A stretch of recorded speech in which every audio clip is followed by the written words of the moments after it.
She says it matter-of-factly.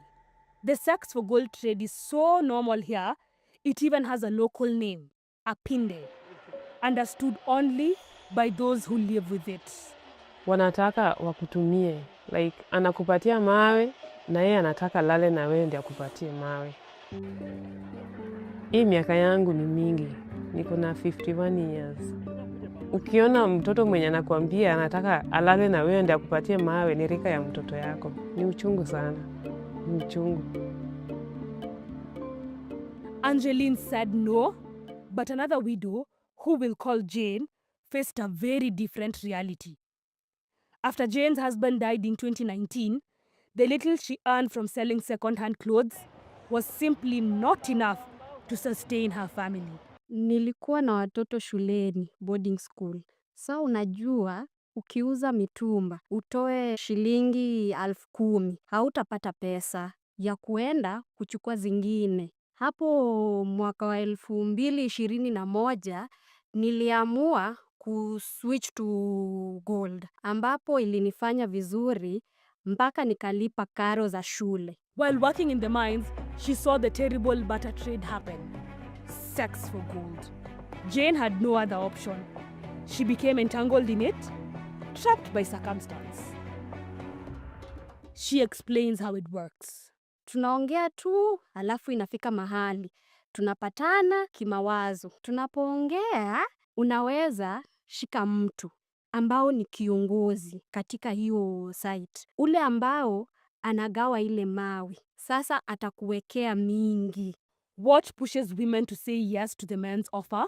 Unaweza taka mingi, lakini hauna uwezo. Sasa kuna tamaa ambayo inaweza ingia mtu. Upate rafiki yako hapo, labda mwenye punch, ama mtu step kama wewe, ambaye atakuwa na kupatia mawe, hautakuwa na kazi ngumu. Sasa inakuingizia kwenye usherati. What she describes is prostitution, and from the way she describes it, the practice is rampant.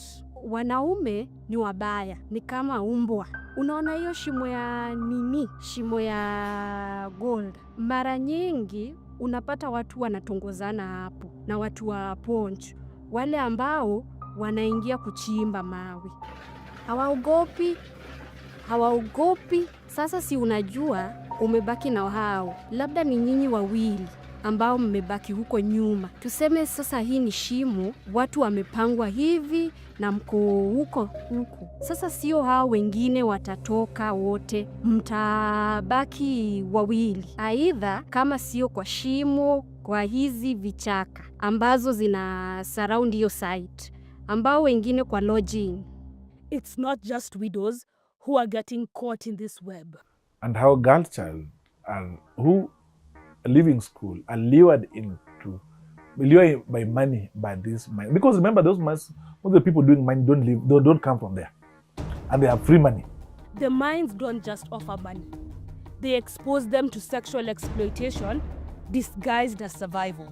Akikuja kazi, kuna vile wao wanajifanya, vile wanaongea, vile wanajivaa, vile wanatembea, body language yani. Wanaume wataangukia, na hata kama ni mahali ambapo watu wanalipa pesa ndio uingie, wataingia bure. Akishaingia huyo, ashawekwa kwa box, ataingia kwa site, lakini hatafanya kazi. Utamwona mara moja. Siku ya kugawa mawe ndio utamuona, na hivyo inaharibu maisha yao. According to Jane, she has been with just one partner throughout the years. Vile tu umezoeana na mtu, vile tu huwezi jichanganya na watu wengi. Si ni mtu mmoja. As the mines get exhausted and gold runs out, the women are forced to move to another site. And the cycle continues. Hiyo ni makosa. Maanake hawa wanaume, mtu wa gold, anapoenda every site, lazima apate mwanamke. Hebu niambie, akizunguka 4 sites, ameokota magonjwa mangapi? Hiyo inasababisha vitu kama kusambaza ukimwi, kusambaza gonorrhea, vitu kama hizo. These men often refuse to use protection. Hakuna protection. Sasa ndio nilikuambia kuna disadvantage kwa kuwa wanakutumia bila kuvaa kondom. Chenye kimenisaidia ni kuenda hospitali. Unaelezea daktari na unapimwa na nanatumia preps. There are no taboos here. The women are entirely at the mercy of the minors.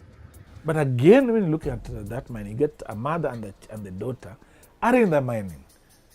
So you get the same man have an affair with the mother, have an affair with the daughter, because that's the person who sustained them in their house. The public inquiry report on mining and human rights by the Kenya National Commission on Human Rights found that in many mining areas, exploitative sexual behavior had become common, and the allure of money from the miners promotes drug abuse. Wanasema akishavuta hiyo bangi ndio ako na hiyo nguvu ya kufanya nini? Ya kufanya hiyo kazi. Sasa ndio unapata akishavuta hiyo bangi yake ndio hata aoni aibu. Mama mzee atakwambia anataka kuwa sex na wewe cause yeye sasa ana nini? Ana aibu. But the bad thing about drug and substance abuse is that one, where we have drug and substance abuse, we are likely to get increase in terms of sexually transmitted infection, increase in gender-based violence, increase in HIV infections. In Siaya, where HIV prevalence was 15.3%, roughly 3 times the national average of 4.9%, according to a 2018 report, widowed women carried the heaviest burden, 26.4%, compared to 15.7% of married women. Sex for gold is not just exploitation, it is a public health crisis. To widows, kuna vile itakupeleka mpaka sasa uache boma yako. Unaona vile uko peke yako, hakuna mtu anakuchunga. Sasa unaingia kwenye ngono. From the outside, it can seem consensual. Roslyn Orwa, director of the Rona Foundation, a widow-led human rights organization, explains why this assumption is wrong. Critics may say this sex for gold is consented. They had also said that wife inheritance and widow sexual cleansing is also a cultural right, but is a woman violated. While it is true, it may be consented, but what options does this woman have that gives a leeway to see this as an economic form of abuse? You might be curious about what the men think. It is not something they talk about, at least not to a stranger with a camera. However, this recording from the mines exposes the harsh reality of this trade. Kabidi jaboya. Na jaboya unge.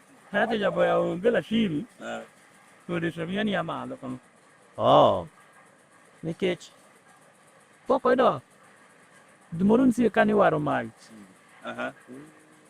Kisi nas kong ngamo na tomate.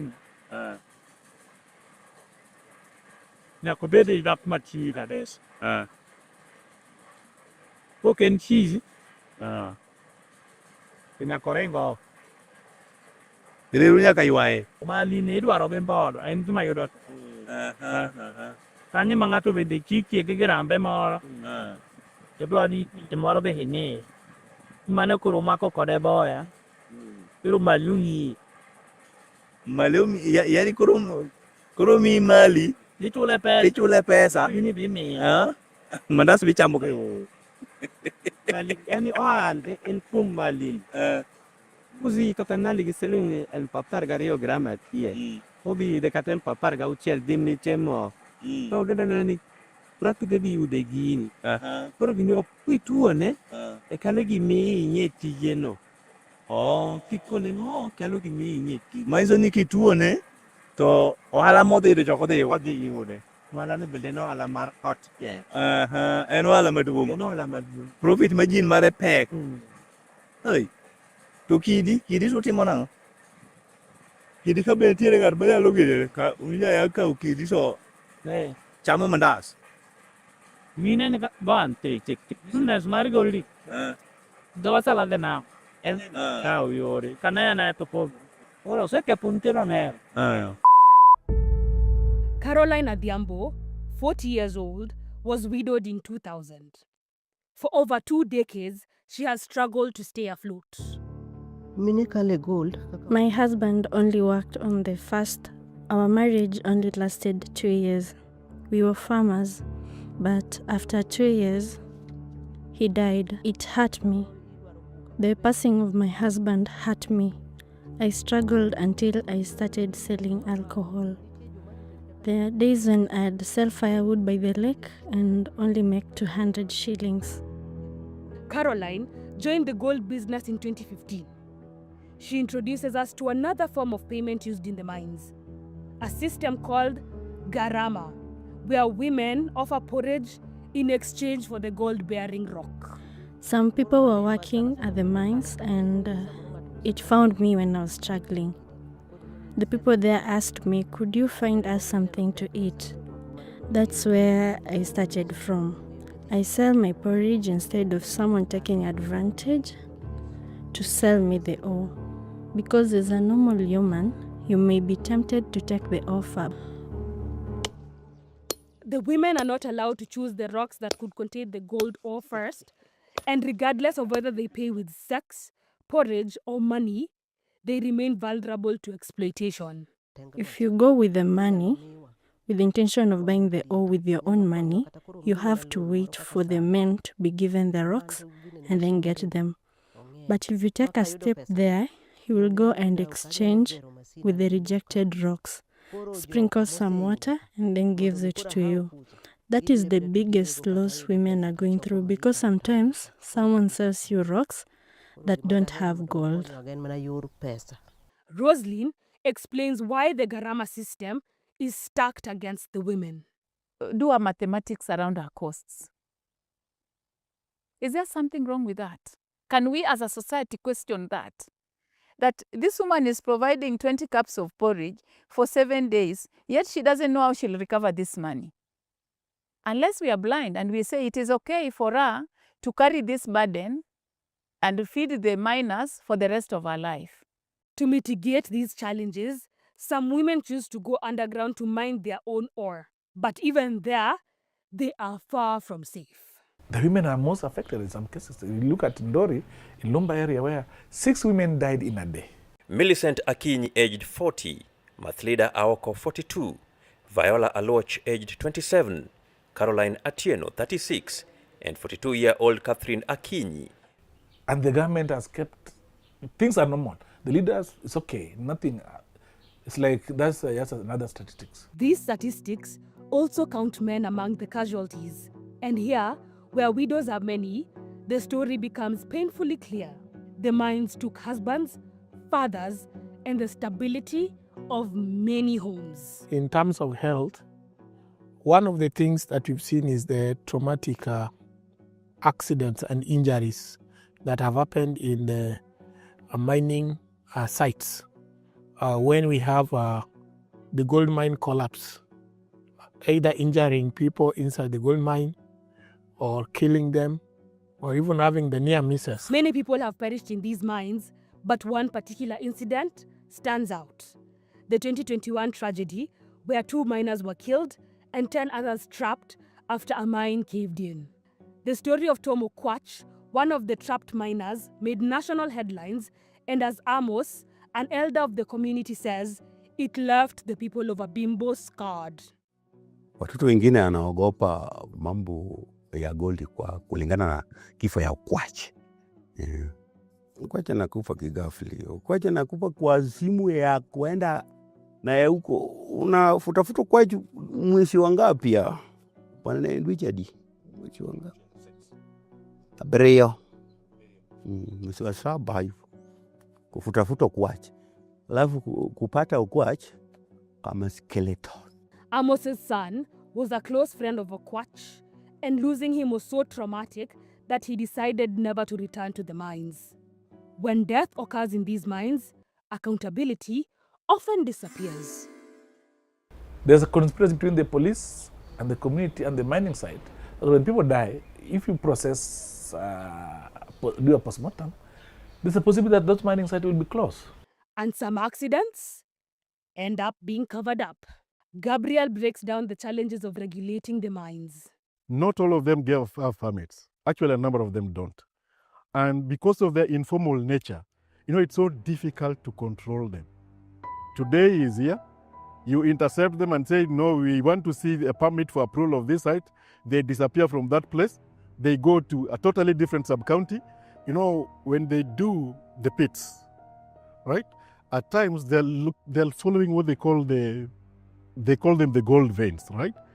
And at times the veins run across even roads. Sometimes they're even preventing homesteads, covering homesteads and blocking the entrances. There's this sound that happens where the machines were mining. And what impact are they causing our eardrums? The persons with equipment, some of them from China, we are seeing Somalis also in it. Shit!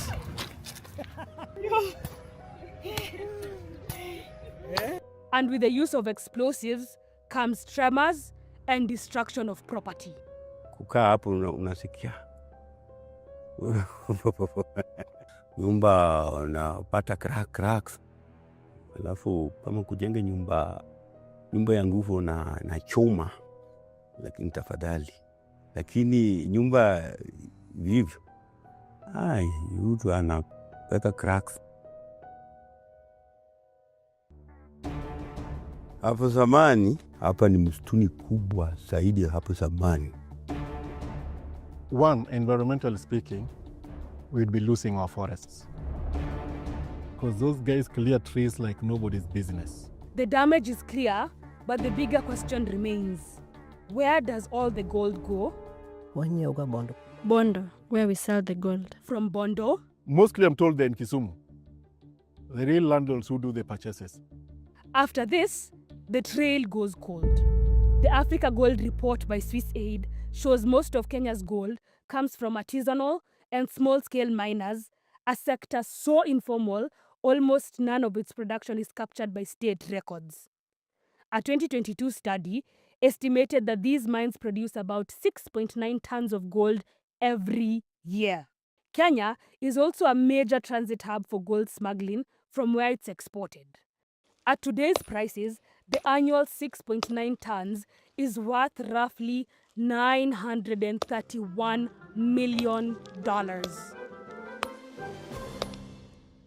Yet, at the bottom of this wealth chain are women, paid not in money, but in survival, traded one night at a time.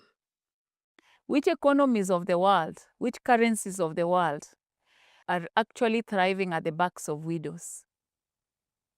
Because the economies that are thriving from gold does not know that the gold mining sector is thriving at the backs and the sexual provision of widows. After everything we've uncovered, it seems only fair that the people involved in extracting this gold would have a way to benefit from it. But now the ultimate beneficiary is the person to whom the gold is being sold, who in most cases I've witnessed are not actually natives of these places. However, these mines operate in a legal grey area.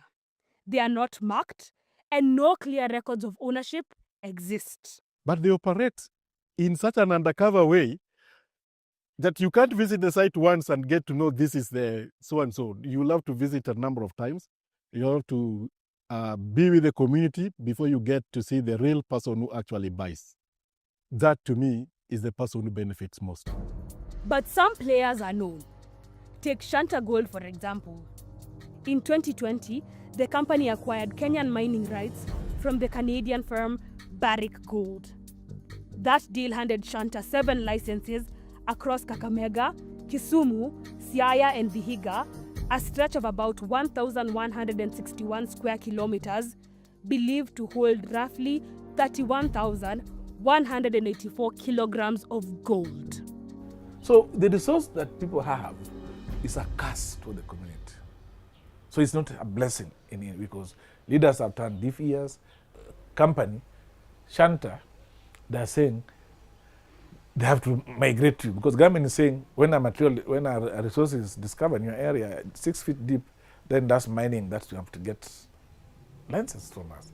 So the government is using that to evict the residents. Issue of relocation, it has been said we don't sell our ancestral land, we are not being relocated, but we are told a survey on relocation has been done. What is the recommendation in that report? A planned National Environment Management Authority, NEMA, public participation forum on the Shanta Gold mining project was violently disrupted in Isulu, Ikolomani constituency, and who have vowed to protect their ancestral land. When you dispossess people, it's not about the land question that the people seek. There are sentimental attachment to this. There are cultural issues attached to this. There are deeper issues that what you can see and cost is never enough.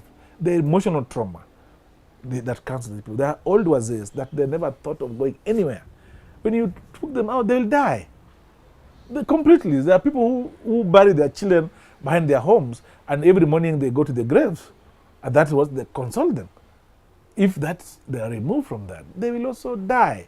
I've written to ODP, I've written to direct IG, I've written to DCI, Amin himself, about how the offices are being used to criminalize the community of Ramola, both in Mabona area and Ramola area. I've been beaten by these oppressors. Yes. I've been have a case going in the court against them. But it does not stop me from pushing for the justice for the communities. The community has joined the fight. On November 10th, 2025, the Kojoro Artisanal Miners Cooperative Society Limited petitioned the Cabinet Secretary of the Ministry of Mining, Blue Economy and Maritime Affairs, asking CK Holdings, a company based in Hong Kong, to release part of their licensed area. The person must be known by full name. The person must be tamed. We have spoken about the challenges at length. What about the solutions? Ya chenye nilikuwa naona wenye wanasaidia wamama kama mimi.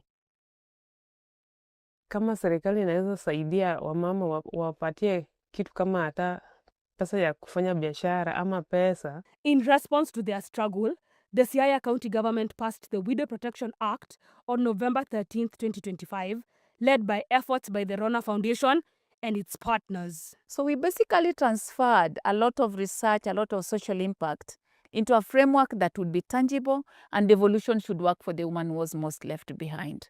So this is how this law has been framed.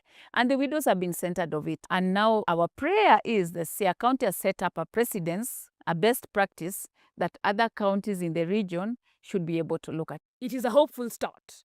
But hope alone isn't enough. Not after all the pain and struggle. I think to me it needs collective action. And even when it comes to collective action, there has to be a lead agency. That's the way government operates. In this case, the Department of Mines and Geology, you operate this. It would be good to have consultative meetings, and not just with the government operations, the offices I quoted here, public health, county government, Department of Environment, Department of National Environment Management Authority. As authorities fail to protect miners and their communities, widows live on the edge, waiting for a gentler tomorrow.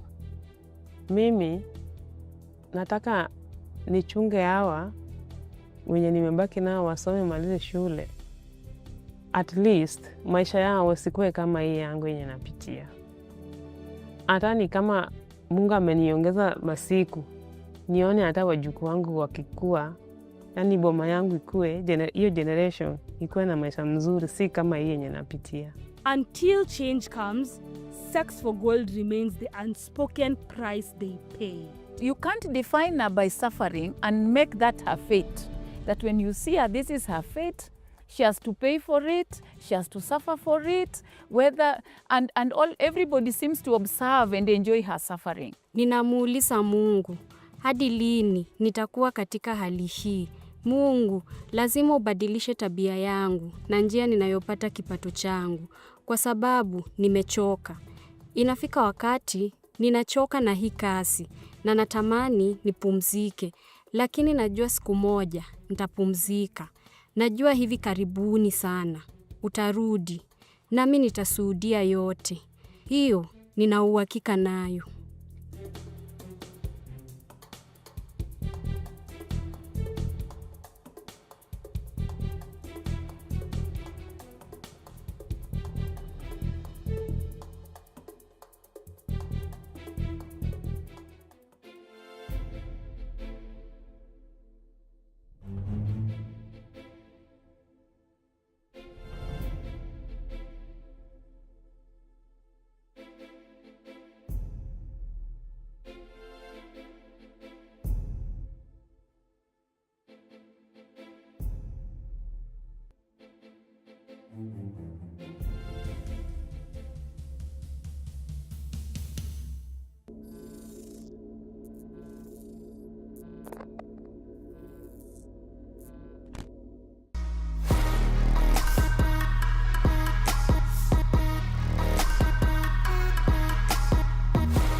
you care about truth, justice, and stories that really impact our lives, then the Africa Uncensored community is where you belong.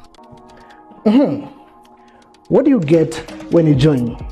Well, early access to powerful investigations and a chance to contribute by making your voice heard and the stories that matter. A space to connect with people who care about accountability just like you. Opportunities to share your thoughts, give feedback, and even tip us on stories that need to be told. Plus, events, trainings, screenings, all those things to keep you learning and engaged. This isn't just about community, it's about telling the stories that shape Africa. So guys, join the Africa Uncensored community now and let's uncover the truth together.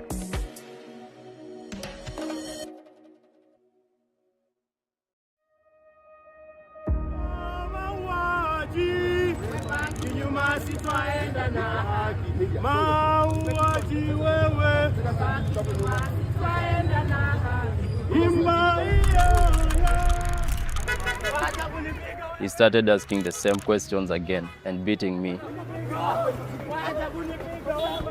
After some times, akatoka nje, akafunga mlango, nikaachwa kwa room. Tumekuwa na watu wanasema wamekuwa abducted ama wametekwa nyara. Mwishowe unapata ni watu walikuwa wanataka kupatia ama kutupa lawama kama serikali. The crew is there. There is a unit within the police service that is acting in an extrajudicial manner. The first thing they said, mkiendelea, tutadili na nyinyi.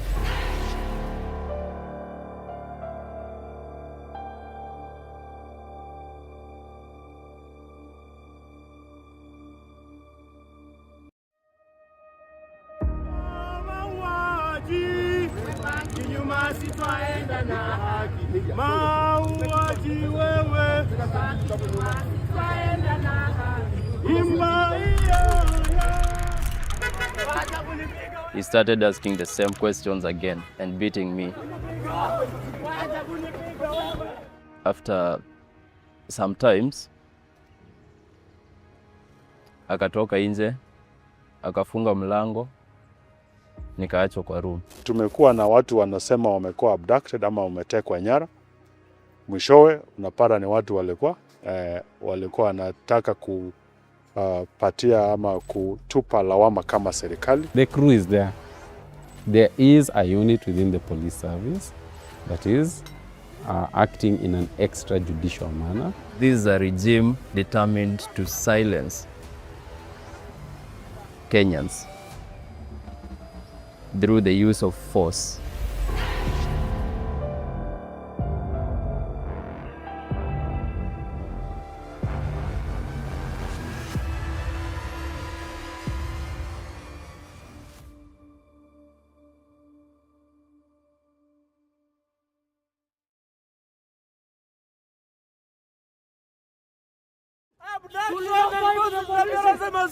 My name is Mulinge Muteti, and I am a human rights defender. Because we all know what happened during the events of June 25th, 2024, during the anti-finance bill demonstrations. So many Kenyans were killed.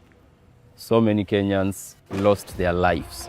To this day, some Kenyans are still nursing the injuries. I didn't need to wait for 25th or 24th to decide, rather to say that I'll join other Kenyans in the commemoration. It is something which I have consistently spoken about. What we are witnessing is not random disorder, it is class violence. Nothing much happened on the 24th, but I knew the following day I'll be on the streets. I'll be outside Parliament to lay flowers and remember our comrades. We joined other Kenyans to notify the police that we will be on the streets that particular day. The procedure in the Public Order Act is to notify the OCS in the police station. Finally, that has been confirmed, that notification has come from some families and citizens that they would like to carry out peaceful protests tomorrow. So there is no question. We have not received any formal notification from any quarters. This is to notify all Kenyans that today, united across all generations, tumeweza kufikisha our notification to the police headquarters for the June 25th commemoration. I think towards 10 ndio we felt we should now start our march. Even before tufike parliament, the police were blocking us from accessing the building. Why it was very important for us to get to parliament buildings, we lost so many comrades around that area. We approached the parliament na kukaribia mahali walikuwa wameweka barbed wire. We started singing and chanting. This was before we could even lay our flowers. And the first thing nilianza kunotice after kufika hapo parliament, polisi walikuwa sana wana focus na kenye tunafanya na wanataka sana hiyo kitu iishe as soon as possible. You cannot be killing more than 500 Kenyans until remain to be in office. Your Honor, for the first time I appear to be a person of interest. My name is James Wanjeri. I am an advocate of the High Court. I run a law firm under my name, James Wanjeri and Company Advocates. Most of my work is a representation. I've represented a lot of activists and protesters who've been arrested over the years. Your Honor, is the record then correct in saying AK-47? Thank you, Honor. You know, Article 37 guarantees the right of everyone to peaceably and unarmed, picket, to demonstrate. That is a right in the Constitution. Unfortunately, the police seem to think that they give you permission to demonstrate. After kuwekelea maua, tulianza tena kuongea na media. And it's now during hiyo time, tuko hapo na parents of the victims. The police started coming closer to us and telling us tutoke hapo. All of a sudden kuangalia on the other side, tukaona wameshika one of our comrades.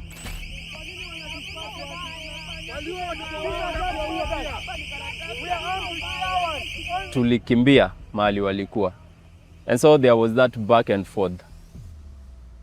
And we managed kumkomboa from them. They were mixed. Wenye walimshika walikuwa uniformed na wengine wamevaa civilian. Before nirudi mahali tulikuwa tumesimama, they arrested me.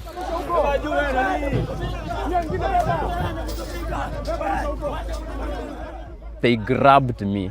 I think they were around two police officers wakakuwa wamenikaribia. Hawakuwa na uniform wenye walinishika. Wakanifuruta. Like now they want me nirudi hiyo side wako. Because they had surrounded us, so many police officers. Instead of arresting your colleagues, killer cops who have killed youth, you are coming to arrest people who are commemorating those that were murdered. This doesn't make sense. But then after media kutoka hapo, they got so violent. Now they started beating us. Na lori imeanza kutoka parliament, inaenda mbele. I asked them, where are you taking us? And nobody gave me an answer. From that point, tulienda sana. Tulienda kufika mahali wakasimama katikati ya barabara. Kusimama katikati ya barabara, they started shouting and pushing us, telling us to get out. So now we were in the middle of the road and we didn't know tuko wapi. Within no minutes, tukaona gari 3 zinatoka side yenye tulikuwa tunatoka sasa. These were Subaru vehicles, zikasimama mbele yetu. Hapo walitoka wengi sana. Armed men. And they started beating us in the middle of the road. In our channels, we noted that while arrests had been made, there were individuals who never turned up at the police stations. So we had lawyers go to Central Police, go to Kamukunji, you know, what we like to refer to as the regular stations where protesters are taken. These guys were not there. Yet, they were arrested on camera, but they were being arrested by people in plain clothes.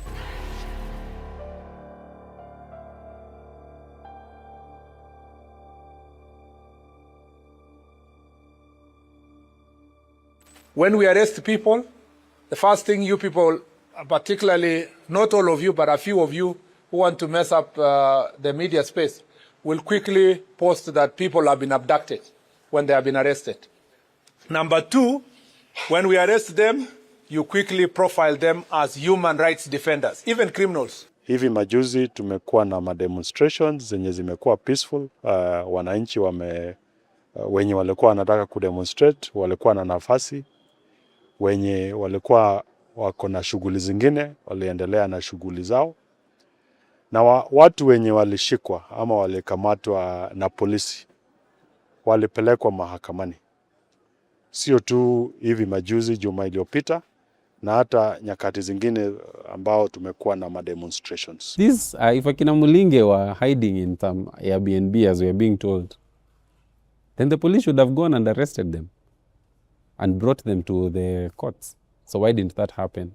So I thought it was a very casual response, but also one that is not shocking in the sense that that has been the government position for some time now.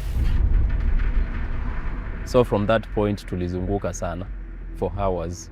Unasikia tu gari inaenda, inagonga vitu, inapita like kwa barabara mpaka tukasikia gari imesimama. Akafungua na mmoja akanifuruta nje. Isikia hapo nimewekwa kwa room, kwa nyumba, kwa kama mlango, and then nikatembea kidogo tena nikasikia mlango ingine imefunguliwa na nimerushwa huko ndani. After that ndio walinifungua macho na akanitoa handcuffs. He started asking the same questions again. Who is paying me to demonstrate? Why I am coming out and criticizing the government. Akatoka nje, akafunga mlango, nikaachwa kwa room. Nilikaa for some hours and then the guy came back again. This time he came with the food. Kafunga na akaenda tena. That was on Thursday. I could tell ilikuwa usiku kwa sababu kulikuwa na giza sana in that room. The only other time I saw him was the following day. He came back, same questions, beatings, and he went back again. Came back late at night with the food, and he gave me. It's true that Kenyans have continued to report cases of enforced disappearances, where basically one is picked, there is suspicion that the state is involved, and there is an official denial that that person is not within the custody of any of the state or law enforcement officers or institutions. And cases of torture have also continued to be reported at the commission, and as recently as that, as of the date when we were handing over that reparations report, we had documented different cases, and torture and enforced disappearances are some of the cases that we had included. As a matter of fact, if you want evidence that they exist, go listen to the speeches by the president in 2025. Yale yamesemekana mambo ya abduction tutakomesha.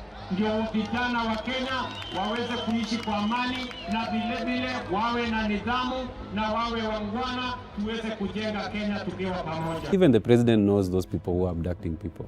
That's why he can confidently say abductions will not happen again, because he knows who to tell to stop the abductions. So I don't think it's a question of is there such a crew or not. The crew is there. There is a unit within the police service that is acting in an extrajudicial manner. Sikumbuki ilikuwa saa ngapi, akarudi tena kwa room usiku. Blindfolded me again. Akanieka pingu. And he pushed me out. Kaniambia twende.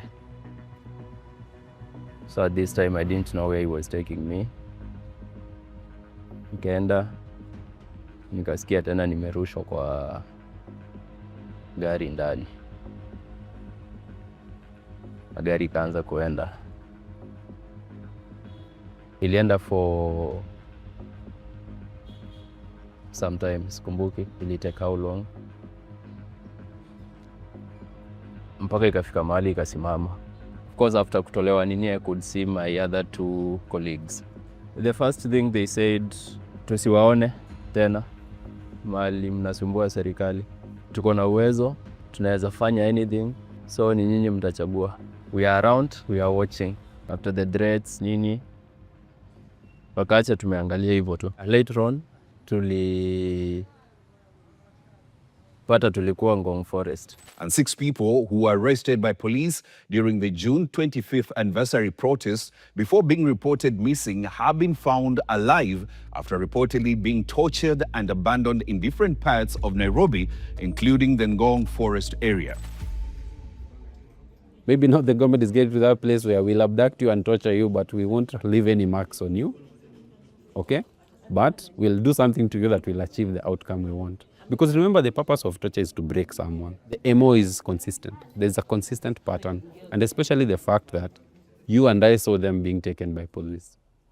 So, anything that happened after that, it could only have been the police.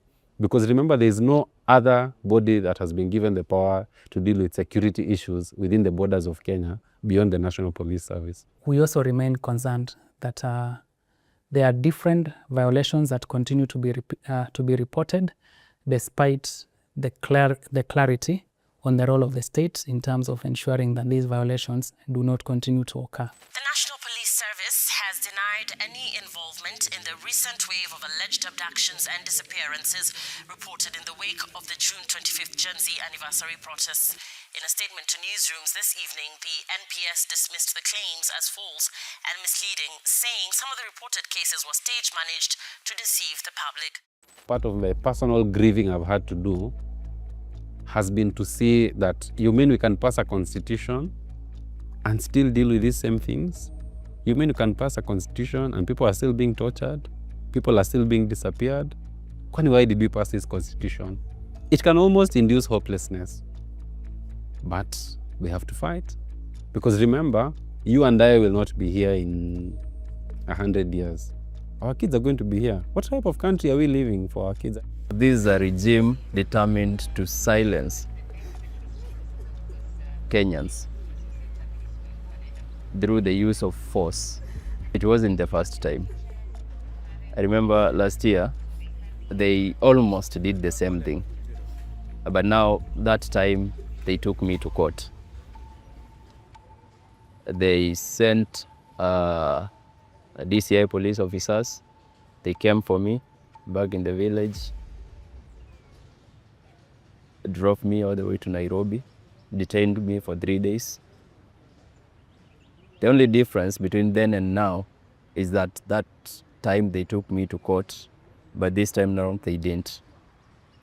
So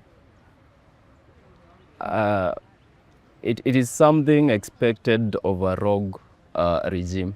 The things that are happening now, for instance, when Akina Mulenge say they were taken, if you read the story of the people who were arrested for being part of the Mwakenya movement in the 80s, they'll tell you the MO is almost the same. The only difference is that Moi was ruling under a constitution that allowed him to detain you incommunicado.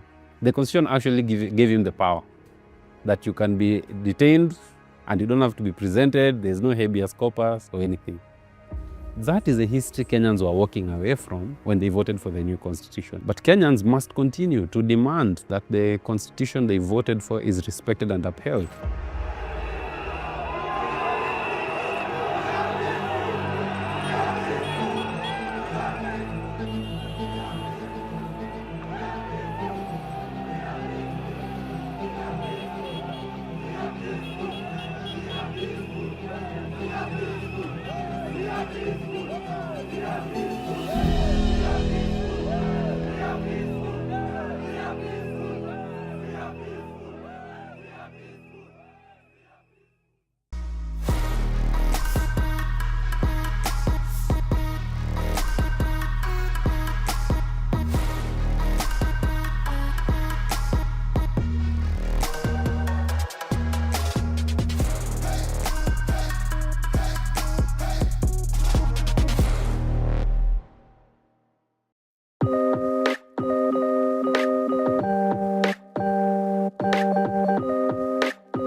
Do you care about truth, justice, and stories that really impact our lives? Then, the Africa Uncensored community is where you belong. What do you get when you join? Well, early access to powerful investigations and a chance to contribute by making your voice heard and the stories that matter. A space to connect with people who care about accountability just like you. Opportunities to share your thoughts, give feedback, and even tip us on stories that need to be told.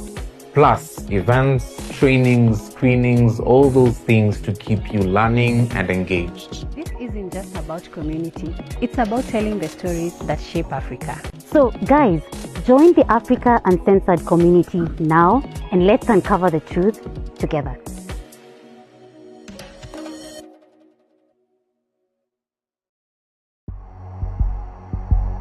Tukatoka na mtoi, tukaenda saloon, but tulikuwa tunaona kwa simu watu wana demonstrate tao.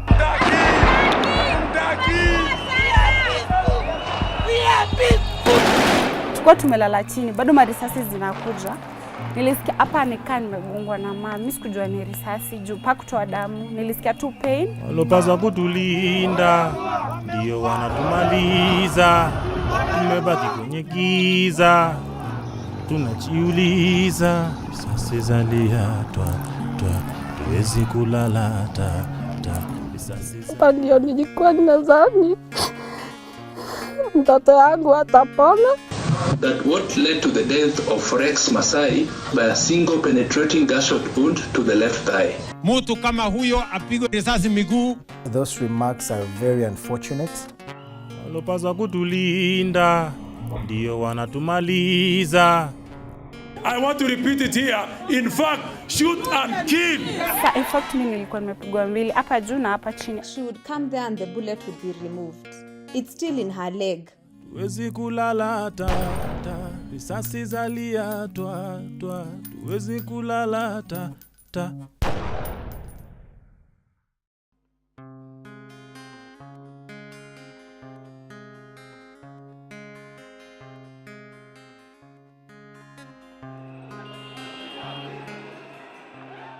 June 2024 will be remembered as a defining moment in Kenya's civic history.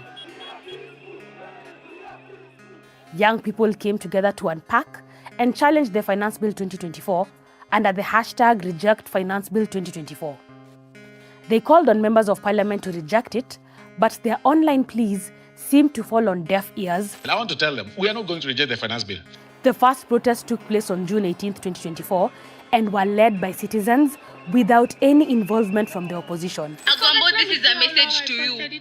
Usitoke, don't come. Kenyans staged protests again on June 20th, 2024, but the protests turned tragic, leaving 2 people dead.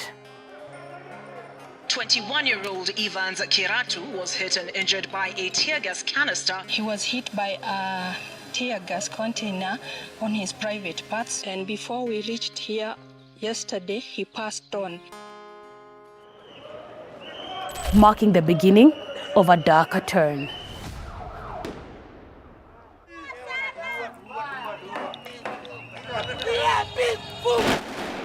Walopaswa kutulinda ndio wanatumaliza, tumebaki kwenye giza, tunajiuliza risasi zalia tuwezi kulala risasi zalia tuwezi kulala risasi zalia tuwezi kulala tumebaki kwenye giza, tunajiuliza iko wapi. June 25th, 2025 started like any other day for 21-year-old Rose Wanjiru, who, at the time, was working as a house help in a police officer's home in Juja. Morning boss aliamka akatoka mapema, akaniacha kwa nyumba na mtoto. Sisi tukaamka vizuri, tuka have breakfast, tukajitayarisha, tukatoka. hakukuwa na maandamano. Tautu ndo tulikuwa tunasikia kuna maandamano, Juja hakukuwa na anything. Tukatoka na mtoi, tukaenda saloon, tukashukwa, tulikaa tu vizuri, but tulikuwa tunaona kwa simu watu wana demonstrate tao. Tuliingia saloon by saa 2 hivi, tukashukwa by saa 8. By saa 9:30 hivi nikatoka saloon. Sasa ilikuwa sasa tunaelekea home. On June 25th, 2025, returned to the streets, this time to honor and remember those who had lost their lives. But as they attempted to access the central business district, they were met with resistance. Police blocked major roads, barring entry. What followed was hours of running battles, tear gas, and gunfire. Rose had no idea danger was closing in. And by 3 p.m., the protests had spread from Nairobi's central business district to their doorstep. Sasa venye walianza kushoot marisasi, sasa kila mtu anakimbia kivyake.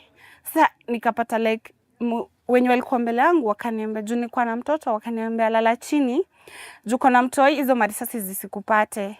Ikabidi nimeweka mtoto mbele hivi ndo sipatwe na risasi, ikabidi mimi nimemlalia. Rose tried to shield herself and the child from the violence. But in the chaos, tragedy struck. Tulikuwa tumelala chini, bado marisasi zinakuja. Hapo ndo nilisikia like hapa uchungu pain. Nilikuwa na simu button kwa mfuko na nilikuwa nimeshika smartphone na mkono mwingine. So nilikuwa nimelala hivi chini. Nilisikia hapa nikaa nimegongwa na mama. Mimi sikujua ni risasi juu pa kutoa damu. Nilisikia tu pain. It was not a stone. Rose had been shot twice. Sasa hapa chini ndo iliingia. So mimi venye nisikia hapa pain hata sikuguza hapa. Niliguza hapa mahali iliingia, nikasikia kitu moto hivi.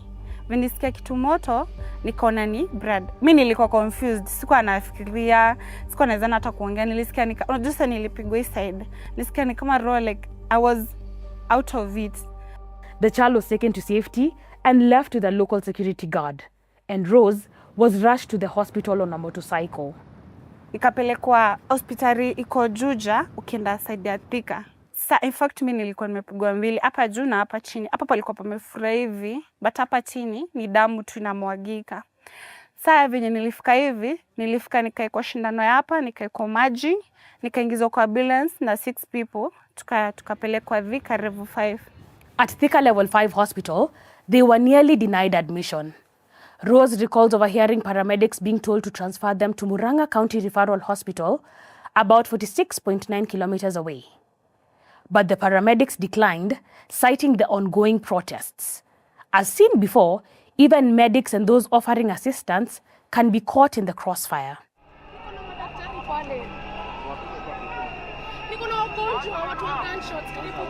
And it was too dangerous to move patients at the time. Some of the injured had gunshot wounds to the chest, raising fears they might not survive the journey.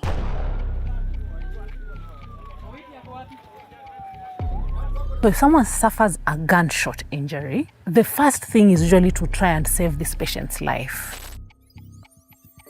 And this you do by resuscitating them with fluids, giving them antibiotics, giving them painkillers, and then since it's an open wound, you have to go in for a surgical procedure called a surgical debridement. This is basically just cleaning of that wound to prevent infection. Wakatuweka maji nini, tukatuambia tu relax, utaenda picha, x-ray, alafu sasa ukitoka x-ray uende theater, ndo wajue like risasi imeingia mwili wapi. Hapo wakasema hakuna risasi, tumbo niko sawa, but hapa kuna risasi, but izaguza mfupa, imehang tu hivi kwa nyama. When a bullet enters tissue, penetrates tissue, depending on the velocity, the velocity is the force of the bullet. Once the bullet penetrates skin, because skin is the first organ to be touched, once it penetrates skin, it causes something called a cavitation. So it's like a hole, let's just call it a hole. So it pierces skin, causing the hole, and then it burns the tissue around the hole that it creates, creating a path through every viscous that it passes through. So now that whole path is considered unclean. So it burns that whole region as it passes across, causing dead tissue, necrotic tissue, which needs to be removed so that to prevent infection. Sa time ilifika nilienda theater kitu saa 5 ya usiku. Nikaenda theater, nikaoshwa hapa. Alafu sasa hapa hivi wakajaribu kutafuta hiyo risasi but walishindwa kuitoa. Tulijaribu kutoa but ijatoka. So Kenya iko machine zetu zimekwama, utangoja mpaka Friday.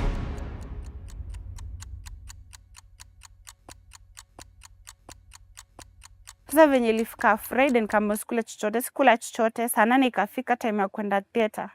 Daktari ndo alikuja akaniambia machine bado hazijakuwa fiti, itabidi ukule, ungoje mpaka Monday tuone kazi zitakuwa zimetengenezwa. At the same time my mom alikuwa amekuja. Nilikuwa tu huku home, alinipigia simu asubuhi akanieleza amepigwa biduki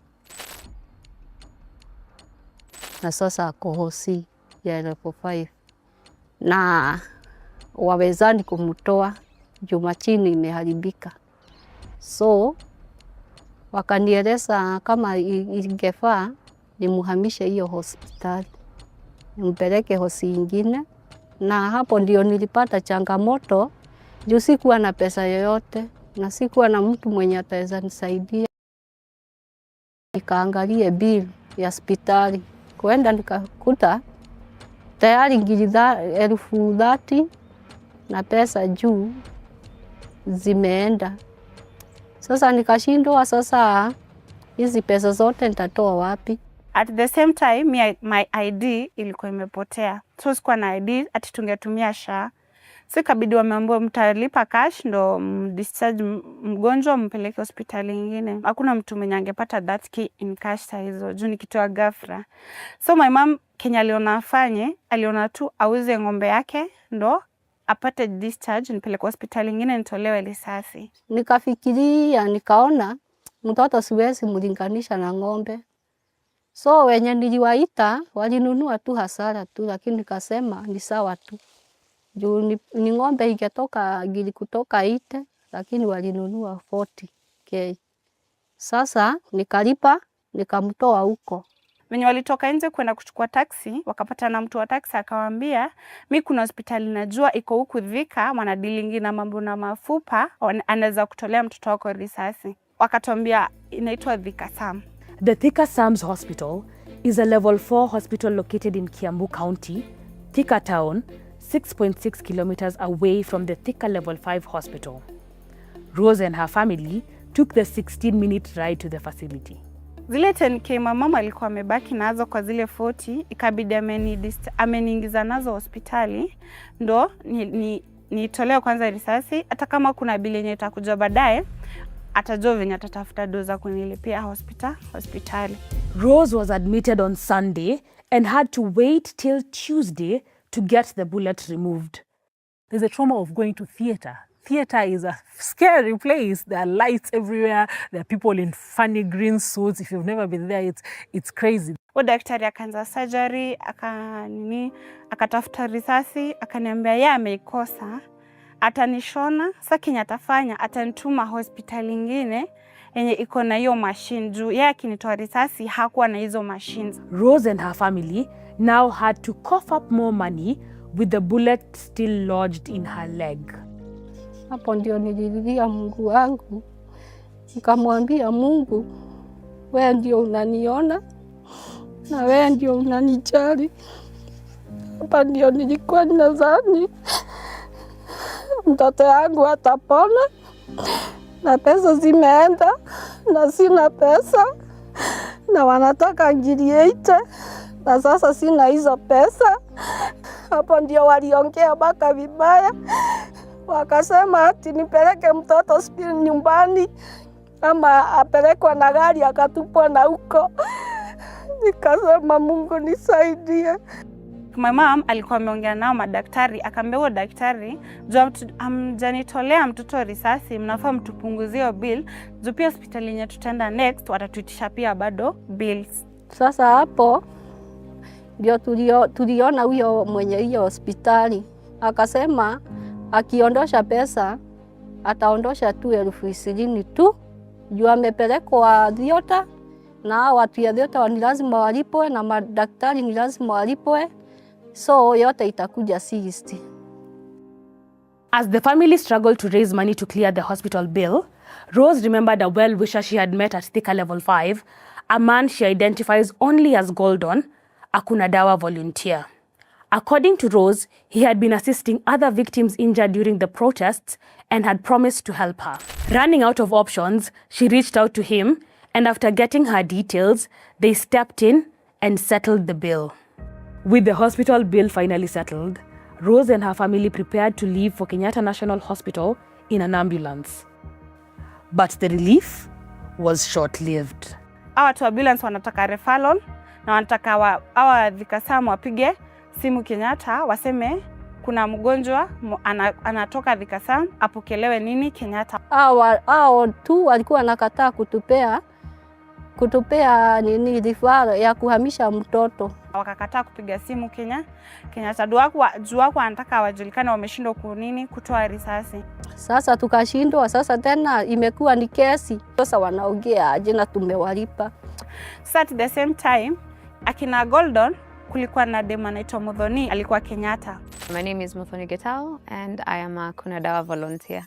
So my first interaction with Rose was through a phone call where she'd given up and she was just like, I guess it's okay, I'll just go home. But I was telling her, no, we're going to figure this out, so don't worry. We'll do whatever it takes to make sure that you leave that place today. Determined to help Rose, Muthoni escalated the matter herself, calling several officials at the facility.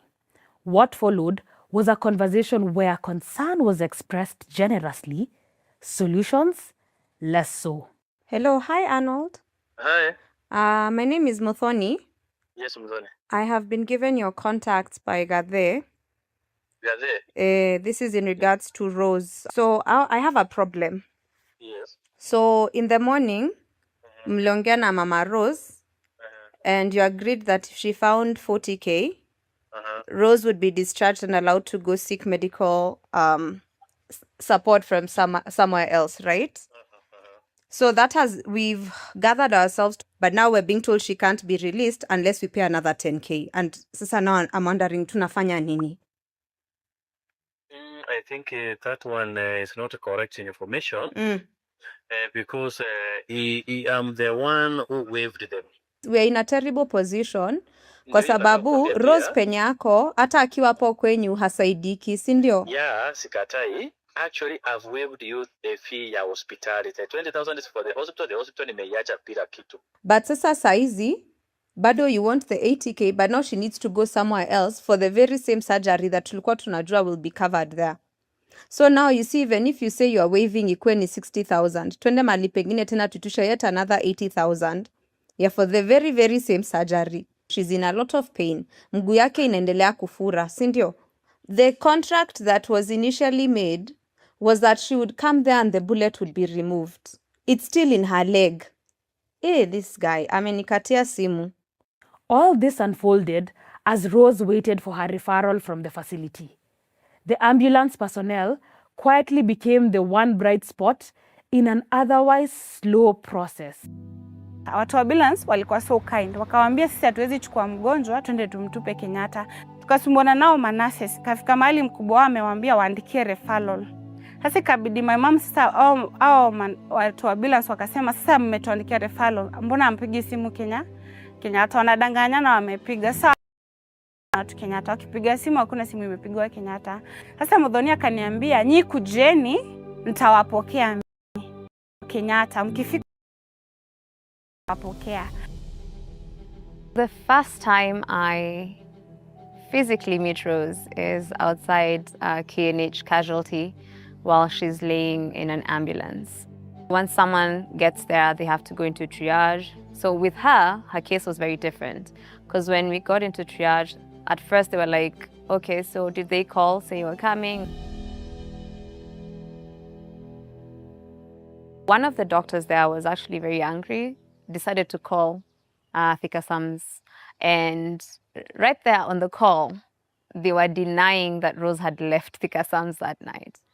And he was like, no, I'm literally looking at your discharge, and it says that it was done today. It was the 5th of July. It's like, it says it was today, so what do you mean? Why didn't you call? And they were asking them, you had this patient for this long, how come nothing was done? So one of the doctors there was like, if it were me, I would actually have sent you guys back. But then they're like, the person who ends up suffering is the patient. So we were lucky that we bumped into a doctor who was empathetic. Ndo tukaenda na Muthoni, akatuingiza huko ndani, yeye ndiye alishughulika na story zote. Because my mom alikuwa amechoka, like alikuwa amechoka juu ameshughulika na mimi, alali mchana na usiku unaona alali. Process of getting someone admitted into Kenyatta after they've come in through casualty is quite hectic.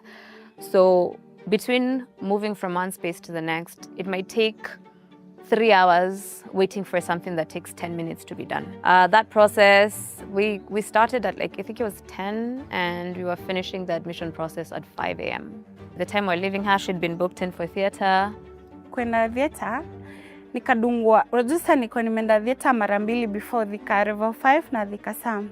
Sasa venye nilifika huko wakanidunga shindano ya kugandea hapo hivi ndo nigande hivi, ikakataa kushika mwili juu nimeenda theatre mara mbili at the same way. Kunaona sasa sijakaa for long.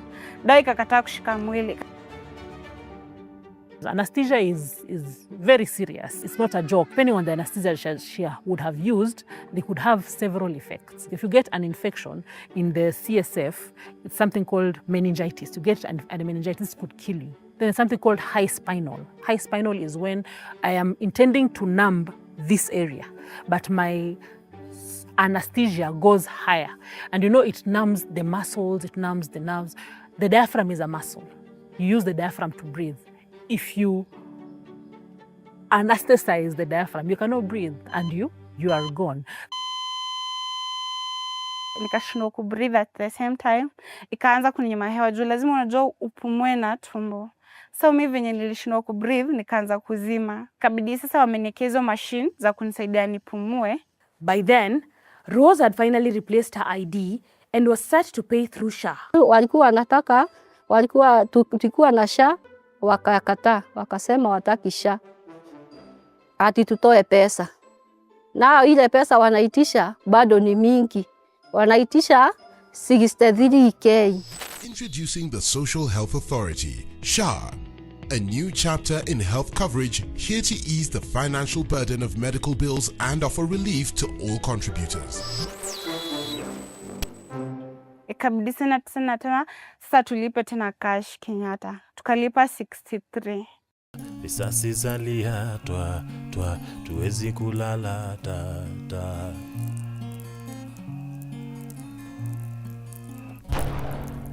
Rose is one of the lucky ones. Others, like 29-year-old Rex Masai, were not as lucky. Rex became one of the earliest and most prominent victims of the Gen Z-led anti-finance bill protests. He was fatally shot on the evening of June 20th, 2024 in Nairobi's Central Business District during demonstrations against the proposed Finance Bill 2024. Rex was the first victim of the Gen Z protests, and it was around archives, and then how his friend was with him at the time he was shot, and that friend narrated what happened at that time. That what led to the death of Rex Masai was hemorrhage, which is bleeding. This was caused by a single penetrating gunshot wound to the left thigh. Another witness by name George, who was with Rex Masai, stated in his evidence that after he discovered that Rex had been injured, he went for his rescue and he tried to beg police officers to assist, but they did not. It's really sad that, we lost Rex, and after Rex, we also lost many others.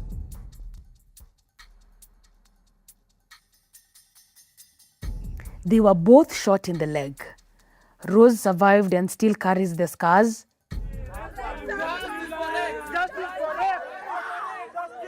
Rex's family carries the pain of burying a son. I find solace in the immeasurable pride I feel to call you my brother. So painful to lose a firstborn child for no reason. By July 9th, 2025, the death toll from the preceding days of demonstrations had surged to at least 31. On this date, President William Ruto delivered an address from Kilimani, Nairobi, demanding an end to the violence and controversially authorizing security forces to shoot protesters in the leg if they were destroying property. Mtu ambaye anachukua moto, anaenda kuchoma biashara ya mtu, anaenda kuchoma mali ya watu wengine. Mtu kama huyo apigwe risasi miguu, aende hospitali, akienda kotini. These remarks sparked reactions across the country. Some Kenyans responded with satire and humor, and others, like Belgut Member of Parliament Nelson Koech, wakati jana umesema shoot but do not kill. I want to repeat it here. In fact, shoot and kill. I think the president's remark on shooting in the leg are very misplaced. Those remarks are very unfortunate. You see, when you see someone in the streets and you take action against them, you are basically determining guilt before you take him to a court of law. The only institution that is allowed to pass innocence or guilt is a court of law, not a police officer. Rose was not a looter. She was caught in a situation that could have ended tragically, but she survived to tell her story. An official report was filed, an OB number was issued, but 1 year later, Rose is still searching for answers and justice remains out of reach. OB yenyewe saizi ya ng'ombe niko naye kwa nyumba because sijui nda start naye wapi, unaona? Kwa sababu saizi siwezi toka hapa niende ati kwa police station fulani nianze kuripoti nilipigwa risasi. Like mtu mwenye alinipiga risasi, the first thing sikumuona, sijui ni nani. Kitu yenye ingeniprovia ni nani ni risasi, unaona? Risasi yenyewe sina. Madaktari walichukua wakasema ni mali ya serikali na wakairudi, hawakunipea anything. Sasa OB yenyewe niko naye kwa nyumba but hainisaidii with anything. For survivors like Rose and for families who lost their loved ones, the question now is, what comes next? Recently, the Kenya National Commission on Human Rights, which is mandated by law to address issues of reparations, compensation and all that, announced that they're developing a framework to determine how to compensate victims of protests. Not far back, the president announced that the government is planning to compensate victims of protests from 2017 to current. And with that presidential announcement, and of course with the mandate of the Kenya National Commission on Human Rights, they set out as the commission to develop that framework. Currently, they're in the process of considering claims by the victims who have so far presented their cases. But this is an ongoing process. Kenyans, wherever they are, should know that they can go anytime to the Kenya National Commission on Human Rights and present their claim. As the pursuit of justice continues, the scars remain. Kama correct, unaona pia mimi ningekufa na ningekufa with no reason. Sikufanyia mtu chochote, unaona? But beyond the pain lies something stronger. A determination to ensure that what happened is never forgotten and never repeated. Kenyans, wherever they are, please don't allow yourselves to remain passive. We each have a role to play in making Kenya a better place. Don't ask what the country can do for you, but what you can do for your country.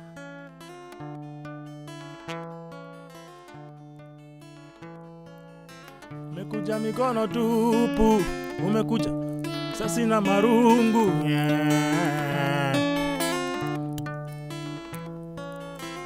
Umekuja kwa amani, kujavuja haki.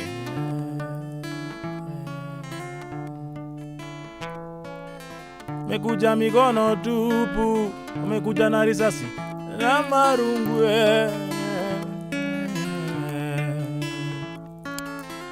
Umekuja kwa amani, pigania haki.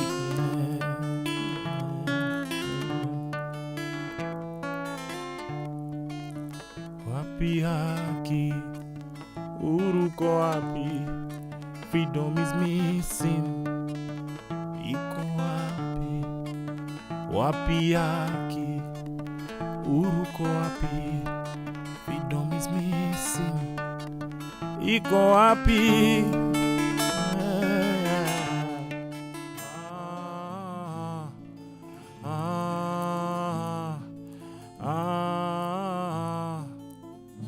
Justice is missing.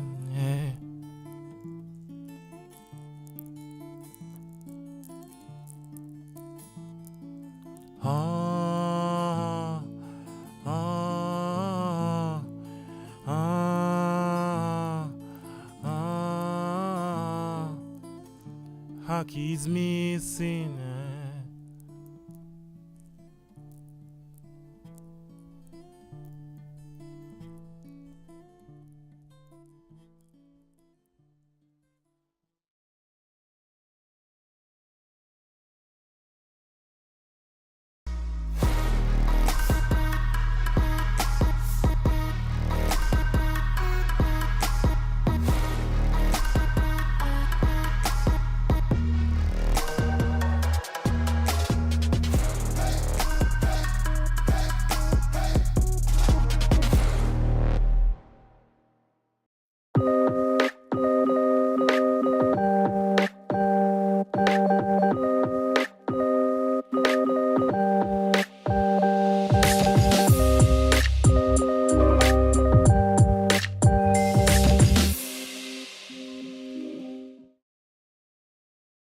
Do you care about truth, justice, and stories that really impact our lives?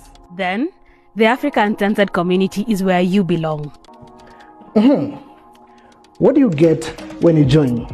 Well, early access to powerful investigations and a chance to contribute by making your voice heard and the stories that matter. A space to connect with people who care about accountability just like you. Opportunities to share your thoughts, give feedback, and even tip us on stories that need to be told. Plus, events, trainings, screenings, all those things to keep you learning and engaged. This isn't just about community, it's about telling the stories that shape Africa. So, guys, join the Africa Uncensored community now and let's uncover the truth together.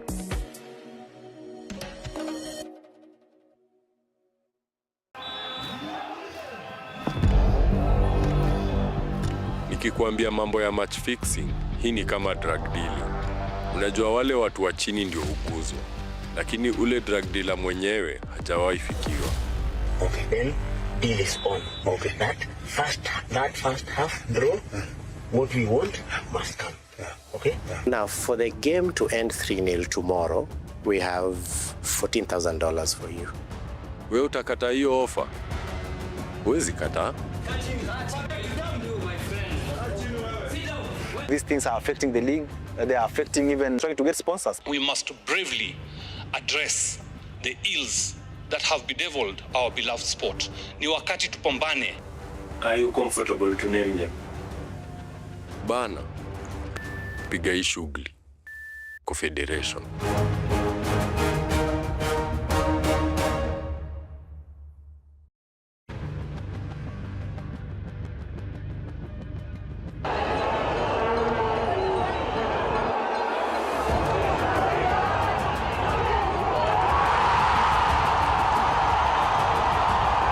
Football is Kenya's favorite sport, a national pastime loved by millions.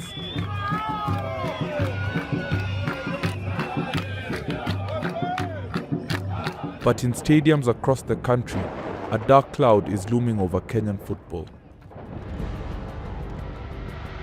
Nikikuambia mambo ya match fixing, hii ni kama drug dealing.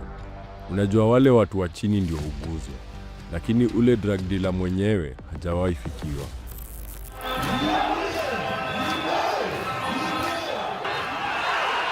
International match-fixing syndicates have infiltrated Kenyan football, exploiting players, referees, and officials in schemes that investigators say generate millions while leaving careers in ruins.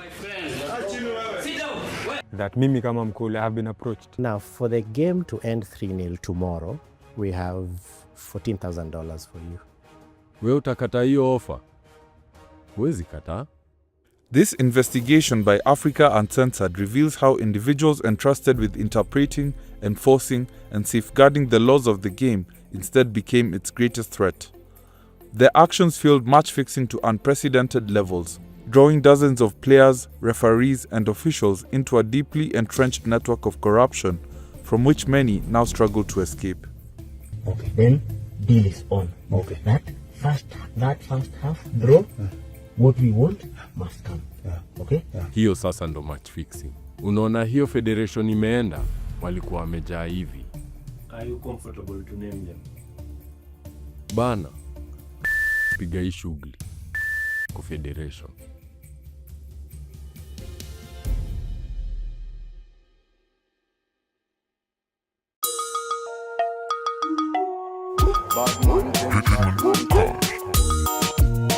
Kaulunga bao 2-3 mimi nafunga. Kaulunga makeki kawa 3 nikipula. Kaulunga bao 2-3. For decades, a perpetual hope for glory has driven Kenyan football through its highs and lows. The history of Kenyan football is defined by a series of big moments and even bigger failures. Kenyan football finds itself at a crossroads. While match fixing has threatened the integrity of the competition on the pitch, persistent leadership battles, governance concerns, and allegations that have attracted international scrutiny have compounded the sport's troubles of it. As this investigation established, the rot goes deeper than you think. The last embers of hope in Kenyan football are on the verge of being snuffed out by a vicious network engaged in match manipulation, commonly known as match fixing. Beyond the immediate damaging impact of match fixing across the entire football ecosystem, including the national team, leagues, clubs, talent development pipelines, sponsorships, and broadcast deals, the careers of dozens of players and match officials now hang in the balance as they are trapped in blackmail schemes, with betting syndicates and their influential associates threatening to expose them and end their careers unless they continue to manipulate games and recruit more people. According to World Football governing body FIFA, matches are typically manipulated for 2 primary reasons, with the biggest being betting-related financial gain. Individuals conspire with betting syndicates to fix results in order to win illegal sports bets. Teams or players may also deliberately perform poorly or lose to gain a competitive edge in a later tournament stage, avoid a difficult opponent, or prevent relegation. Kevin Tea, a Nairobi-based sports journalist, has covered Kenyan football for over a decade, earning the respect of fans who see him as one of the game's credible voices.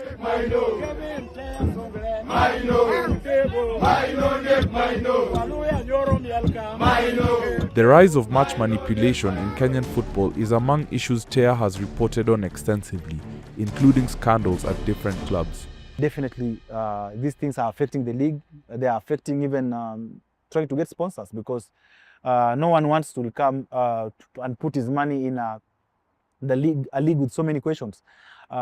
New fans, if you can't attract new fans into the game when the goals you're letting in are cheap, because with all these man of allegations, it becomes really, really hard. It's actually affecting the quality of the game. You can't really attract sponsors with such. You can't attract new fans with such, and even the old fans, they'll get tired. Why am I going to the pitch every week to watch a game that looks predetermined in quotes? And yeah, it's affecting football in general. I think as early as probably 2016, 17, there were those rumors, but again, it's a phenomenon that I was not familiar with. You just hear people saying, this game has been sold, this game has been fixed, this one has been manipulated. But there's really no proof that that game has been manipulated, because it's not something I'm used to. But I think when it hit home, or rather when I realized that probably this thing is actually happening, was I think in 2019, when FIFA banned the former Harambee Stars defender George Owino over a game involving the national team that had happened years back. That's when I realized, oh, okay. So this thing that people are really talking about in low tones could actually be happening. In 2019, FIFA banned former Harambee Stars defender George Owino from all football-related activities for 10 years and fined him 1.5 million shillings, after an investigation found he had worked with Singaporean convicted match fixer Wilson Raj Perumal to manipulate matches involving Kenya's national team. Among them was a World Cup qualifier between Kenya and Nigeria, which Kenya lost 3-2. Perumal claimed to have flown to Kenya and convinced 3 Harambee Stars players to manipulate the outcome of the match, which secured Nigeria's place at the 2010 World Cup in South Africa.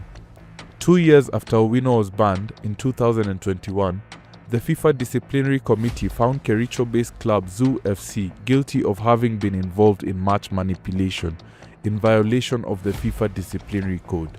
The decision followed a series of matches in the Kenyan Premier League deemed to have been manipulated between 2018 and 2020 by individuals belonging to the club.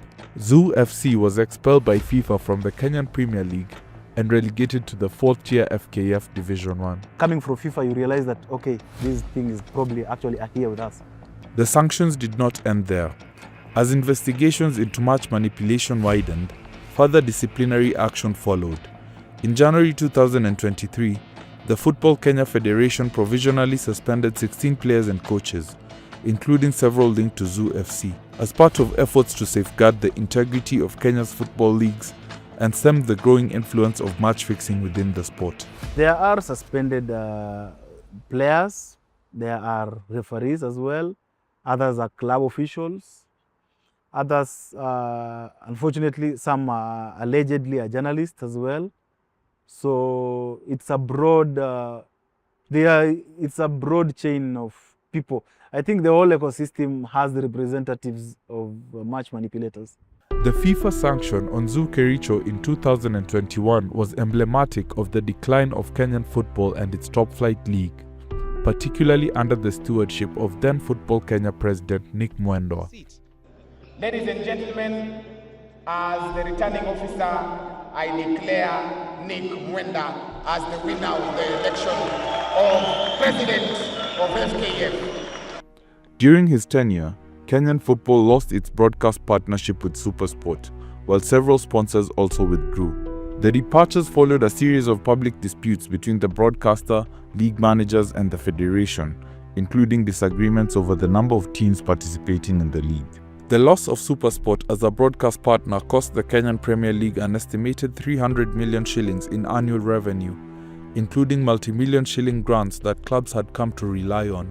A 5-year, 1.2 billion shilling title sponsorship agreement with betting firm BetKing was terminated after just a year, leaving clubs without critical funding. The exit of major betting companies led by SportPesa from sponsorship of local football clubs, including Gor Mahia and AFC Leopards, at the height of a government crackdown against firms in the gambling sector, further exposed the vulnerability of clubs across the Kenyan football ecosystem. According to players and match officials who spoke to Africa Uncensored, the decreased visibility of the league, along with the poor financial conditions for players and officials, contributed significantly to a surge in match fixing. Mwendwa's tenure reflected many of the governance challenges that had long plagued Kenyan football, continuing concerns that had dogged the game for years. His predecessor Sam Nyamweya, for instance, presided over a scandal-ridden tenure in which player welfare was often disregarded. Mwendwa was eventually replaced by Hussein Mohamed in 2024. He decried the downfall of Kenyan football and pledged to transform its fortunes. Among issues he promised to tackle decisively was match fixing. We must bravely address the ills that have bedeviled our beloved sport. Ni wakati tupambane. But despite the lofty promises, Mohamed's tenure has also seen numerous coaches and club officials come out to decry rampant match manipulation in Kenya's top-flight league. In the most recent SportPesa League season concluded in June 2026 under FKF's watch, several football stakeholders, including coaches Charles Okere and Abdallah Juma, called out the dangerous rise of match manipulation. Hata katika ofisi ya federation pia wanafanya hizo vitu, wanadeploy wanakuwa deployed na so hii ni kitu Kenya hatuwezi kuacha. Is the thing that we cannot tell traffic not to collect money in the road. Tutamwambia traffic guys. In their last game of the season, then Sofapaka coach Edward Manoa stormed onto the pitch, as he accused his own players of match manipulation in the game against Kariobangi Sharks, owned by former FKF president Nick Mwendwa. For Kariobangi to have a chance of surviving relegation, Kariobangi Sharks needed to score at least 5 goals against Sofapaka. They scored 6. Patrick Korir is the chief executive of Nairobi City Stars, which featured in the Kenyan Premier League between 2016 and 2025 when it was relegated to the second tier. Korir's frustrations over match manipulation paint a picture of a dysfunctional system, one in which even owners, executives and coaches are powerless to stop the vice in their own organizations, and the bodies tasked with stopping the vice are either toothless or complicit. Match manipulation is where you guarantee. You see, now in betting, it can go either way. City Stars can win, Team X can win, or they could draw, and no one wins it. But now match manipulation or match fixing is whereby you now guarantee the results. And it happens in so many ways. After being confronted with rising incidents of match fixing in the league, Korir decided to take matters into his own hands in 2023 and set up a sting operation meant to catch the fixers red-handed, offering a rare, in-depth look at the match-fixing underworld in Kenya. Festo Omukoto, who was a former City Stars player, scouted through Aspire, went to the Aspire Academy in Senegal, and then later came back, played for City Stars. I think was called up to the under-20. Very good midfielder. While he was at Homeboys, there was a time there was an allegation of fixing of games at Homeboys. Eventually, some players were suspended. He was one of them for 4 good years. So he served his suspension is over. So Kefu gave him a role as an ambassador. So he calls me one evening and tells me, "Hey, CEO, so wanjua ile story ya mine nikikuwa suspended." Nikamwambia, "Yeah, hiyo story naikumbuka." So akaniambia, "The guys who are behind what happened have reached out." So I'm like, okay. So they're in the country. Wako Kenya. We're talking about somewhere Feb, March 2023. So I'm like, okay, so unatakaje?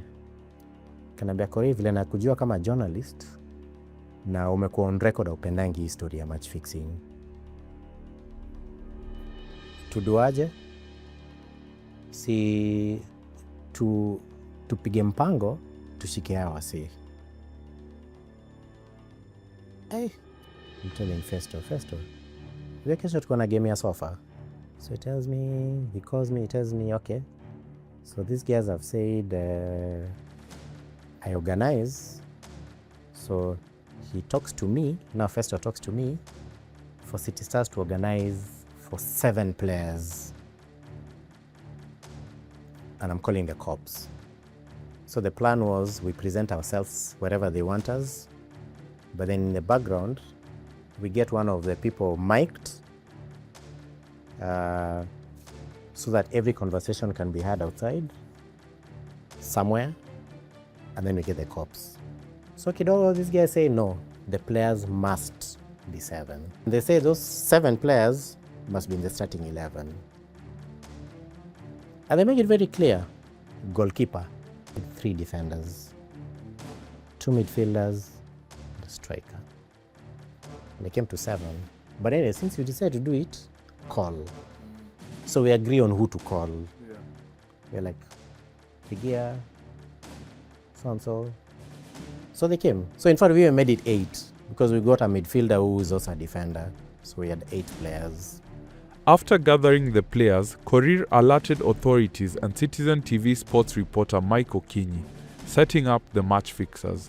We are on Thika Road, headed towards Kasarani, but we'll be given the location of the exact place where the meeting is going to be.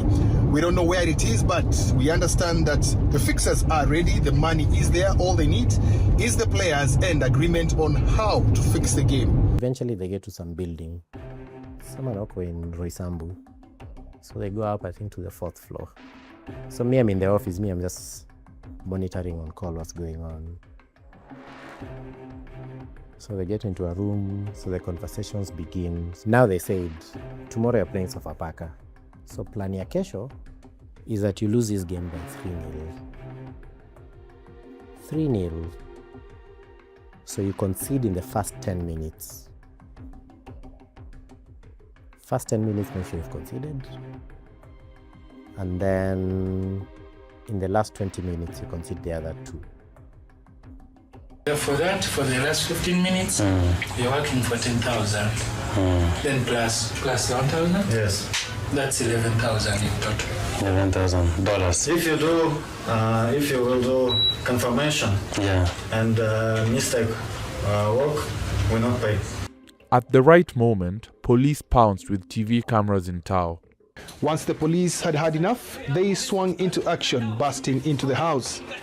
1 Russian, 1 Ugandan, and 1 Kenyan from the match-fixing gang were arrested. Sit down, you, my friend. Sit down. Where? Sit down, you. Sit down. Let's go. But despite Korir having gone above and beyond to nab the fixers, justice would prove elusive. The 3 suspects arrested would be released just weeks later after being charged with conspiracy to commit a felony and cheating, in violation of the penal code, due to the lack of an explicit law criminalizing match fixing, a massive legal loophole. Just 3 months later, Korir would suspend 2 Nairobi City Stars players over their alleged involvement in match fixing: veteran striker Ezekiel Odera and a defender, Salim Abdallah. So that took a really big hit on us because Federation did not act, which I found very disappointing, because for the 3 months we had suspended them, Federation literally did nothing about it.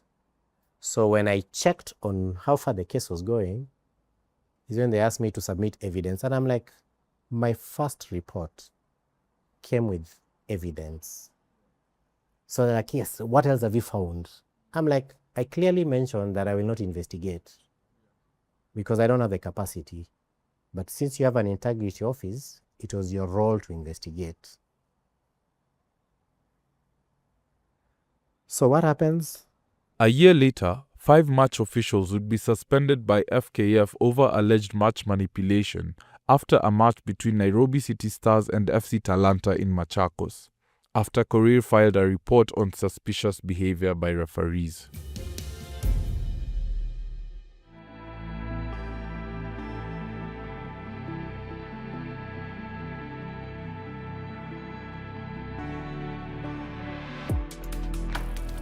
Edwin Mukolwe was the player in goal for Nairobi City Stars versus FC Talanta and was named the player of the match for his heroics as he saved 2 controversial penalties. Kuna game tulicheza na Talanta pale Machakos. In one of my best years nikiwa City Stars, I got the highest number of clean sheets I've ever gotten in my career. So ilikuwa game ya Talanta tunacheza. Game yenyewe haiko kwa TV. Game yenyewe haina fans. Tumepelekwa wapi? Machakos. Nakwambia kwa hiyo game nilisave pena ngapi? Na ni pena yenyewe hakuna pena hapa. Unaona ile ni 50-50. Hakuna pena hapa. Lakini ref asha call. Hakuna pena hapa, ref asha call. Akaona huku ni kunoma. Akapeleka pena huko side ingine. After hiyo match week, like 2 weeks after, kuna watu walikuwa suspended. Kulikuwa na allegations za match fixing kwa hiyo game. The goals that we scored, I'd say were too easy. The penalties that we got to score the 3rd goal was too easy. The penalties awarded against us were no penalties. So I called 2 guys at the Federation, told them that. I sent a WhatsApp on the same. The next day I sent an email just to say, kindly investigate that game because I didn't feel it was normal. As much as I'm happy we've won, but you're feeling like it's a kind of game where you'll also be told you're part of the deal. So, and I didn't want that. So I wanted to separate City Stars from whatever was going on. And sure enough, one of the referees came out and said, hii game ilikuwa fixed. I actually think the referees are the biggest players in this vice because they have the powers to determine how a match goes. You may talk to defenders that you want them to let goals, but the other team decides not to attack. So the referees have the biggest power. They can give out penalties, they can give out red cards, they can ignore penalty calls, they can ignore important cards. For example, a dangerous tackle goes unpunished. So they are the biggest players because they are the person who can easily determine how a game goes, whether a team wins, loses, or draws. FKF has suspended several referees in recent years over alleged match manipulation, but investigations have not progressed further. The careers of many referees suspended over match fixing currently hang in limbo. For this investigation, Africa Uncensored tracked down for several months a Kenyan Premier League referee who was suspended by FKF over alleged match manipulation, ultimately convincing him to speak on the operations of match-fixing syndicates in the country. Our investigation uncovered allegations that match-fixing networks have infiltrated parts of Kenyan football. The referee, who asked not to be identified for his safety, says referees were approached by people with advanced knowledge of their match appointments, sometimes before those appointments were officially communicated. He also alleges that, in some cases, the approaches came from within the football administration itself. Nikikwambia mambo ya match fixing, hii ni kama drug dealing. Unajua wale watu wa chini ndio huguzwa, lakini ule drug dealer mwenyewe hajawahi fikiwa. Yeye ndio ana manage pale juu, anajua huyu na huyu, lakini wakishikwa anaenda missing. Hautawahi sikia ati kuna mdosi fulani alishikwa juu ya drug dealing. Hiyo sasa ndo match fixing. Unaona hiyo federation imeenda, walikuwa wamejaa hivi. Federation yani? Yannick, hapo ndani walikuwa wamejaa hivi. Kuna referees hapo ndani, hao administrators hapo ndani, hao wote. Utasuspendiwa ati so and so amekuwa suspended. Hata hautawahi jua ni duration gani. Wangapi wamesuspendiwa tangu Nick aingie federation? Wengi. Umewaisikia matokeo ati investigation imefanywa ikaisha. Juu ule akitoa hiyo evidence yake atashikwa. Ukimchukua umuulize nani alikuleta hapa, juu ya uoga atasema jamaa fulani. Jamaa fulani akupeleke kwa jamaa fulani. Huyo akupeleke kwa mdosi mwenyewe. So ndio maana hapo ndani ni noma. According to John, whose name has been changed to protect his identity, senior figures in Kenyan football administration work closely with the match fixers. Hao watu wa federation si ati hawajui. Mtu fulani akona appointment. Huyo Asia anajuaje we ndio uko na appointment ya game fulani na we ni referee? Amepataje contact zako na akakupigia simu? Amefikiwa aje na ye hayuko hapa? Simu inaonyesha ako nje ya country. Alijuaje we ndio uko na hiyo appointment? Unapata mtu anakupigia simu before hata we mwenyewe upate appointment. Before ujue utaenda game fulani. Venye iko, we utaapproachiwa. Wakuambie hii game nataka bao 5. Hii game tunataka bao 2. Hii game hatutaki bao. Na hii offer ni pesa fulani. Watakuambia game yote tumekupea kama ni 1 million ama 500k ama 100k. Hii game tutakupa 300,000 ama 200,000. We unaweza fix match juu ya 20k. He argued that many referees take the offers due to their dire financial situation, which is exacerbated by months-long delays in payments from the federation and little consideration paid to referee welfare. Mtu akikukall atakuambia kuna game fulani, nataka ufanye hivi na hivi, na we ukatae ama ukubali. But kulingana na venye kuko, itabaki umekubali. Wewe umechorwa job, umefanya job 3 months, hujalipwa.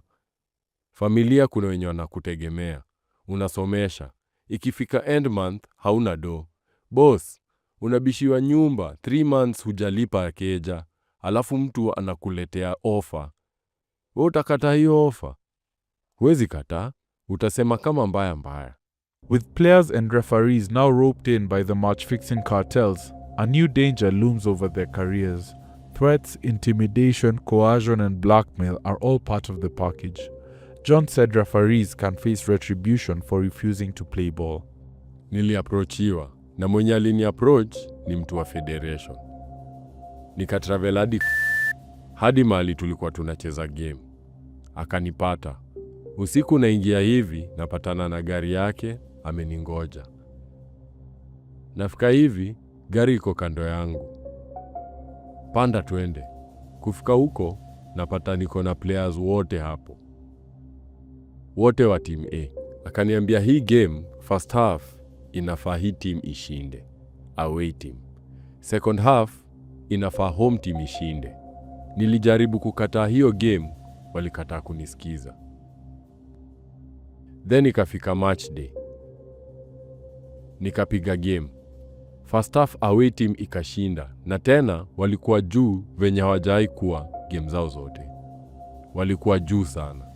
Wakashinda first half vizuri. Second half kurudi, wakaongeza bao. Then after hiyo bao, wakarudi chini.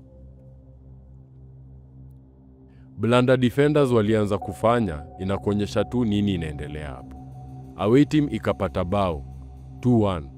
Blanda tu ya kipa. Kocha kakasirika. Kumbe hayuko kwa hii shughuli. Ni technical bench yake iko na yeye hajui. Ana demand kipa apigwe sub. Team manager wake anakataa. Then wakapata bao ingine kwa 2-2. Game inaenda kuisha. Then game ikienda kuisha, wakapata bao ya 3 ya 3-2 ya home team kuwin. Nilikataa bao. Ilikuwa on goal. Mimi nilikataa. Utafanya? Uliniletea deal nikakataa. Hiyo deal wewe ukaunda na players. After kukataa bao, ilikuwa noma. Kuna mabao hakuna mtu anateta, ni kocha ako huko peke yake. Wale players wa ndani hakuna mtu anateta. So hapo ndio nakwambia, venye nilikataa bao ilinipea noma mingi sana. Na nilitafutiwa makosa mpaka ikapatikana. So after hiyo shughuli, venye nilikataa hiyo bao, na hiyo bao ilikuwa bao ya pesa.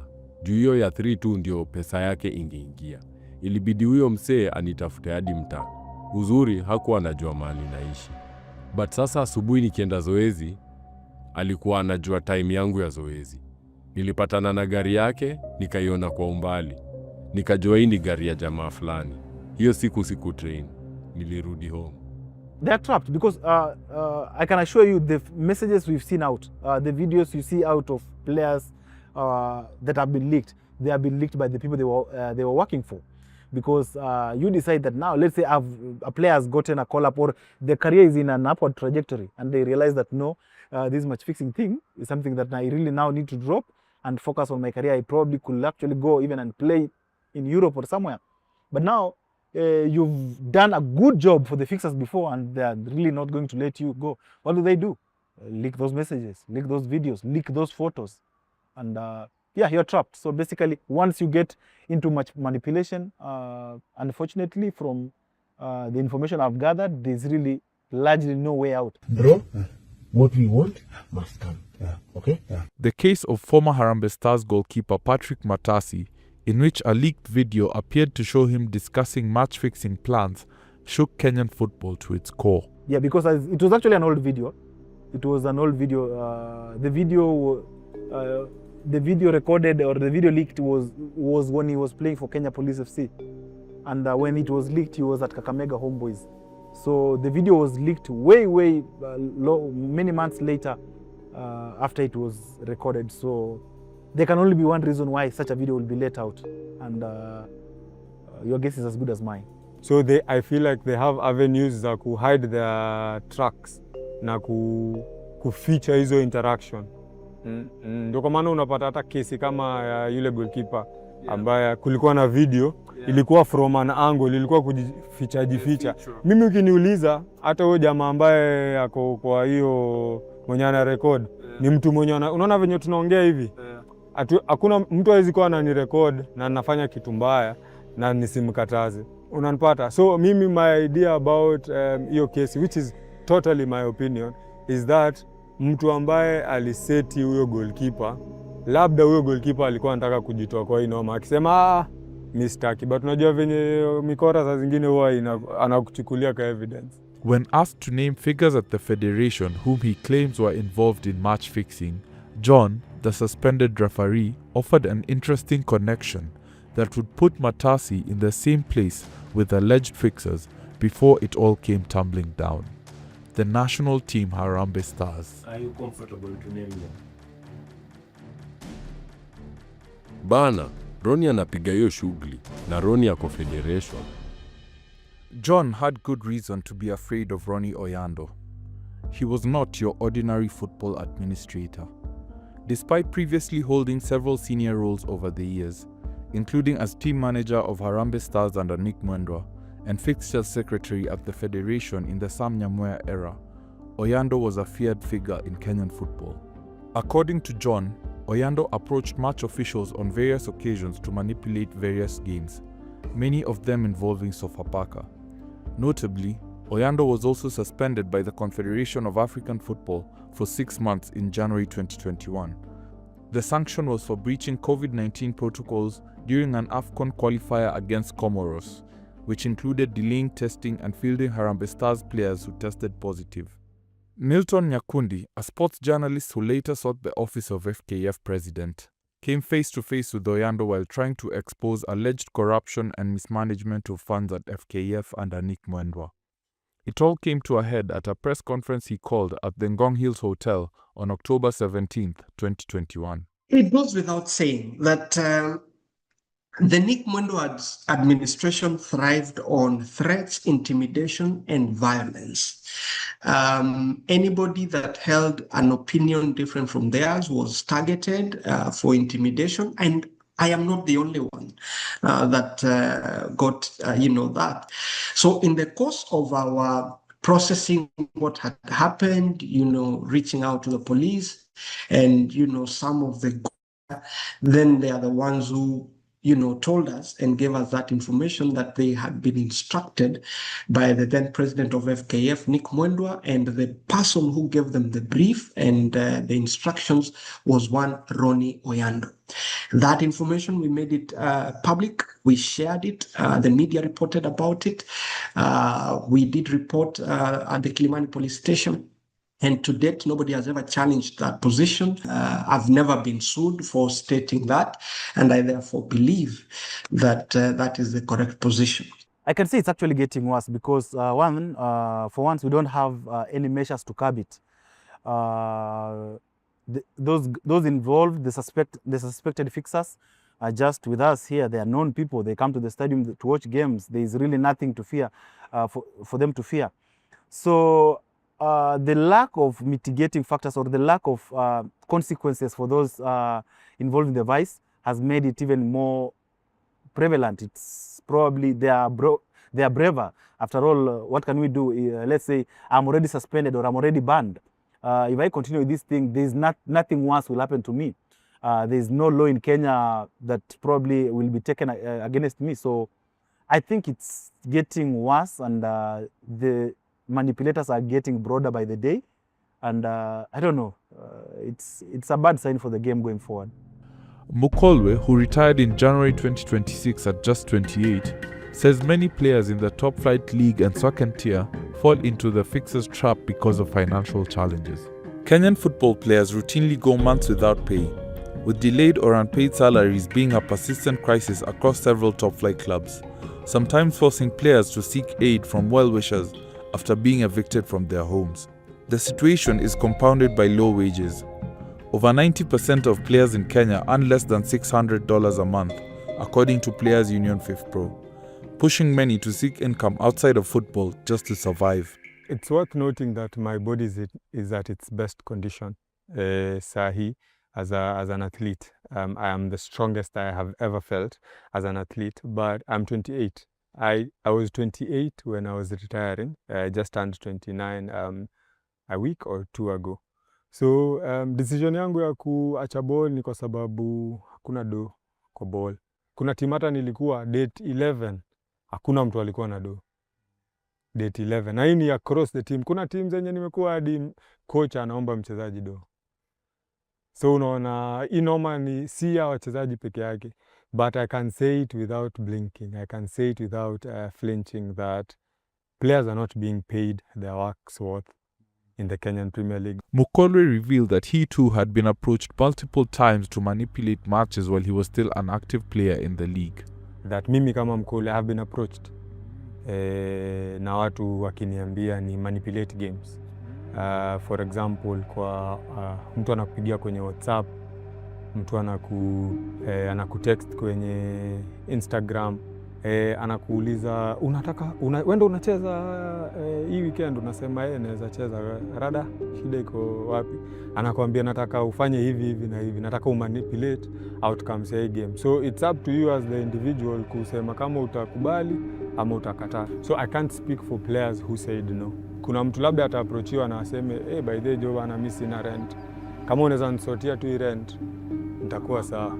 In the past year, there have been new efforts to rein in match fixing in Kenya, namely a proposed anti-match fixing bill tabled in Parliament by nominated MP Irene Mayaka, which would criminalize match fixing, and the formation of a new sports integrity task force set up by the Sports Ministry. Whether these efforts will be successful is up for debate, with players and officials arguing that any real solution must first address long-standing issues on pay and welfare. So we need to change nini tunazungumza about match fixing. Kama hatutaki kutafuta solution, tunaharibia tu watu life. Juu kuna goalkeeper saizi hawezi cheza kwa sababu wali allege ali match fix. Unaona? Wali allege ali match fix. So ile pesa anawadai ya 6 months, haizi enda mahali kudai juu alimsuspend. Na ni suspension ambaye mchezaji hajakuwa hard. With Kenya preparing to co-host the 2027 Africa Cup of Nations, restoring integrity in football is no longer optional. It is essential. The country faces a critical test, proving that it can not only host Africa's biggest football tournament, but also protect the integrity of the game. For the thousands of footballing talents across the country, millions of fans and stakeholders of the game, eradicating match fixing is a matter of life and death for Kenyan football. Match fixing hollows out the very soul of the sport. When results are predetermined, every goal, every save, every last-minute drama becomes a lie sold to fans who gave their time, money, and genuine emotion to something rigged from the start. For betting enthusiasts, in a country with one of Africa's highest populations of youth engaged in sports betting, the threat is even more immediate. When syndicates manipulate outcomes, the odds are designed to deceive you, meaning your money isn't lost to chance, but stolen through fraud. You're not gambling, you're being robbed. But now, one of the days now we're sitting with Interpol, now we are sitting and the OCS is now asking us, okay, sawa, sasa hawa tunawapeleka kotini, tunawashtaki. Lakini sasa tunawashtaki na nini? That's when, for the first time, I saw the penal code. It's a massive book. So we're trying to go through. Sasa hii match fixing tutapata wapi? There is no law that we could use. So I think they were being taken to court with attempt to steal or conspiracy. There was something. There are two cases on them: conspiracy to defraud and I think attempt to steal. Because there's nothing about match fixing. So I call him. So again he's like, huyo ni Koril. City Stars. Pole nilisahau kukuambia. Ile kesi yako file ilifungwa. I'm like, what do you mean file ilifungwa? Like, yeah, because these guys came back through their lawyers, changed the plea to guilty, and they paid the fine that went with that case. They were released and the file is closed. So funny enough, I meet the OCS of Kasarani Stadium Police Station. So like, na wale watu tulishika wako wapi? Bado wako kotini. Nikamwambia ile kesi ilifungwa. Siele, funny enough, just as he was asking me that, the Kenyan guy sells TheraBands. Alipita tu hapo. Akasimama kuzia mtu TheraBands. Nikamwambia si hata huyu ni mmoja wao. Right there in front of our eyes. Like, he's looking scot-free. So, you can do anything and everything. But first, if the federation is not serious about if they don't have a serious integrity office, which unfortunately is the case. And that time when that case was dropped, I was very disappointed. I made a plea to the government, please, can you enact a law? Because I can't be subjecting my players to some cold night to arrest people, and then they walk scot-free. Responding to questions from Africa Uncensored, FKF President Hussein Mohammed denied the claim that the federation had failed to address match fixing as he promised in his campaign for office. The presence of allegations does not necessarily mean there has been a failure to act. Match manipulation is a sophisticated crime that requires evidence-based investigations, intelligence gathering, and due process. The federation cannot sanction individuals based on speculation, rumors, or public allegations alone. Since taking office, we have strengthened collaboration with FIFA, CAF, and integrity partners, enhanced awareness programs for players, referees, and clubs, and continued reviewing our reporting and investigative processes. This is not a challenge that can be solved overnight, but our commitment to protecting the integrity of Kenyan football remains unwavering, Mohammed said. Nick Mwendwa, in a message on WhatsApp, said he did not wish to comment on matters football as he left office 2 years ago. Patrick Matasi denied allegations of involvement in match fixing after the video surfaced, and has challenged his suspension by the Football Kenya Federation in court. Ronnie Oyando was yet to respond to requests for comment by the time of publication. Cannot be reached.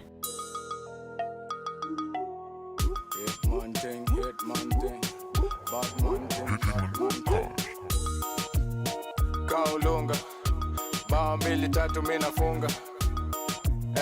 Kaulunga makeki kawa 3 nikipula pula.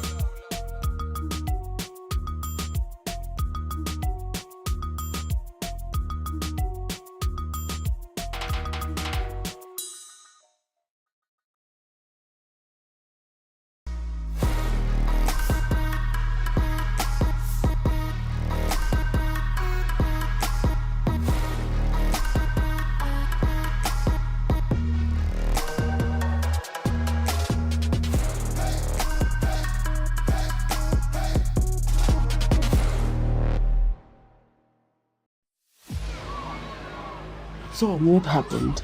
Before we understood the scale, there was an audio recording, and what it captured was deeply disturbing.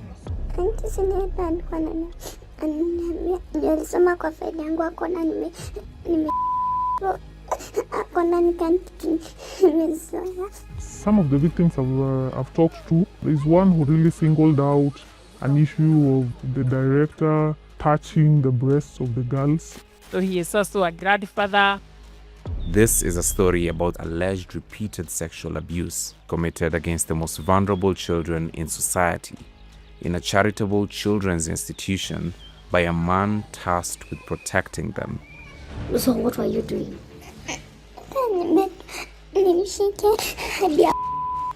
In Kajiado County sits one such institution, Ebenezer Children's Home. My age, I'm about 70 years of age. God bless us, God will do this. God is good. I love the Lord as my personal savior. Which God?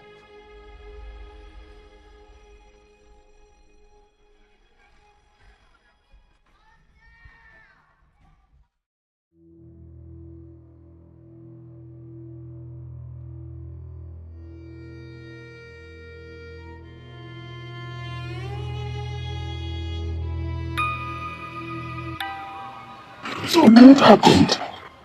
Before we understood the scale, there was an audio recording, and what it captured was deeply disturbing. So what were you doing?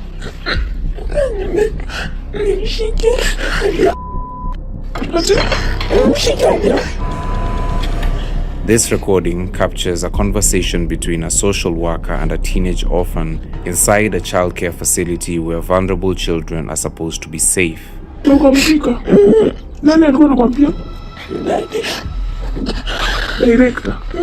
God bless us, God will do this.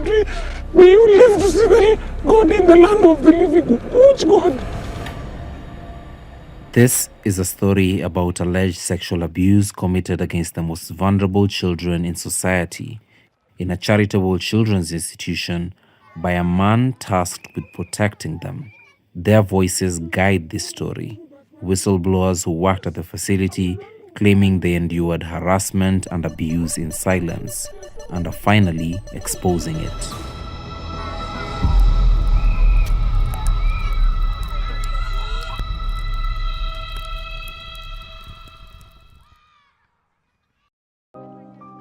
In a country of nearly 48 million people, childhood should be a promise of safety, care, and opportunity. But for at least 3.6 million children in Kenya, that promise is fragile. Many are classified as vulnerable or orphaned. Even though some still have living parents, they're absorbed into a system that decides where they live and who raises them. Across the country, a portion of these children are housed in controlled care facilities meant to protect them. Yet, how they are managed and whether they truly serve the best interests of the child remains largely obscured from public scrutiny. According to the Directorate of Children's Services, there were over 850 charitable institutions in Kenya by 2020, housing over 45,480 children who are either disabled, orphans, or rehabilitated street children. Only 30 of the 850 institutions are managed by the Directorate of Children's Services under the Ministry of Gender, Culture, the Arts, and Heritage. The other 810 are privately run. The history of child protection in Kenya, we can say it began in 2001. Initially, they used to be there, but we used to call them children homes. But there's nothing homely about an institution. No matter how much you pep it up, it is still an institution because it has guidelines, it has rules, it has regulations, there is expectations. So that's where we began. On the surface, some of these institutions have the facade of facilities filled with altruistic love. But beneath the facade is a culture of abuse. In Kajiado County, near Kenya's capital Nairobi, sits one such institution, Ebenezer Children's Home. Documents in our possession show that Ebenezer Children's Home has between 50 and 77 children at any given point. The home was established to rehabilitate street children. It sits on this parcel of land 50 kilometers outside of Nairobi City. But according to our sources, the home is a nightmare beyond your imagination. The two audios you're about to hear were secretly recorded inside the facility. Warning, it contains a vivid description of alleged sexual abuse. So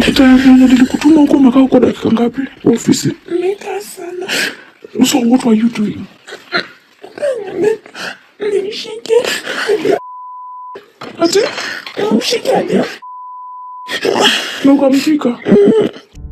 The audio is a conversation between a staff member at Ebenezer Children's Home and a 17-year-old under the care of the facility. The minor, who is in tears, is revealing disturbing details about alleged repeated sexual abuse.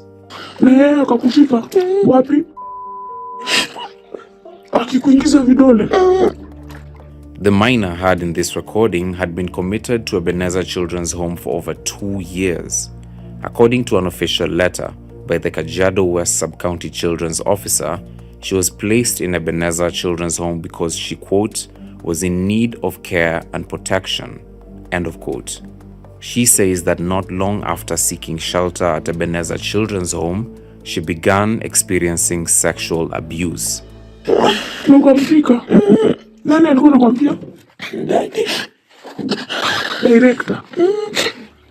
The minor identifies the alleged perpetrator by the nickname Daddy and Director. So he is also a grandfather of 6.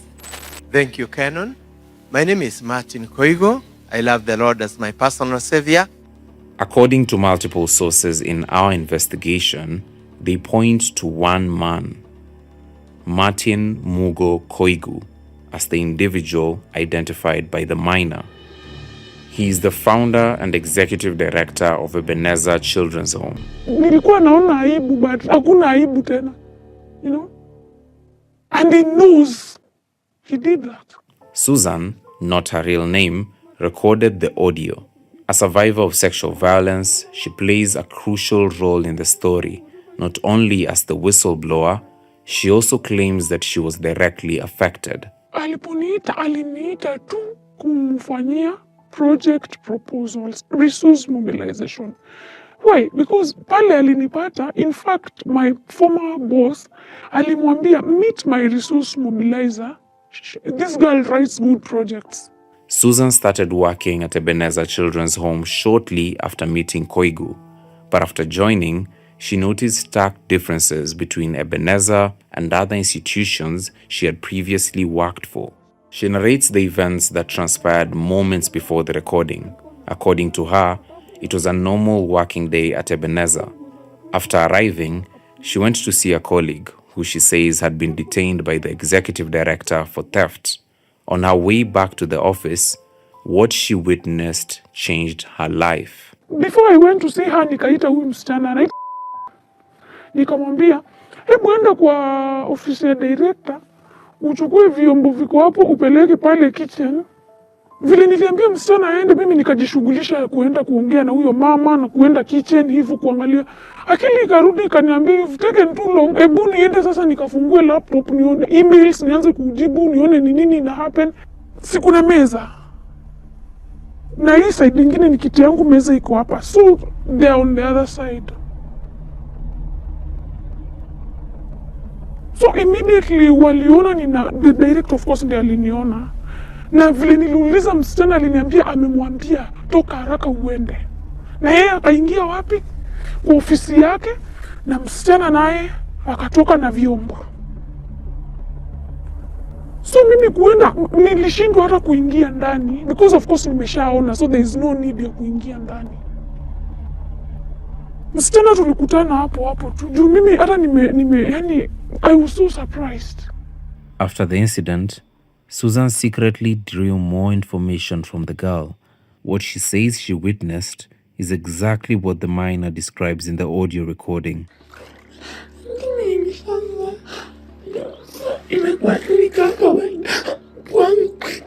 Umeshazoea aje?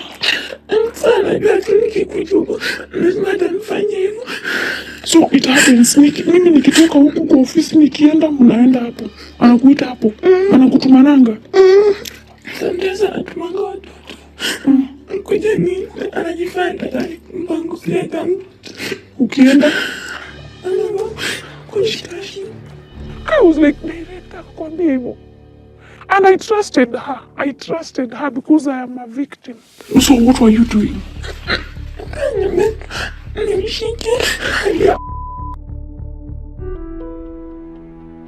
To understand the effects of the alleged abuse better, we reached out to a child therapist.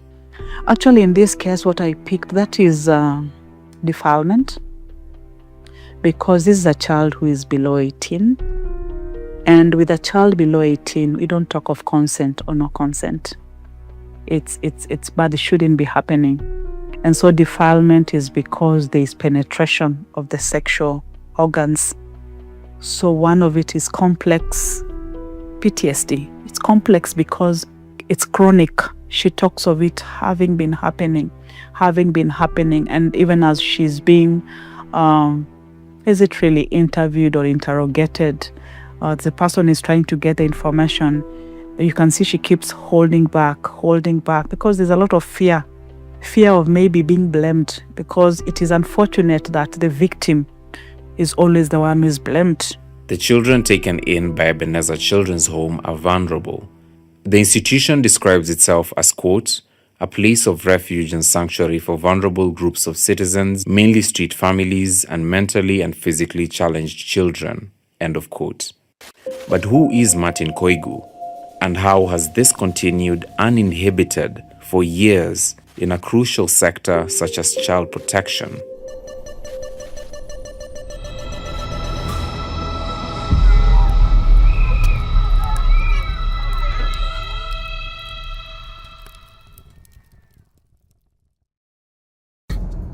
Martin Koigo Mugo established Ebenezer Children's Home in 1994 in Isinya sub-county Kajiado County. In the over 31 years of its existence, the institution claims to have rehabilitated over 1,000 children. His Facebook presence paints the picture of a devout man passionate about child protection. The institution is visited occasionally by well-wishers who often bring with them food and compassion for the children. Koigo is also the vice chairperson of the Children Home Founders Association of Kenya, according to the association's website. A society which claims to, quote, work together for the common goal of the welfare of the children homes founders for the best interest of the children, end of quote. According to the Street Families Rehabilitation Trust Fund website, an institution by the name Ebenezer Children's Home is listed as a partner. But in a letter responding to Africa Uncensored, the National Council for Children's Services said that Ebenezer Children's Home is not validly registered, saying, quote, its registration certificate issued on 15th of November 2020 expired on 15th October 2023 and to date has not been renewed as provided for in the Children Act 2022 due to non-compliance, end of quote. Effectively, the Council for Children's Services verified that the facility was not operating legally. The Street Families Rehabilitation Trust Fund was established in 2003, and part of its function is to manage donations for the rehabilitation of street families through a trust fund run by government appointees. I would not really put an estimated figure on that, but I know the National Fund for Disability has funded the institution and even built a workshop for the institution. The Street Rehabilitation Fund has been funding the institution yearly. I don't know how the government is bypassing all these instances of abuse. Either there's something they're not really looking into, but if they really wanted to find this information, I think they wouldn't just do the superficial, because majority just come to look at the books.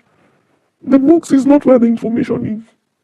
A leaked internal document shows that Ebenezer Children's Home spent over 1.44 million Kenya shillings from the Street Rehabilitation Fund in 2022. But behind this facade is a man whose actions have left many broken lives, lives which trusted him for protection. We interviewed former employees of Koigu's who blew the whistle on the harassment and abuse they witnessed. We will call them Mary and Cindy. I worked as a social worker. I came in as a consultant. So I came in 2 to 3 days a week where I had to prepare anything administrative. I was in charge of working with the children there, ideally child protection. So that was ideally what I did, handling child protection related issues. Better than anyone, Susan, Mary, and Cindy know Martin's management of the institution. So ideally, most of the staff, including myself, you just have to limit yourself to whatever you can do in your own power. So if it really is beyond you, you just leave it at that. Yes, because you can't ask further questions. It's been years since Mary left Ebenezer Children's Home. But before she left, she had worrying observations about the familiarity Martin Koigu had with the female children under his care. Some of the victims I've talked to, there's one who really singled out an issue of the director touching the breasts of the girls in broad daylight in front of the staff, and I think I asked her, it is not something that he's concealing, it's something like he's doing it even in front of you people. During their time at Ebenezer, all 3 women we spoke to alleged that they had been sexually harassed by Martin Koigu. Because Ebenezer Children's Home is in a remote area with limited transport, Mary and Cindy had no choice but to take long rides to Isinya with Koigu. I'd say the most uncomfortable situations for me was really riding in his car to work. It really didn't sit well with me, especially when switching gears. I remember because he drove a manual Prado. He used to rub his hands on my thighs most of the time when driving.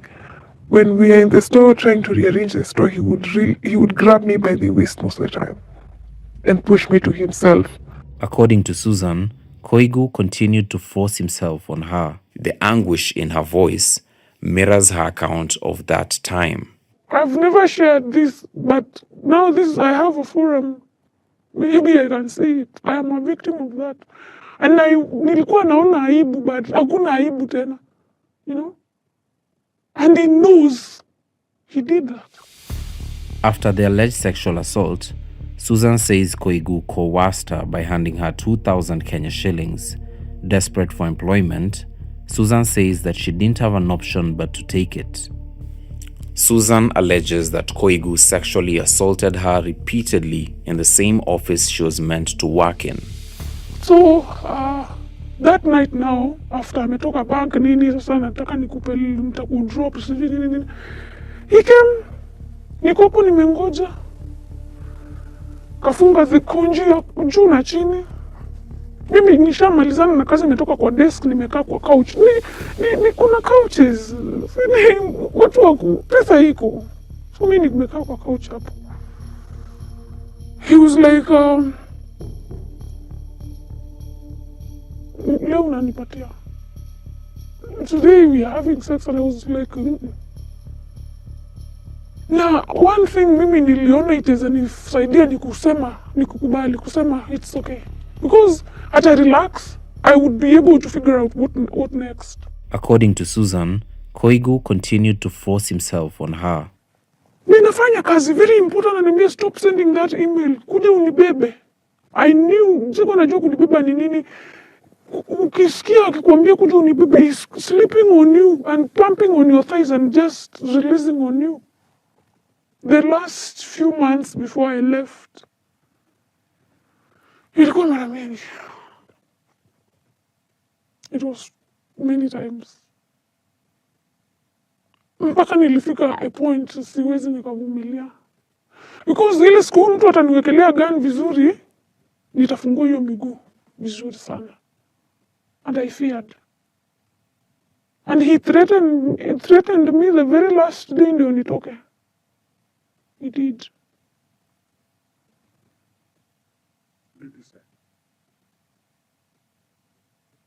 Ufute hizo recordings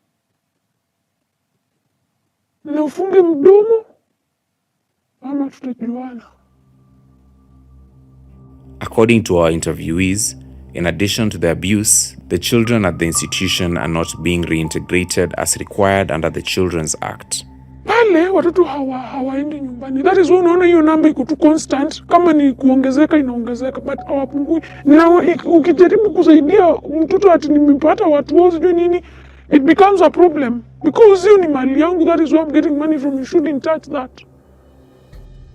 According to the Children Act 2022, quote, unless there are compelling circumstances, a child shall not be placed in a charitable children's institution for a period exceeding 3 years.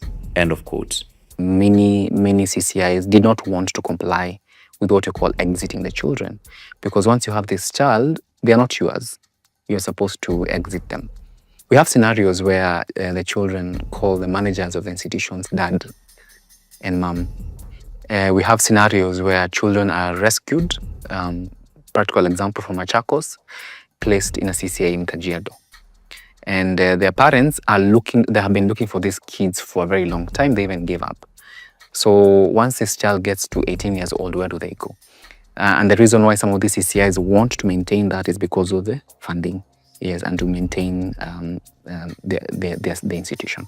In 2022, the government of Kenya launched the National Care Reform Strategy for Children in Kenya for the period between 2022 and 2032. Among the report's goals is to, quote, transition from a system of care where many children and young people are living in institutional care to a system which allows children to live safely, happily, and sustainably in family and community-based care, end of quote. But enforcement of existing regulations remains a problem. The Children Act of 2022 establishes devolved levels of oversight and enforcement. Ebenezer Children's Home is in violation of multiple regulations, and it is not licensed by the National Council for Children's Services. Among the rules in the Children Act 2022 is that every charitable children's institution is supposed to be inspected by the National Council for Children's Services. According to a former employee, due to Martin Koigu's influential status, he gets prior notification of inspection visits. I also shared the conversation with some of the child protection stakeholders we're working with in the county, and so far I'd say nothing much has been done. The institution still remains in operation despite such allegations being made. All of Koigu's former employees and alleged victims have mentioned his powerful connections. This, they claim, is the reason Koigu remains untouched. Martin Koigu sits as the secretary of the board. There are 3 clergy members, including Koigu's partner, the local Sholinke area chief, and Nakuru's first governor, and then state comptroller Kinuthia Mbugua. The director has friends in higher places, so tackling this issue would really mean you drab some feathers the wrong way. So when we come to, let's say, the chair of the board, this is someone who's well known, it's a prominent politician. So really reporting the matter even to authorities would not really assist that much, because if the person has friends in high places, you'd report to this office, and probably by the time you're leaving that office, he's already have word that a certain person ABCD was in this office reporting that your institution ABCD. We reached out to the alleged perpetrator, Martin Koigu, for his response on the allegations made against him in this documentary. So, Martin, I'm reaching out because there's some allegations that have been made regarding your management of the facility. To be specific, allegations of sexual harassment and sexual abuse, both by minors within the facility and employees at the facility. And we believe in fair reporting. That means giving you a fair chance to respond to the allegations. As we talk, I'm in the hospital. Okay. I'm admitted in the hospital. Would you kindly maybe call me next week when I'm through? All I'm seeking is your response to the allegations. I'm just trying to get to that. It's an allegation. Allegation. Anybody can. People can call you Amanda. They can see anything. But will I concentrate with my health, or I'm first concentrate with what people are saying? All right. So just that. My age, I'm about 70 years of age. All right. So I think I'm so old for. I think for some of the things which I've already been told by somebody have called me. Yeah, about the same.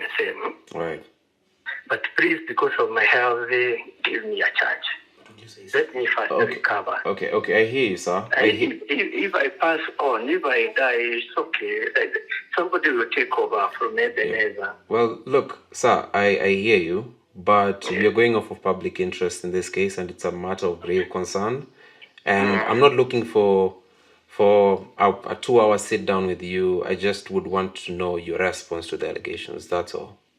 Okay, sir, thank you. Yeah. So, what's your response to the allegations that I've mentioned? Are they true or are they false?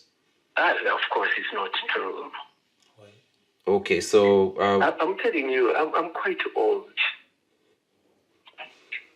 I wish I can be able to talk to you, but give me a chance. Let me first deal with my health. During our initial conversation, Martin Koigu denied the allegations made against him and requested more time to respond, citing ill health. We honored that request, but subsequent efforts to reach him for further comment via calls and text messages weren't successful. Kwanza, those days were my worst, because hata nikirudi kwa nyumba I used to kwanza akili nimefungua tu mlango, hata sijaoga, sijafanya anything, akili inanirudisha huko. Naanza kufikiria what has been happening the whole week, the whole 4 days. Koigu's standing in the church as an elder and lay reader is evident from the comments under his posts on social media. I'd say people hold him in high regard in society. You know, people would not expect that he would really do this. And I think that's the reason why majority of the people who have reported have not been seen as credible. You know, how do you tell us this person? We know him. You know, he's known by almost everyone. To be the father of my children. And me and him, God has blessed us with 3 children. So he is also a grandfather of 6. What she did not tell you is that I'm the oldest serving reader in this diocese of Nairobi. This is pure hypocrisy. This is very wrong. We are ni sawa, tuko na watoto watatu tumebarikiwa na wenye mmeweka pale. What about the girls? What about me? Her pain has persisted long after she left Ebenezer Children's Home. The emotional trauma is something she has had to live with every day. Child protection in Kenya currently, I'd say, it's not really in a good state that would say the children are receiving the necessary care. It has not been highlighted in a long time. And so institutions, we only hear of certain institutions have been, especially when they're run by foreigners. But there are so many institutions in the country that are also being run by Kenyan citizens where abuse is still taking place. And the government has yet to probably highlight the issue or is aware of the issue but really is not acting on it. At the time of filming this documentary, Martin Koigu, the executive director of Ebenezer Children's Home, was not under arrest or investigation. I also shared the conversation with some of the child protection stakeholders we are working with in the county, and so far I'd say nothing much has been done. This institution still remains in operation despite such allegations being made. In a response to Uncensored, the National Council for Children's Services dismissed the claims as misinformed. The council maintains that it has no record of any complaint or information regarding the alleged abuse of minors at the institution. It adds that when cases are formally reported within charitable children's institutions, they are handled through established legal frameworks. But in this case, the council insists that no such report was ever made. For the child, my heart goes out. Being a child protector in the child protection space, my heart goes out. One, in knowing that as long as the perpetrator is out there, many children could be falling into their hands. Many children are having their lives ruined. Many children are being robbed of the opportunity to be children. Very many. So my prayer is also that that child is going to receive trauma-informed care and that child is to be rescued. That is not a place for that child to be in because you don't know how much can they stomach. We sent questions to both the National Council for Children's Services and the Directorate for Children's Services. We sent questions to the Directorate about their criteria for licensing charitable children's institutions like Ebenezer Children's Home and about their monitoring of the well-being of children placed in institutions. In addition to that, what action the Directorate will take in light of the allegations and whether they are aware of any reported complaint against Martin Koigu as alleged by our sources. We asked the Council for Children's Services, among other questions, about allegations of inaction after complaints were brought to their attention. The council responded, saying that it had not received any complaint.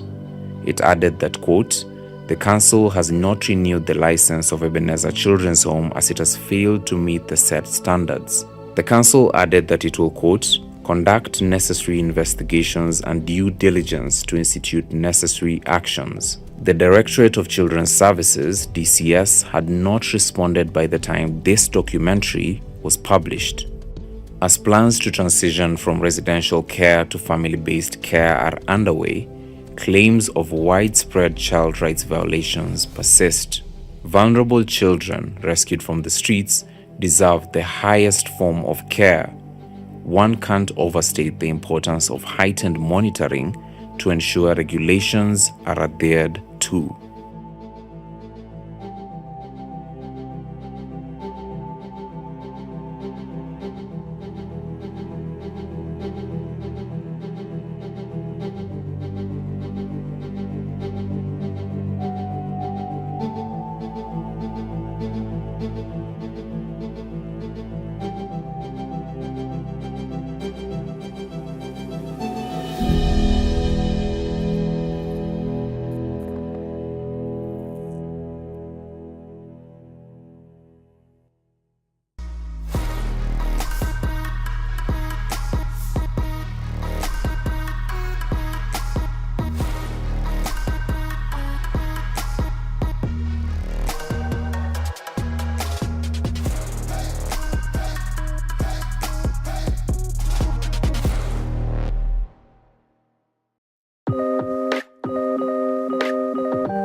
Do you care about truth, justice, and stories that really impact our lives? Then, the Africa Uncensored community is where you belong. What do you get when you join? Well, early access to powerful investigations and a chance to contribute by making your voice heard and the stories that matter. A space to connect with people who care about accountability just like you. Opportunities to share your thoughts, give feedback, and even tip us on stories that need to be told. Plus, events, trainings, screenings, all those things to keep you learning and engaged. This isn't just about community, it's about telling the stories that shape Africa. So, guys, join the Africa Uncensored community now and let's uncover the truth together.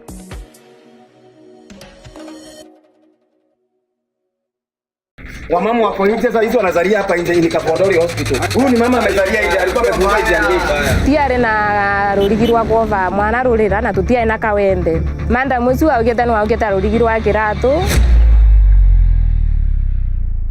Because the company yenye tulikuwa tunasikia kulikuwa wanasemekana kwa hakukuwa na stima. Gari mtu akufie mikononi yao kuliko watu madaktari wakimwangalia hivyo tu. Inaletwa kwa akaunti yangu na mimi ni mama. No twere muthenya wa gicaga kana gaka ni kwathiire atena mbere.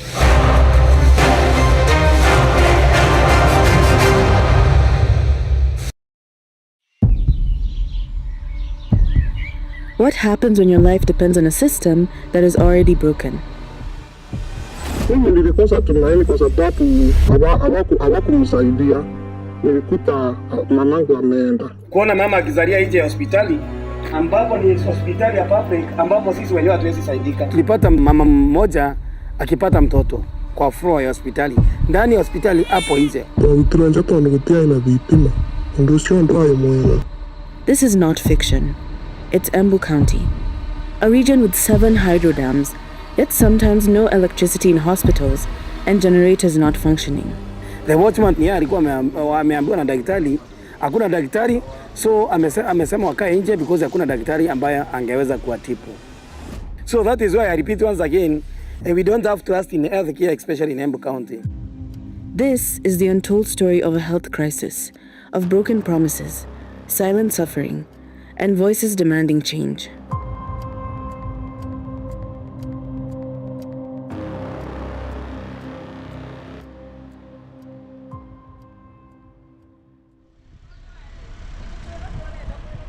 In Embu County, located in the eastern region of Kenya, just approximately 130 kilometers from Nairobi, the promise of healthcare has turned into a daily struggle for survival.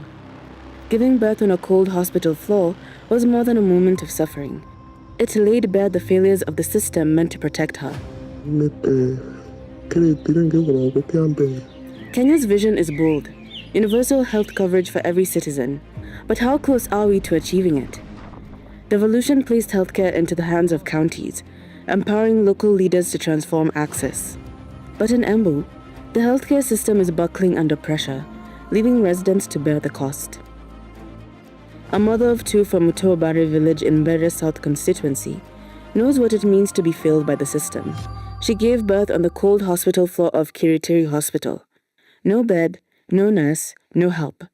What happened that day was not just a painful ordeal. For many residents here, it reflects a healthcare system that too often isn't there when it's needed the most. On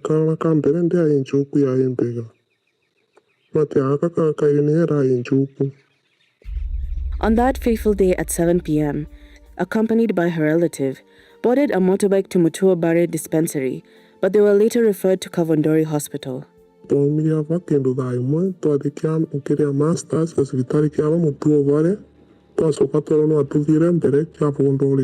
Upon arrival at Kiritiri Hospital, they met security and two doctors.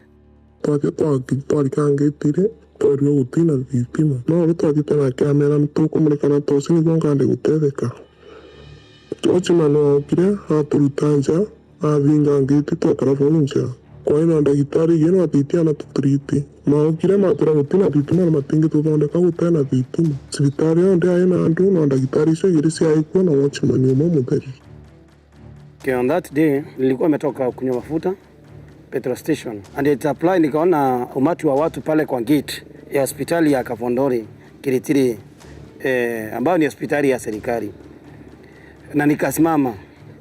All of a sudden nikapata is boda riders na live about boda riders. Kulikuwa na wagonjwa wawili ambao walikuwa ni wazito, ni mama ambayo walikuwa naelekea kupata watoto. We call upon the county government sisi Lebarire uangalia wa mama. Mimi nikaamuliza ngeti ifunguliwe because I understand that Kavondori hospital it is a public hospital. Nikakimbia police station Kiritiri ambapo nienda kureport for the security of my life. She was not alone that night. A relative stood by her side, watching helplessly as she delivered her baby out in the open corridor of the hospital. Murwaru akwa turwavaunza nivaukire mengi tugikinya iri maria mai marwaru mauka nivaukire ucio waukire kwira osimania tuvingurire aukatethia osimani muno osimani atuvingurira murwaru akwa niria ngwatirie agindira ng'ino wa murugi nige kuma nyene na mwamatire njara ngimwetwara vuvaya ya cibitari farandari ngimwire karande vau na tukimutandikira gacuka univa murwaru akwa aukire atethekera. Angalia huyu mama anatesekea hospitali. Huyu ni mama amezalia nje, alikuwa amefunga nje ngeti. Na sio mmoja ama wawili wamefungiwa. Waaskari walikuja, na wakati walikuja because niacha kama wale wamama wamefungiwa pale ndani kwa hospitali, tulipata mtoto, mama mmoja akipata mtoto. Tutiare na rurigi rwa kuva mwana rurira na tutiare na kawembe. Manda mucu augete rurigi rwa kiratu ni watutethirie naguo kawembe aina kamwe twaunana na munanano twa thinja rurira na kamwe na twatiga kamondu nake angitetheka atethwe ni aka kengi. It was very painful kuona mama akizalia kwa floor whereby ni hospitali ya serikali whereby inafaa kumanage na county government. So for me the experience it was very painful because those things zilikuwa zinafanyika 20 centuries, watu kusaliwa nje ya hospitali ama kwa njia. Unasikia mtu amezaliwa kwa njia anaitwa wanjira, but for me it was very painful actually. It happened hata nilikaa almost 1 week bila kukula.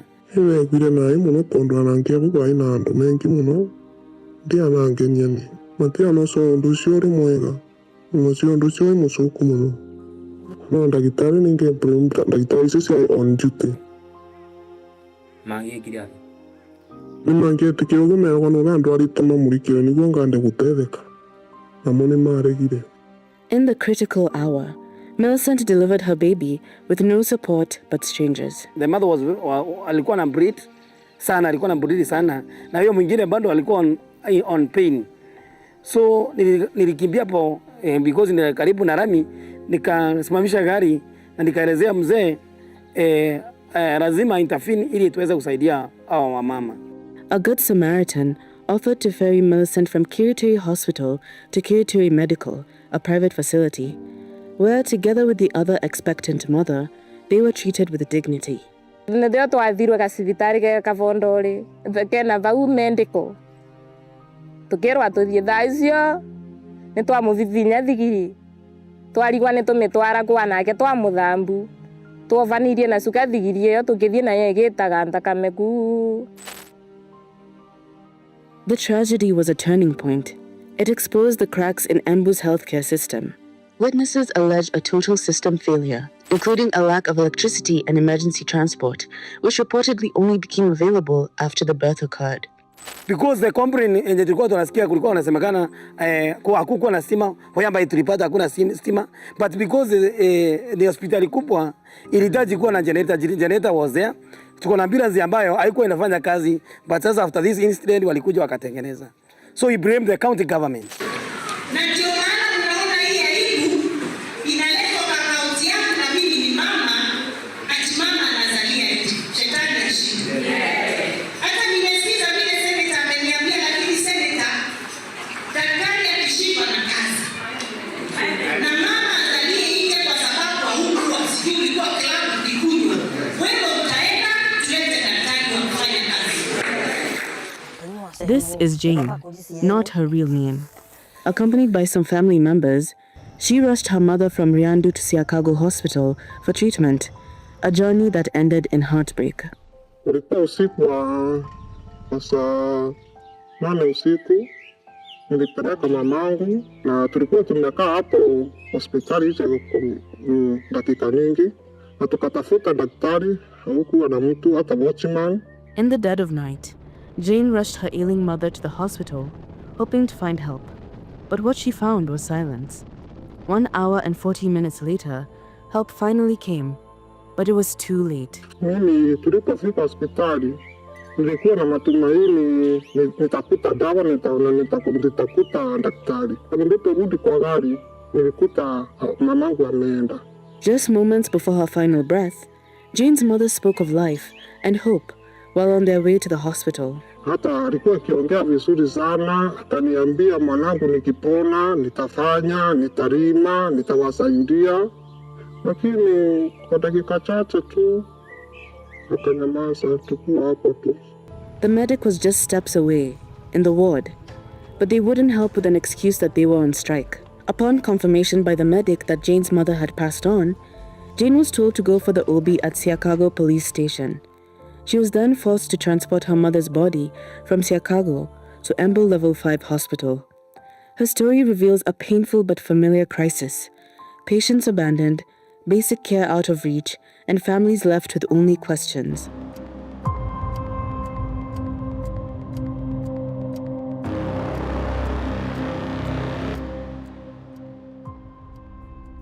We met a Boda Boda rider who's involved in a road accident. Hit hard, bleeding heavily, and bones fractured. His friends rushed him to Embu Level 5 Hospital, but there was no working x-ray and no emergency intervention. They desperately lifted him onto a hospital bed and carried him to Nema Hospital, a private facility. At Nema, he received a dignified treatment, but at a cost he couldn't afford. Within days, he checked himself out. Now recovering at home, he explained to us off-camera what happened on that day and how he lost faith in public hospitals. He asked for his face to remain hidden, but hoped his pain would not be ignored. Joseph Muni, a local Boda Boda rider, confirms the story and says it's just one of many healthcare tragedies. For me, because I'm a rider of motor bike, hiyo ni mbere. Hiyo maneno naijua na pia nimeisikia ya kwamba jamaa alipata accident na alipoenda pale hospitali in Embu hakupata matibabu. So that is why I repeat once again, we don't have to ask in healthcare, especially in Embu County. We call upon the directors, even the governor, to pull up their socks because watu wanaendelea kuumia. We met John, not his real name. He's a medical practitioner in Embu, but his work is not just treating patients. He's fighting the system that is failing both the workers and the sick. Zile chaji tutapitia kwa kazi tunaona kuna issues mingi.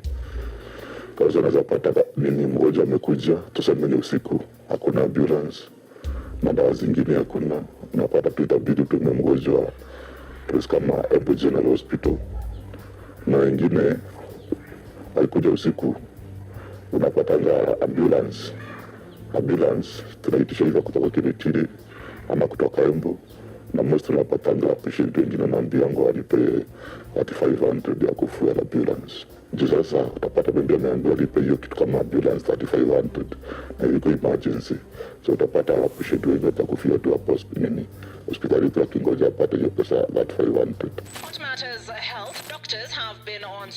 Unfair contracts, delayed pay, and overwork have pushed healthcare workers to the brink. Medics like John are only paid a fraction, fueling regular strikes and resentment within the system.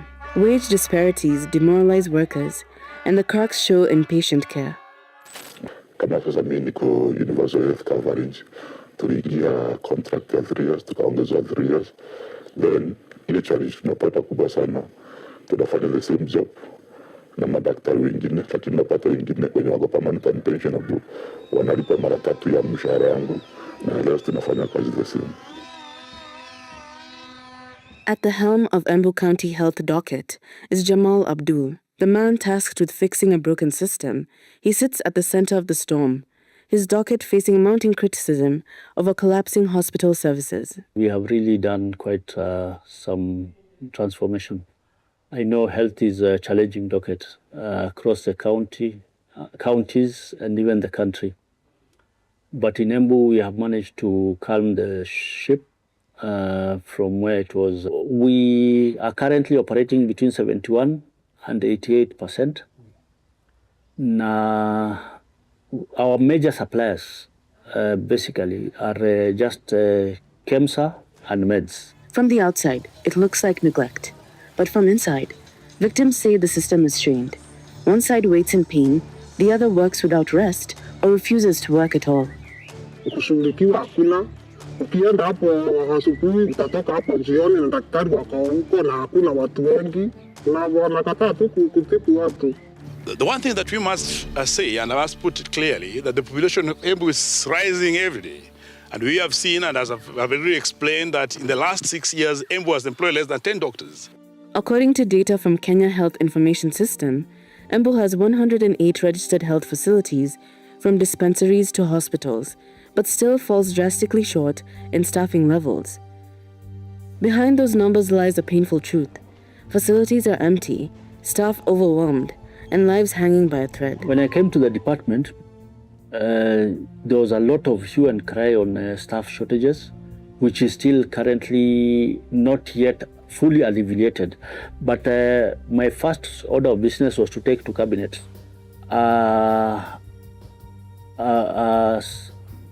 an agenda of ring fencing all the personal emoluments that were coming from health to stay in health, because we had cases of retiring officers, so that when somebody is retired, we immediately recruit to fill those positions. John recounts one incident he won't forget. It was late into the night when a stranger was brought in hospital by kind strangers.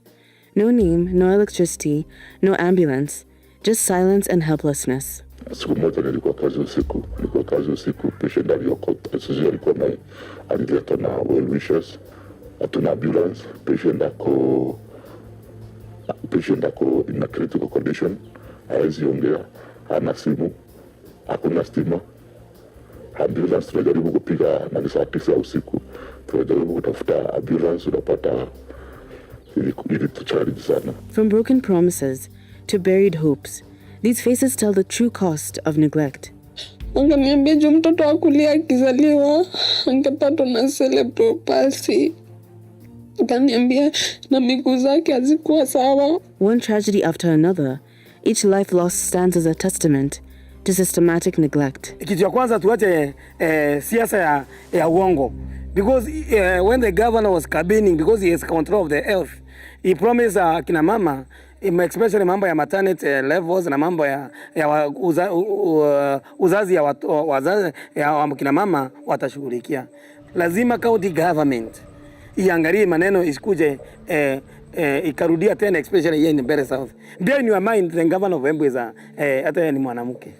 Politics zile mingi zinachezwa na hospitali, so utapata hata mgonjwa huyo kwenda kuongea huku nje itakuwa ngumu sana, juu haizienda kuongea juu kuna watu wengine wanajaribu kupinga. Jamal warns against turning healthcare into a political battlefield. But for many on the ground, the line between failed systems and political promises is already blurred. With feedback systems and union talks in place, the county says it's listening. But fixing a broken system takes more than just conversation. It takes commitment. Sisi kama community tunataka tuletewe dawa, lakini tukiletewa dawa tunapewa dawa siku 2, ya 3 unaambiwa nenda ukanunua. Hata Panadol, hata Piriton tunaenda kununua. Kwani Panadol ni kitu ya kununua na tuko na hospitali yetu hapa. In the 2023 to 2024 Auditor General's report, over 9.4 million shillings spent on health facility upgrades could not be supported with documents like the bill of quantities. Pending bills worth over 1 billion shillings were not disclosed in official records. That is money suppliers never received and services never delivered. Meanwhile, patients are told to buy their own medicine, even the most basic painkillers. Despite yearly health budgets, only a small fraction of funds reach where they are needed most. Poor budget absorption has paralyzed service delivery. The report also revealed irregular procurement practices and staffing mismatches, overstaffing in admin roles, while key medical posts remain vacant. All this while healthcare workers protest unfair contracts and overwork. Some hospitals have medics serving hundreds. Sisi kitu kile tunataka sana, daktari wao makini sana. Mgonjwa akifika kwa hospitali au akiangaliwa. Afadhali mtu akufie mikononi yao kuliko watu madaktari wakimwangalia hivyo tu. Residents are beginning to ask questions. They're demanding answers. They're demanding better. Atenda kile ndio kile madaktari mwongere aerogia kwa madaktari mwongerereke na kile ndio asokere Embu County. Na dina kafa na telekera vonja na teleka na vile mwana rulika na rubikirwa kiratu biso kangiru tokeria jo kuma gimeo fabanya na suka ngiti na nyasi vitali na telekere. I want to tell the people of Embu County that we are on a journey of continuous improvement. You might have not been very happy previously with services that we are offering, but we are focused on improvement. We apologize to anybody who has maybe not had the best experience. The system is trying, but without urgency from those in charge, pain will remain constant in Embu's health story. Most utapata nini counties sa hospitali na depend na governor. Kama governor kuna goodwill ya kusaidia hospitali, utapata hospitali zitapata madawa, lakini utapata kama shughuliki na vitu zingine mostly ya hospitali kisaulika, utapata tu wananchi tu wataendelea tu kuumia tu. In Embu, healthcare is no longer a right. It's a gamble with life. As long as systems remain broken, ordinary citizens will continue to pay the ultimate price. The quest for dignified healthcare continues in Embu and beyond. People demand transparency. They demand better healthcare. The question remains, who will listen?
you care about truth, justice, and stories that really impact our lives, then the Africa Uncensored community is where you belong.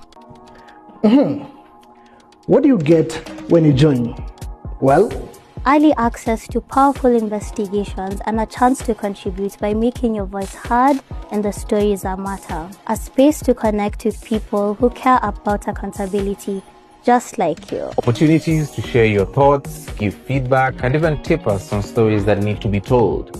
Plus, events, trainings, screenings, all those things to keep you learning and engaged. This isn't just about community, it's about telling the stories that shape Africa. So, guys, join the Africa Uncensored community now and let's uncover the truth together.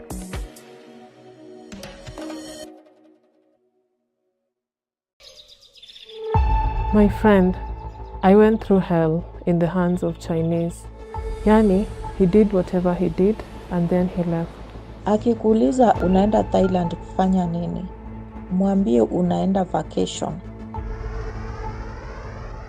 the promise was simple: a well-paying job abroad, a means to change not just their lives, but those of their families. Piga hesabu vyenye unaenda kutengeza pesa, that's not a problem.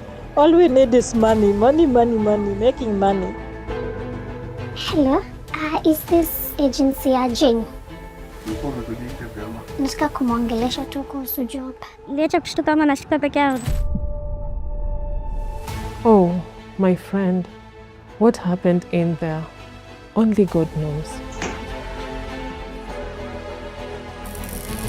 Nimekununua kutoka kwa agent yako kukuja kunifanyia kazi. Hapa hakuna mshahara, hakuna kitu naweza fanya.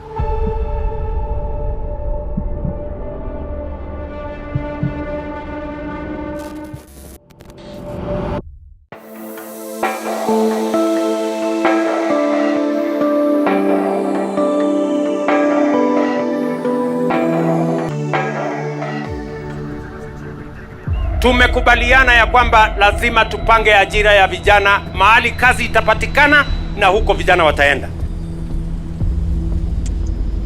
Akikuuliza unaenda Thailand kufanya nini?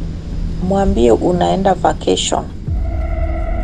The promise was simple: a well-paying job abroad, a means to change not just their lives, but those of their families. Piga hesabu vyenye unaenda kutengeza pesa, that's not a problem.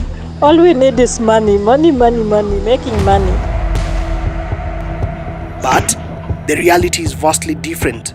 A nightmare where people are stripped of their freedom, sold into forced labor and trapped, not in the countries they were told they will go, but somewhere else, with no way home. So every day, unaongea na more than 1,000 people. In the dark room, they are on curfew, tie your hands and place upside down. For more than 8 months, Africa Uncensored dug into the hidden reality of what happens when people are trafficked, exposing a pipeline that lures vulnerable individuals halfway across the world with promises of legitimate work. But what awaits them is far from what was promised. Many end up trapped in exploitation, enduring harsh conditions with little protection. Their stories reveal not just the reality of trafficking, but the human cost of systems and governments that fail to protect their own people. Nimekununua kutoka kwa agent yako kukuja kunifanyia kazi.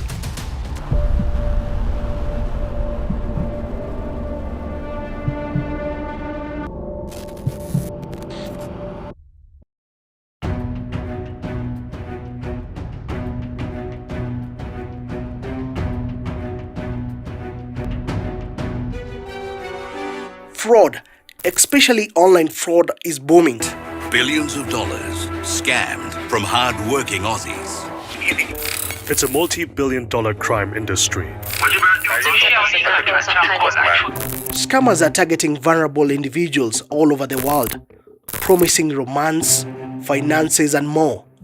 The hotspot for these scams is Southeast Asia, where multi-billion-dollar criminal fraud industry has emerged, fueled by human trafficking and brutal violence.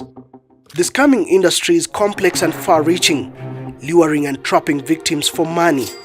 A new trend has emerged, where people are being lured, but for something more sinister, to worker scammers. These workers have endured grim conditions far from home. A growing number of these workers are from East Africa, driven by high unemployment at home to look for opportunities abroad. They are lured by genuine job prospects, often ending up with nothing to show for it. 78 more Kenyans were rescued from compounds in Myanmar. Trapped in a high-tech scam syndicate run by armed rebels. Enda uchape job, wacha weka mambo ya pesa, wacha akili yako ifikirie pesa. In the crowded streets of Nairobi, thousands of young people chase the promise of a job and a better life. Each year, over 1 million enter Kenya's job market, but jobs are few and far between. Youth unemployment among those aged 15 to 34 hovers at 67%. 2 out of 3 young people are unemployed. How come ofisi zingine wanalipa na nyinyi hamlipwi? Mnafanya the same work. Hiyo sio poa. The voice you have just heard is believed to be that of Grace Eshiwani, who, according to survivor accounts and our investigation, is a key link between traffickers operating across Southeast Asia and Kenyans being trafficked to work there. Kwamboka, not a real name, is one of such victims. What she described was a nightmare no one should ever have to endure. My friend, I went through hell in the hands of Chinese.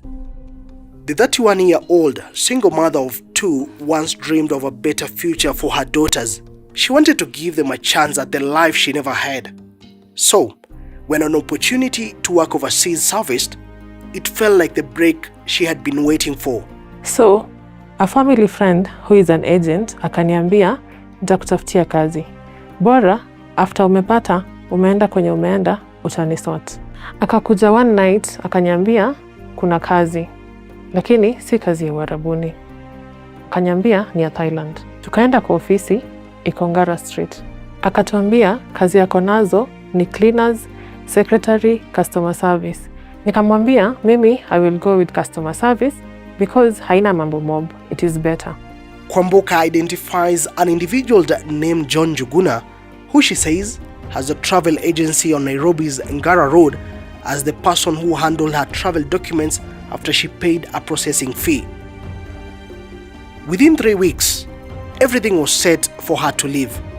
Before she departed, she was introduced to Grace Eshiwani, the person who would become her main link to the supposed employers overseas.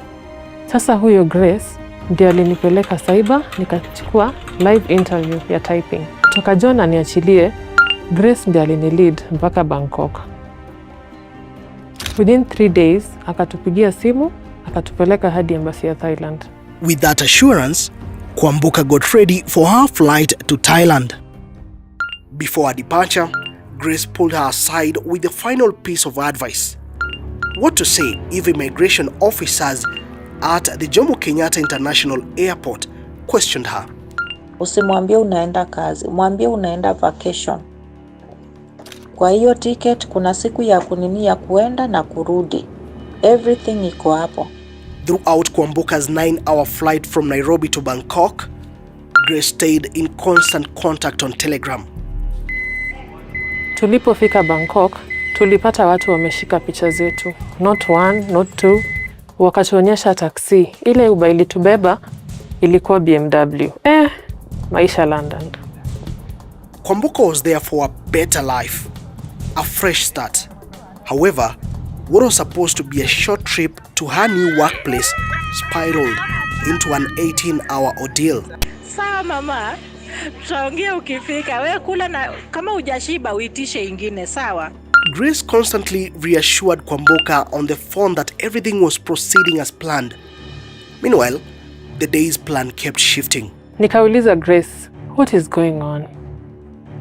Grace akaniambia, niko huku, ukifika unipigie nije nikuchukue. Nikasema, that is fine. Kama kuna Wakenya huko, ni sawa. Kwamboka did not know it at the moment, but she had gotten caught up in a seedy underworld. The first red flags appeared, and soon Kwamboka realized that she was in danger. Nileta kushtuka ama nashtuka peke yangu. Wakatu check up. Wakatupora kila kitu. Wakachukua passport, wakachukua simu, lakini yangu wakasahau. Nikachukuliwa, nikapelekwa room za madem. I had my phone, but haikuwa na network. Kuna mahali ukisonga ilikuwa inashika. Nikatumia huyo John location, nikatumia mama yangu na a friend of mine. Nikawaambia, this is the place, but si vile nilikuwa na expect. Nje ni construction, but ndani there's another business that is taking place. Within 2 minutes, masoja wakaingia. Wakaanza na makofi. Wanaongea Kitai, mara si Myanmar. Hata sielewi walikuwa wanataka nini. So ndo roommate tulikuwa naye hapo, akaniambia they want your phone. Where is it? Nikawaambia it's just there.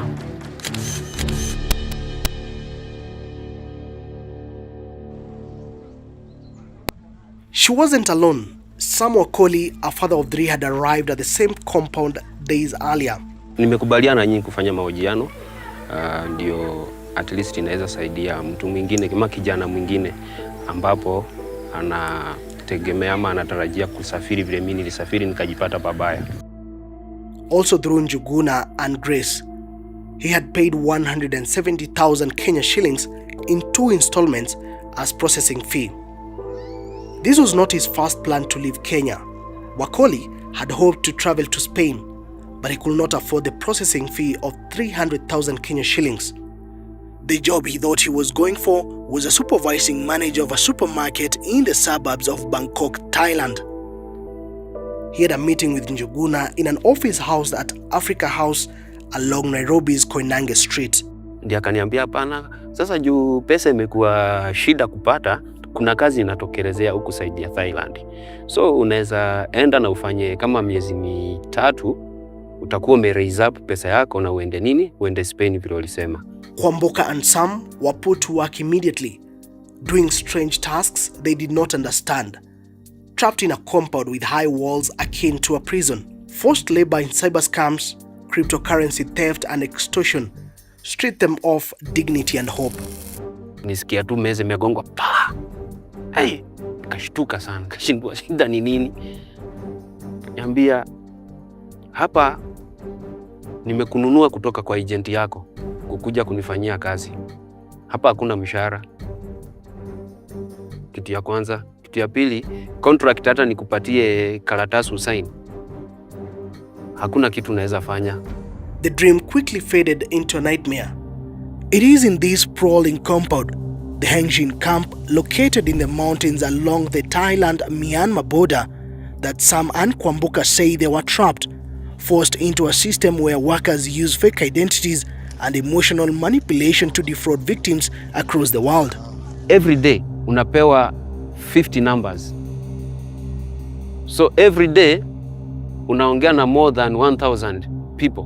Reports from early 2026 by the Federal Bureau of Investigations, FBI, show that the scam centers in Southeast Asia have morphed into industrial-scale human trafficking operations involving cybercrime, money laundering, and exploitation, trapping workers from East Africa and beyond. Unsuspecting victims are coerced into cybercrime, particularly into conducting quote-unquote pig butchering, romance scams coercing victims into investing in non-existent schemes, online fraud, money laundering, and illegal gambling operations. After like 2 weeks, Ndosa akasimama meeting akasema, hapa sasa niko na wapea target ya kila mwezi. Pesa yenye unafaa uwe umepea kampuni ndio tukupatie commission. Sema kila mtu anafaa awe ametengeneza $15,000 every month. Ndio hii $15,000 we upewe commission ya 700. Na hiyo 700 hauko sure, si guaranteed. Kila mtu tulilia kwa hiyo ofisi hiyo siku nakumbuka.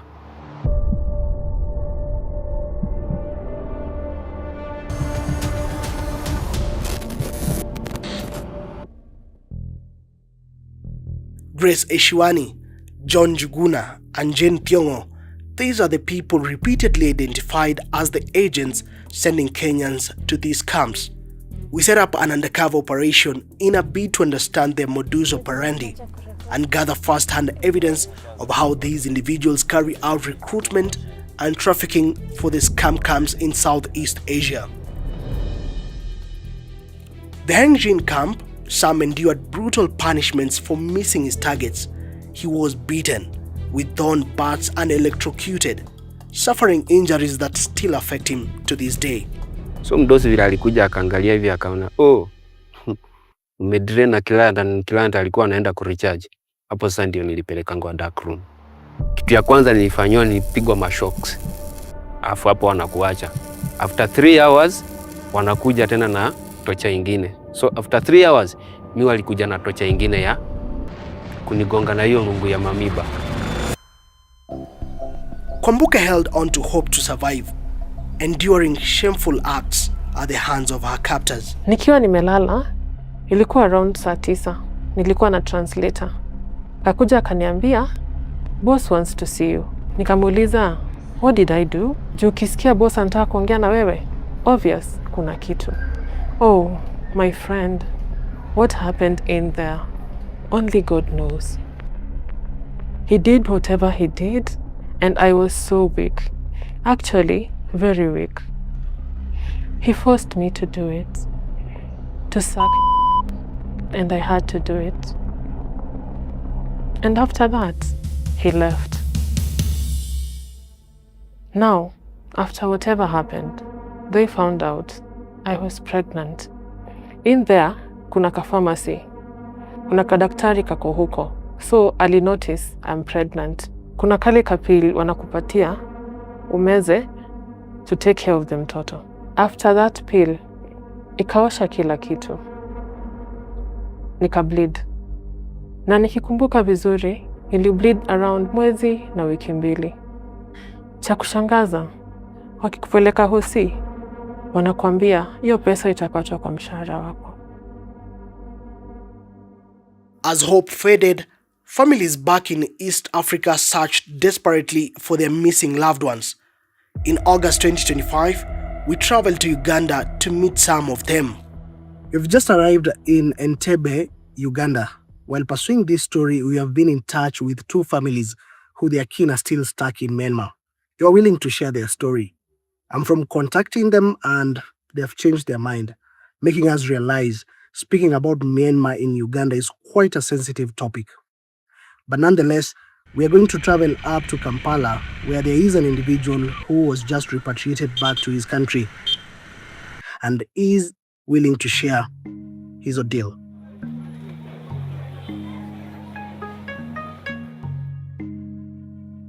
I was born here in Uganda, Kampala. This is where I grew up, and I also work from here. This is Malcolm, not his real name. He fears retaliation from traffickers in Uganda if his identity is revealed. As you know, these things of recruiting people, it is like a big business, and so many people are in the business. He returned home in early 2024, days before Kwambuka and Sam's arrival in Myanmar. He knows the horrors well, the 2 faced. They had something called a dark room. In the dark room, they handcuff you, tie your hands, and place upside down, and they subject you to torture for almost 2 weeks. The 27-year-old information technology graduate is now back in the bustling streets of Kampala, rebuilding his life. He carries deep scars from a year of inhumane treatment and was only able to return home after the Ugandan government arranged his rescue. Hi, how are you? Hello. Fine. How are you? I am good. My name is William. William, eh? Yes, I'm a journalist at Africa Uncensored. On 2nd September 2025, 35 years old Henry Wambua and 30-year-old Joachim Titus contacted Africa Uncensored via WhatsApp. How did you end up there? As we were just lured by, we saw some online jobs and we never had jobs, so we decided on checking them out. Estimated at 5 kilometers from Hengjin camp is the infamous KK Park, where according to Wambua and Titus, they were being held for a ransom. KK Park is another scamming camp reportedly run by Chinese criminal syndicates. The story of the two echoes the same tragic search for greener pastures. The captors who ran the park, infamous for human trafficking, online fraud, demanded $860 ransom for each for their freedom. What is the challenge yenye mnaface sahi? Hatuna kwa sababu hata mshahara yetu wamekataa naye. Diplomatic efforts by Kenya's embassy in Bangkok secured their release. Back to our covert operations in Kenya, we managed to locate Jane's office, situated in Nairobi. Our agent visited Jane's office looking for work. Hello? Is this agency Jane? Is she, it's Ababa. Ako? Ulikuwa umekuja interview ama? No, nataka kumwongelesha tu kuhusu job. Mostly Asia.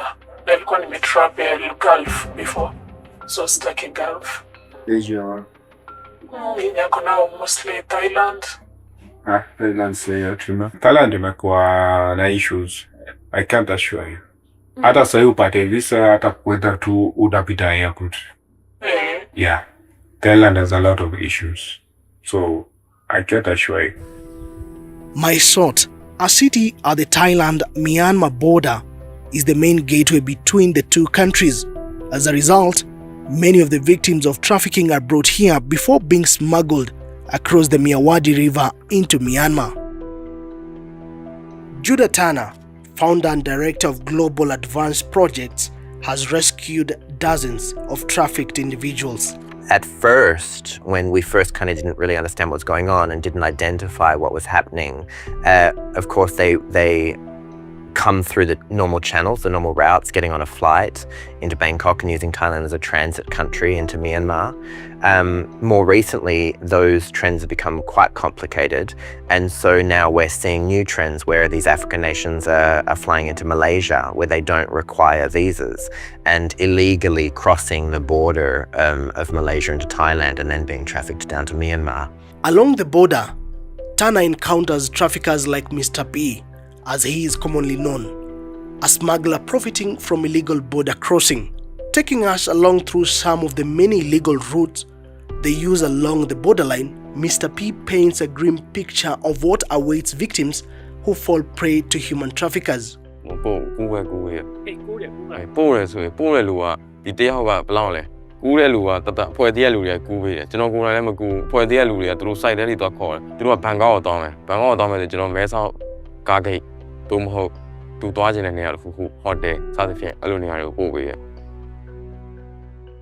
In February 2021, a military coup plunged Myanmar into chaos, collapsing law and order.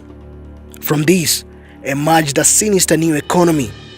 Once quiet frontier regions along Myanmar's border with Thailand and China became fertile ground for fraud syndicates who lured workers with fake job promises, cyber fraud and human trafficking. By 2025, human rights monitors estimated that tens of thousands, possibly over 100,000 people, were trapped in scam compounds in Myanmar. We're talking about individuals who are being trafficked, no longer being low skilled, or people who are less educated, people actually who have their own degrees. The Nairobi-based anti-human trafficking organization's head of advocacy, Winnie Mutevu, warns that the number of human trafficking cases could be higher as there are no proper channels in place to report them.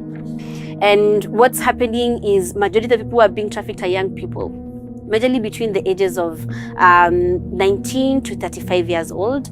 These are young people, most of them graduates in university, so they have the skills and they know what it means to actually be able to operate computers. So it's not that they're very specific on whom they're going to target for this crime. While the concern of scamming and the prostitution, human whatever sale, organ sale, whatever that is taking place in Myanmar, should be entirely a concern from the colleagues in the receiving states and also those who are affected. But who runs these networks? Reports reveal a complex alliance of Chinese groups and local militias, some aligned with Myanmar's junta.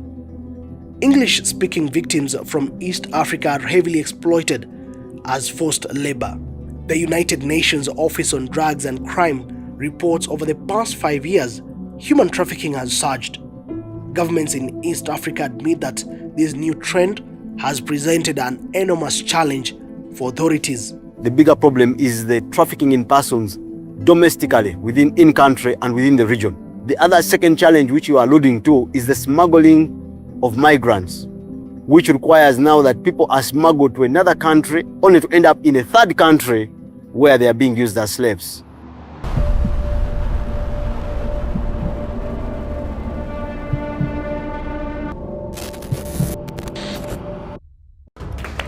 Karibuni nyumbani, I'm very happy to receive you.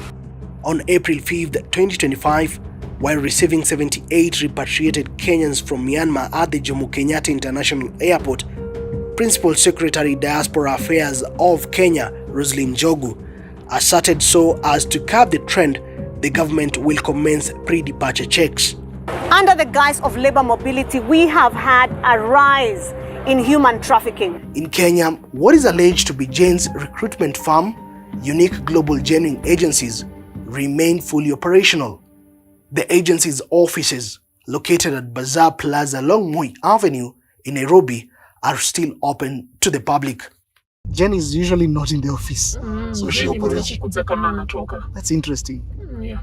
But what has come out clearly is, for now, they are not doing any recruitment. But they have confirmed earlier on they were taking people to Thailand. For the better part of 2025 and into 2026, the government of Kenya has run an intensive media campaign, making appeals to Kenyans to verify every job opportunity that they come across through the National Employment Authority that license recruitment agencies. Apparently, Jane's Run Farm does not appear on the list of accredited agencies nor any companies associated to Njuguna or Grace. We contacted Jane Thiongo, granting her a right of reply regarding allegations raised by findings from our investigation, linking her to Unique Global Genuine Agencies. In a written response sent in May 2026, Thiongo denied that the agency participated in the recruitment of Kenyans to Southeast Asia and stated that the matter is currently under active investigation by authorities. She declined to provide further comment until the investigations are concluded and indicated that she did not wish for herself or the agency to be featured in this documentary.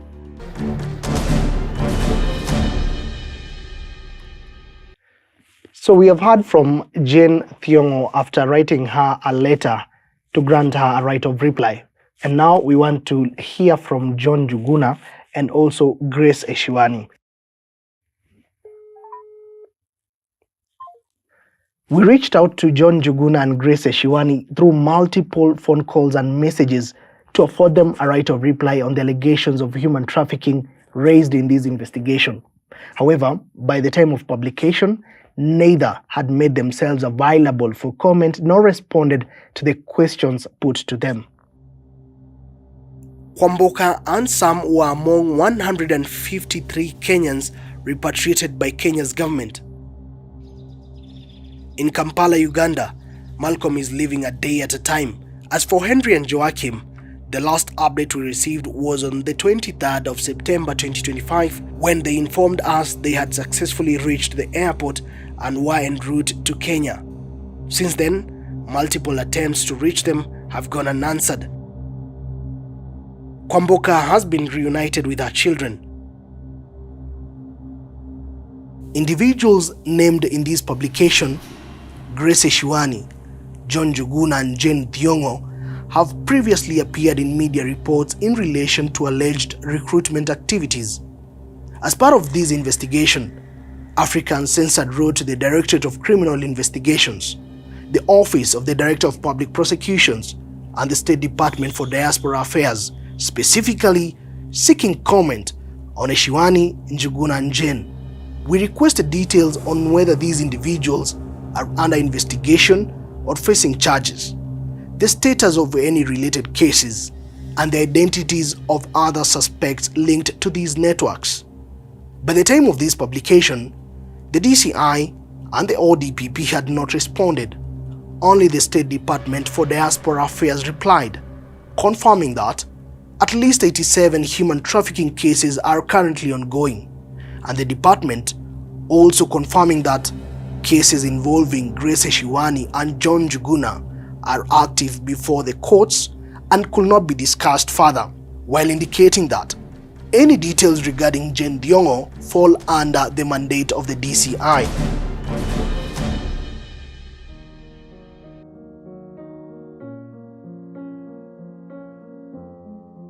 Nilitoka hapa nienda nitafutie watoto wangu. Nilitoka hapa na pesa nimekopa. Obviously, nimerudi poor than I left. Hatukupewa simu, hatukupewa nguo. Nilikuja na slippers. Kila kitu. Nilipokuja hapa, nimeanza fresh. Mbona? Because me, kwa akili yangu, kwa watu wawili, najua mtu mmoja alikuwa anajua vizuri sana anatuuza. Na unatuuza kwa wale, na huku umechukua pesa yetu, mbona? Kwa Mboka, Sam and Malcolm, they deserve justice, not just rescue. Yet, the government largely watches from the sidelines, proudly framing the export of labor as a mark of national achievement, even as questions about responsibility and protection go unanswered.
Do you care about truth, justice, and stories that really impact our lives?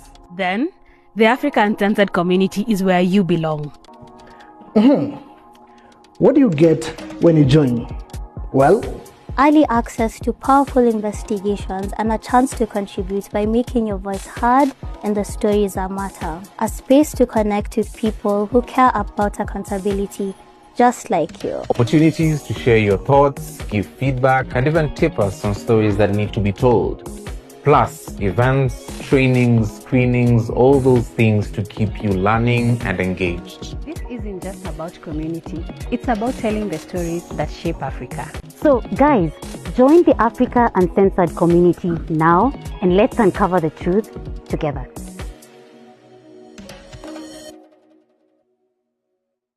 Introducing the Social Health Authority, SHA. We are leveraging on AI to do our means testing. That's the first time I hear proxy means testing, and we get curious. This mean testing tool is an algorithm. And I was like, that seems so absurd to me, that an algorithm reviews things like whether you own a cow or... Kanuza kama nasha choo, yani choo yetu ni public kama. Maswali zina feel uncomfortable because wengine wana feel ni kama wanachunguzwa. You pay rent. How much rent do you pay? That will determine if you qualify for a high premium or a low premium. People really wanted to understand what is it that is happening behind the scenes. Therefore, SHA is not working. Please be aware, it is not working. This model overcharges the poorest Kenyans while undercharging the richest Kenyans. Kila mwananchi atalipa kulingana na mapato yake. Unapata mtu aweze afford a meal a day, inamwambia hiyo she is supposed to pay 650 and above. Wenye pesa hata yeye hawezi afford. In real sense, that formula had a huge impact on real people's lives.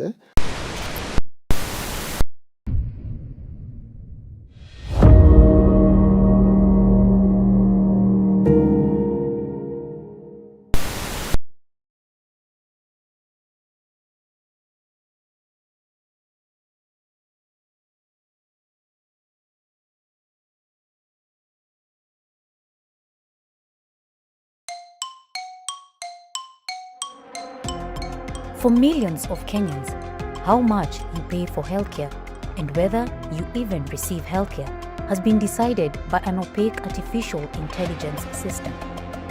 You don't get to see it. You don't get to question it. You just get a number. This system is watertight, is anti-fraud. This system will give you the best affordable, accessible, equitable healthcare. Introducing the Social Health Authority, SHA. This system is the centerpiece of Kenya's President William Ruto's newly established Social Health Authority, or SHA, which is said to have been designed to expand access to care for all Kenyans, including those in the informal sector. According to the government, the AI system will ensure that everyone pays their fair share. They have promised that it is objective, scientific, and fair. Kila mwananchi atalipa kulingana na mapato yake. But for many on the ground, an entirely different reality is unfolding. In the community perspective and expectations, walidhani ni kitu itawasaidia kulingana na venye ilitangazwa na serikali. It is so tricky. Unapata mtu aweza afford a meal a day, unapata anaambiwa he or she is supposed to pay 650 and above. Pesa hata yeye aweza afford. Kwa hivyo tangu SHA ikuje kumekuwa na crisis. Reporters at Africa Uncensored, Investigative Newsroom, Lighthouse Reports, and The Guardian spent months investigating the technology and decisions behind SHA's huge gamble. Training data set had like over 900 variables. But the form people were filling had like 17 questions or 20-something questions. So we really wanted to know, did the government use these 900 variables and how did they narrow down to these 17 variables? We spoke to inside sources within the government, frontline health workers, and obtained damning, never-before-published documents. After months of back and forth with SHA over access to information requests, we managed to obtain data and documents that allowed us to reconstruct its secretive AI system. That access allowed us to test how the system works in real life. Our audit found that it overcharges the poorest Kenyans while undercharging the wealthiest. We also obtained a document showing that the government knew of these risks but launched the system regardless. This investigation, for the first time, takes you inside SHA's means testing AI system. It shows you how it works, the choices behind it, and the deadly consequences when it goes wrong.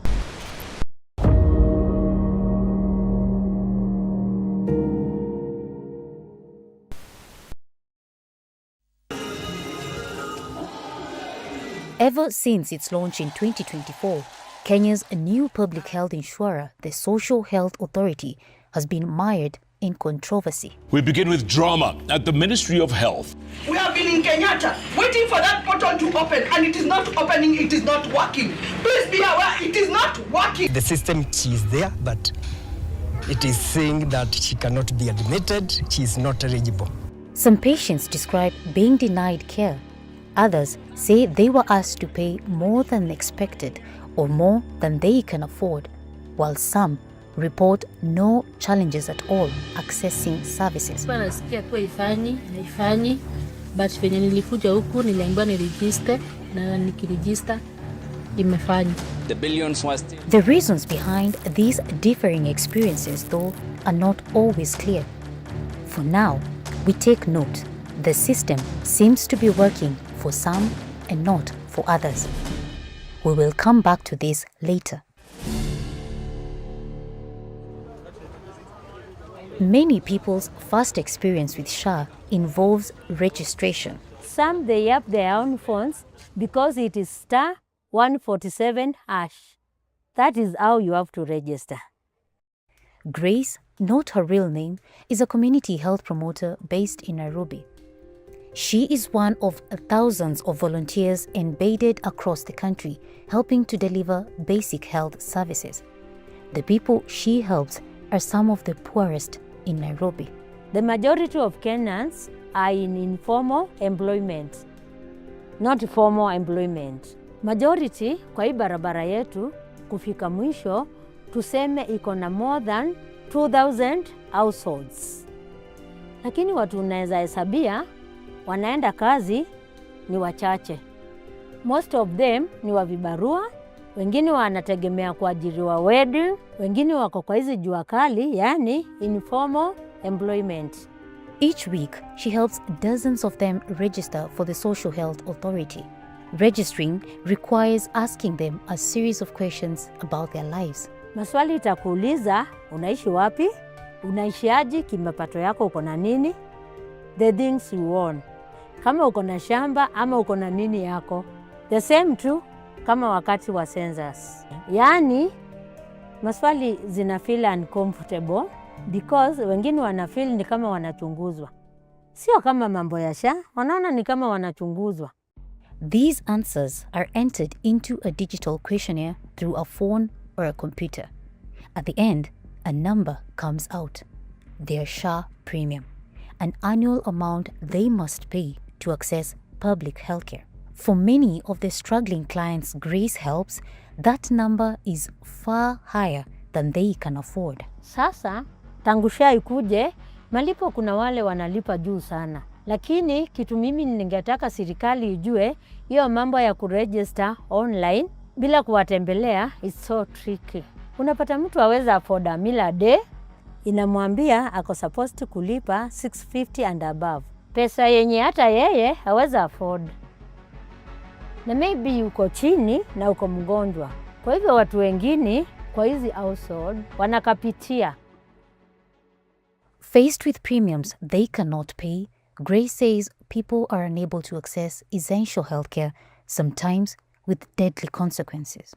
Imekuwa ngumu because unapata most households wameregister. Kulipa ndio shida, they can't afford it.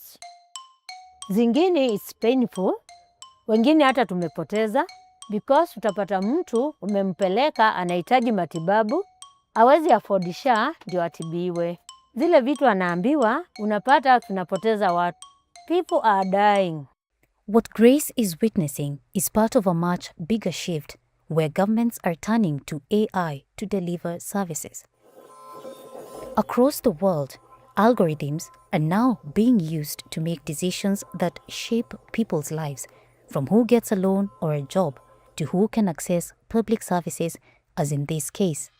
One, we are leveraging on AI to do our means testing instrument for how we are distributing education money. What is the financial status of which parent? We are using the same to desegregate how we distribute our fertilizer to farmers. And we are now using it for the beneficiaries of our universal health coverage program. But what is playing out on the ground isn't by chance. It is a result of deliberate choices. And to understand how we got here, we have to go back to 2023. The establishment of the social health insurance bill is going to ensure that there's transparency, there's accountability. Is the one dealing decisively with cartels. Will as many as of that opinion say aye? Will as many as of the contrary opinion say nay? The ayes have it. In October 2023, Kenya's parliament passed a set of laws that laid the foundation for a new health system, the Social Health Insurance Act. The previous system, National Health Insurance Fund, or NHIF, was primarily supported by salaried workers who paid 2.5% of their income. Informal workers, who comprise 80% of the workforce, could voluntarily enroll for a flat fee of 500 Kenya shillings. Under the new act, informal workers would also pay 2.5% of their income. But this creates a fundamental problem. How do you charge people fairly when their income isn't clearly known? It is a question that surfaced early on. Just a few months after the law was passed, government officials and stakeholders met in Naivasha to discuss how the new system would be funded. How are you going to determine contributions for this big pocket? And the feedback in that meeting was, we will use proxy means testing. That's the first time I hear proxy means testing, and we get curious. Dr. Brian Lishenga, chairperson of the Rural and Urban Private Hospital Association of Kenya, the country's largest private hospital network, was among them. He wanted to understand how the government planned to bring in millions of informal workers into the system. The argument was you can't spend what you don't earn. Okay, so if your house has things, you must have made that money somewhere, and therefore that is a surrogate for consumption and therefore income. And then, so once you estimate that income, a fraction of that, 2.75%, was proposed as your contribution. Proxy means testing, or PMT, is a long-standing and controversial idea that economists have been toying with since the 1990s. Instead of asking how much people earn, they argue, collect other data, and use an algorithm to predict how much they earn. So all these observable things, whether you pay rent, how much rent do you pay? So all these things. If you have cows, if you have chicken, the type of livestock, how many of them, what is the size of land on which you live, the acreage. So all these were being fed in and giving out an output. And that output would compare with what they had collected in the field, the data set, the earlier one. And then that would determine if you qualify for a high premium or a low premium. Soon after the meeting in Naivasha, the government would publish a vague formula for the system, buried deep in a gazette notice. And when the cabinet secretary gazetted the formula, because the law required that she gazettes it, that's CS Nahumicha at that time. If you looked at the gazette notice, I don't know how many Kenyans looked at it, but the gazette notice looked like it could have come out of a mathematics essay question. So I don't think anyone paid attention to this formula, because it was meant to be consumed by mathematicians and statisticians and technical people. But in real sense, that formula had a huge impact on real people's lives. A few months later, on 1st October 2024, the Social Health Insurance Fund, or SHIF, was officially launched, replacing the National Health Insurance Fund, which had been in operation for almost 6 decades and had built up significant debt. Now, let's go back to the beginning of this story. Remember this note? The system seems to be working for some and not for others. This is where we begin to make sense of it. The most comfortable thing, the most sure thing to say about myself is that I'm a mathematician, because that's what I studied in school, that's what I understood more easily than everything else. So I always feel like I'm inherently a mathematician so as an identity. One of our reporters, Purity Mokami, is a data journalist and statistician. One day, she heard Parliament debating the exact proxy means testing formula mentioned by Dr. Lishenga earlier in this story. And the Social Health Authority has developed For a while, I didn't even pay attention to what they were saying until this moment when one of the member of parliament was on the mic and said, The means testing instrument is an algorithm that will be applied to an assessment done on households. An algorithm is blind to realities. AI is insensitive to real life. and I was like, why is a Kenyan MP discussing algorithm? And it's in parliament, like it's not an academic or a technical kind of sitting. Like it was very surprising that they were discussing an algorithm in the parliament. And I'll give an example of an elderly lady in Nyeri known as Mama Waziri, who is about 87 years old. She lives in a stone house that has corrugated iron sheets. She is supplied with piped water and she has a TV.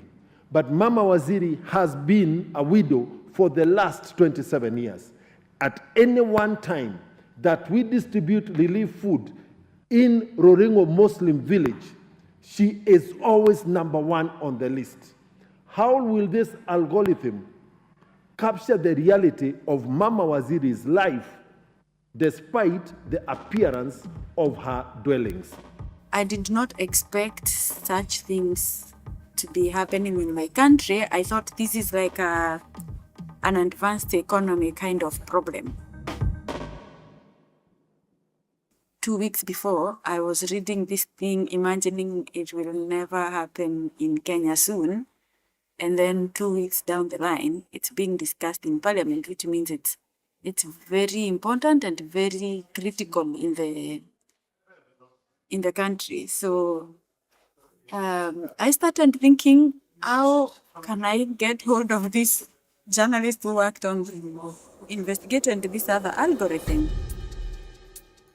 A month later, at a conference in Belgium, Purity meets Gabriel Geiger, a reporter from Lighthouse Reports specializing in investigative journalism into AI systems, along with an Africa Uncensored editor. That seems so absurd to me, that an algorithm would use things like whether you own, a cow or whether your toilet sort of flushes to a septic tank or not in order to predict something like household income. I wanted to understand whether in a country where 40% of the population is below the poverty line, this system was fairly calculating people's healthcare premiums. We embark on a journey to make sense of Shah's AI system. First, we obtained the data used to build the system from the Kenya National Bureau of Statistics, KNBS. But we still needed more information, so we sent a request to Shah under Kenya's Access to Information Act, which gives citizens the right to information held by the government. In Kenya, you have to give them 21 days to respond. 21 days are over, they have not responded. So again, African Uncensored are underway, like they had filed fires before.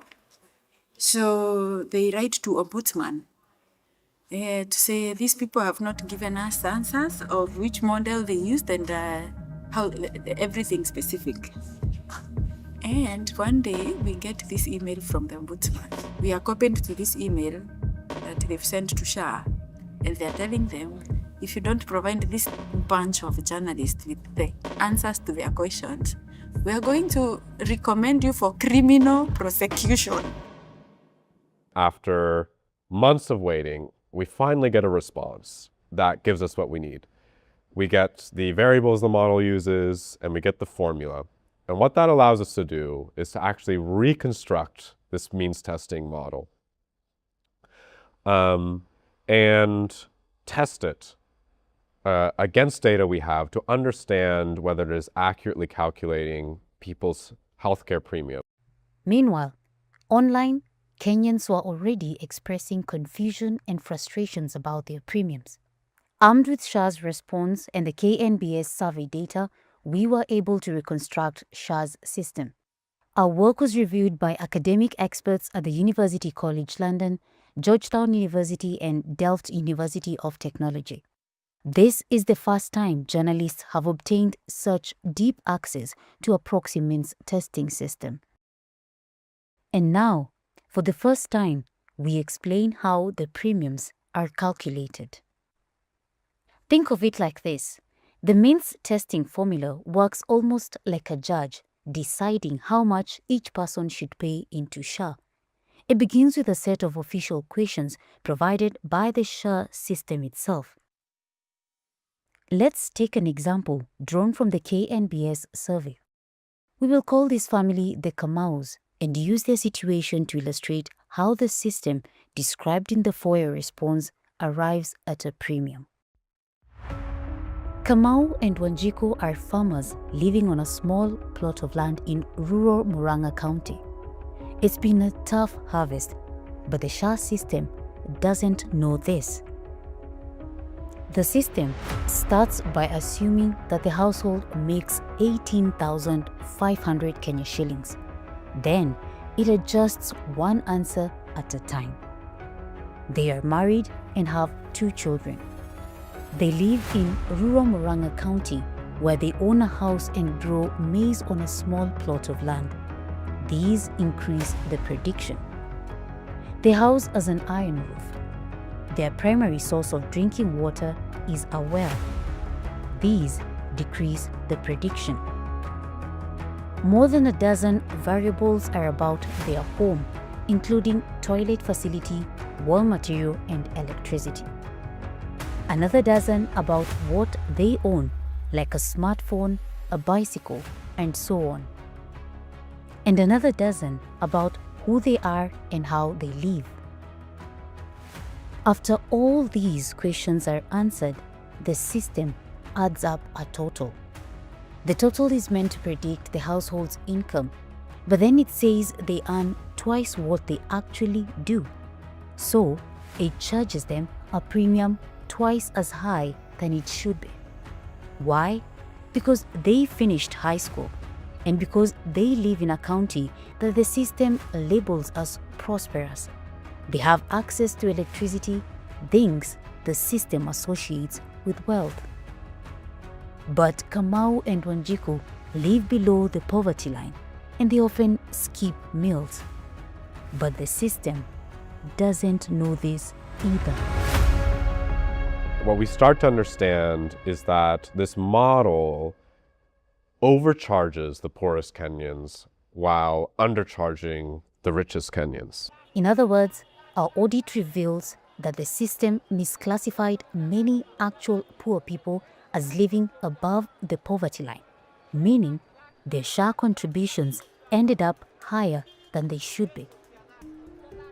The poorest of Kenyans, those who were supposed to benefit the most from the AI-driven health reforms, would end up having to pay more than they should for health cover.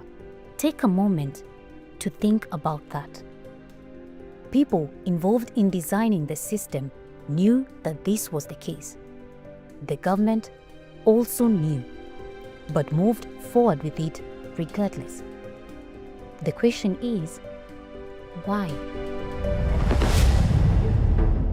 In the next part, we answer that and reveal for the first time a previously unseen report warning of serious risks tied to this system's rollout. Harambes for raising hospital bills would be a thing of the past.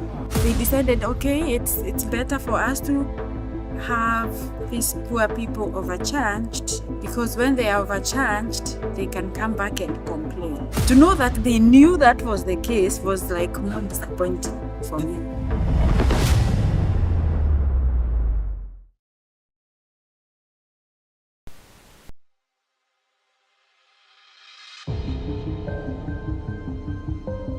What she is calling the means testing tool is a very, very complicated tool.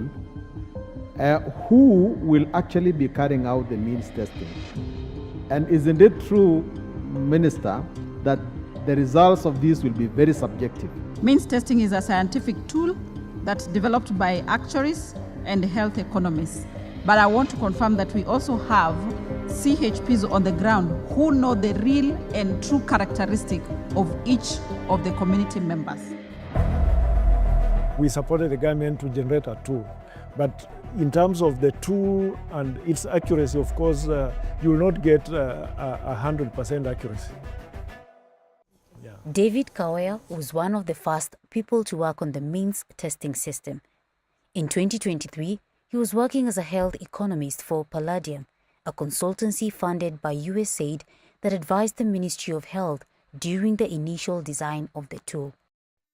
There will be instances where the tool is able to identify somebody who will ideally would be rich as a poor person, or identify somebody who ideally would be poor as a rich person. In statistics, we call them type 1 and type 2 errors. One of the things we were trying to avoid is a situation where you identify a rich person and categorize him as a poor person. And we had a specific reason for that. Of course, there was a lot of the back and forth in terms of which of those two errors should we focus on. In the days before its launch in October 2024, SHA received a damning report about the potentially catastrophic implications of this choice. It was written by another set of consultants who had been hired to examine the initial AI means testing system. In this never-before-published report by international data consultancy ID Insight, obtained by Africa Uncensored and Lighthouse Reports, the consultants wrote that SHA's means testing was, and I quote, inequitable, particularly for low-income households, and that it was highly likely to miscalculate means and the corresponding contributions, particularly for low-income households. The consultants recommended a series of fixes, but even if all of them were implemented, they warned the improvement for poor households would be just 7%. We decided to put the new adjustments to test. We found the changes did not improve the system's accuracy. We also found that the system continued to overpredict the income of many low-income households. These 100 dots each represent a Kenyan household arranged by how much they earn. 40 of these households live at or below the poverty line. Less than half are predicted correctly and placed in the low-income band. Many poor households are placed in the middle-income band. However, higher-income households follow a different pattern. They have their incomes underpredicted. In response to Africa Uncensored and Lighthouse Reports, ID Insight confirmed that it had worked with the government to refine the model. They said, and I quote, "While continuously improving overall model performance was outside the scope of our engagement, we provided technical recommendations and collected up-to-date data to mitigate the risk of the model overestimating income, especially for low-income households." End of quote. So, in both audits, what we observe is that some poor households are charged premiums hundreds of shillings higher than they should be, while the wealthier households pay thousands less than their fair share. It costs them money when somebody who can pay for SHA is given a lower premium, okay? So they fear that more than classifying a poor person as rich. You understand? Which goes against the whole concept of universal healthcare, because universal healthcare means 100% coverage regardless of your income status.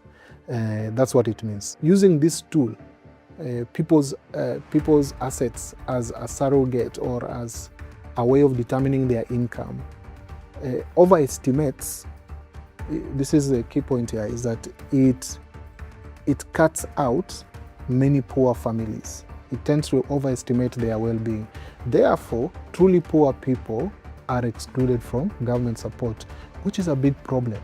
But then the question is why they did that, and that is mind-boggling.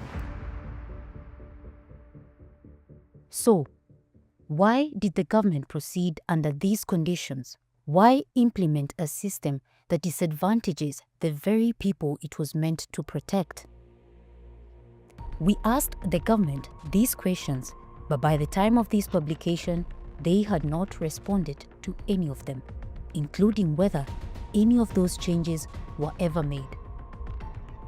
However, we do know they pressed forward with a system they knew would overcharge the poor.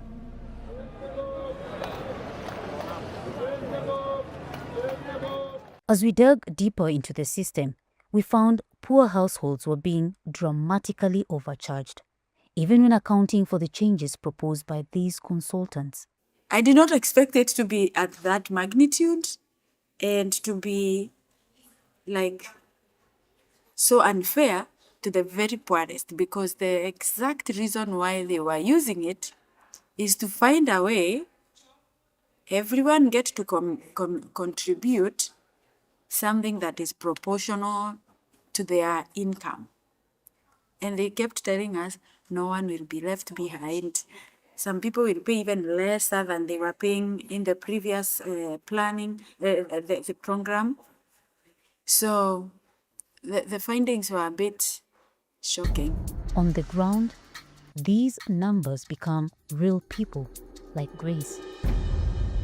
Wacha nikufanyia kwa mfano, mimi naishi kwa nyumba ya mabati. A one room house. Nilijaza tu vizuri nikidhani itanipea 300, which I can afford. Kwa hivyo yearly ningelipa pesa ngapi? 3,600. Kitu ninge afford. But unaona yangu ilinipea premium gani? 650. Double what you expected. Yeah, kwa hivyo singeweza kulipa na si kulipa.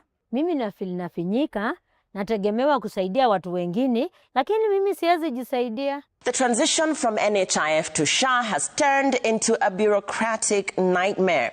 Wengine wako kwa hospitali, bili inakwama, inabidi tuwasaidie, tuwachangie. Wengine wanakufa kwa hospitali because they can't afford even healthcare. What both David and ID Insight say is that having an appeal mechanism is the vital correction process for this system, which basically puts the burden on correcting mistakes on the poor.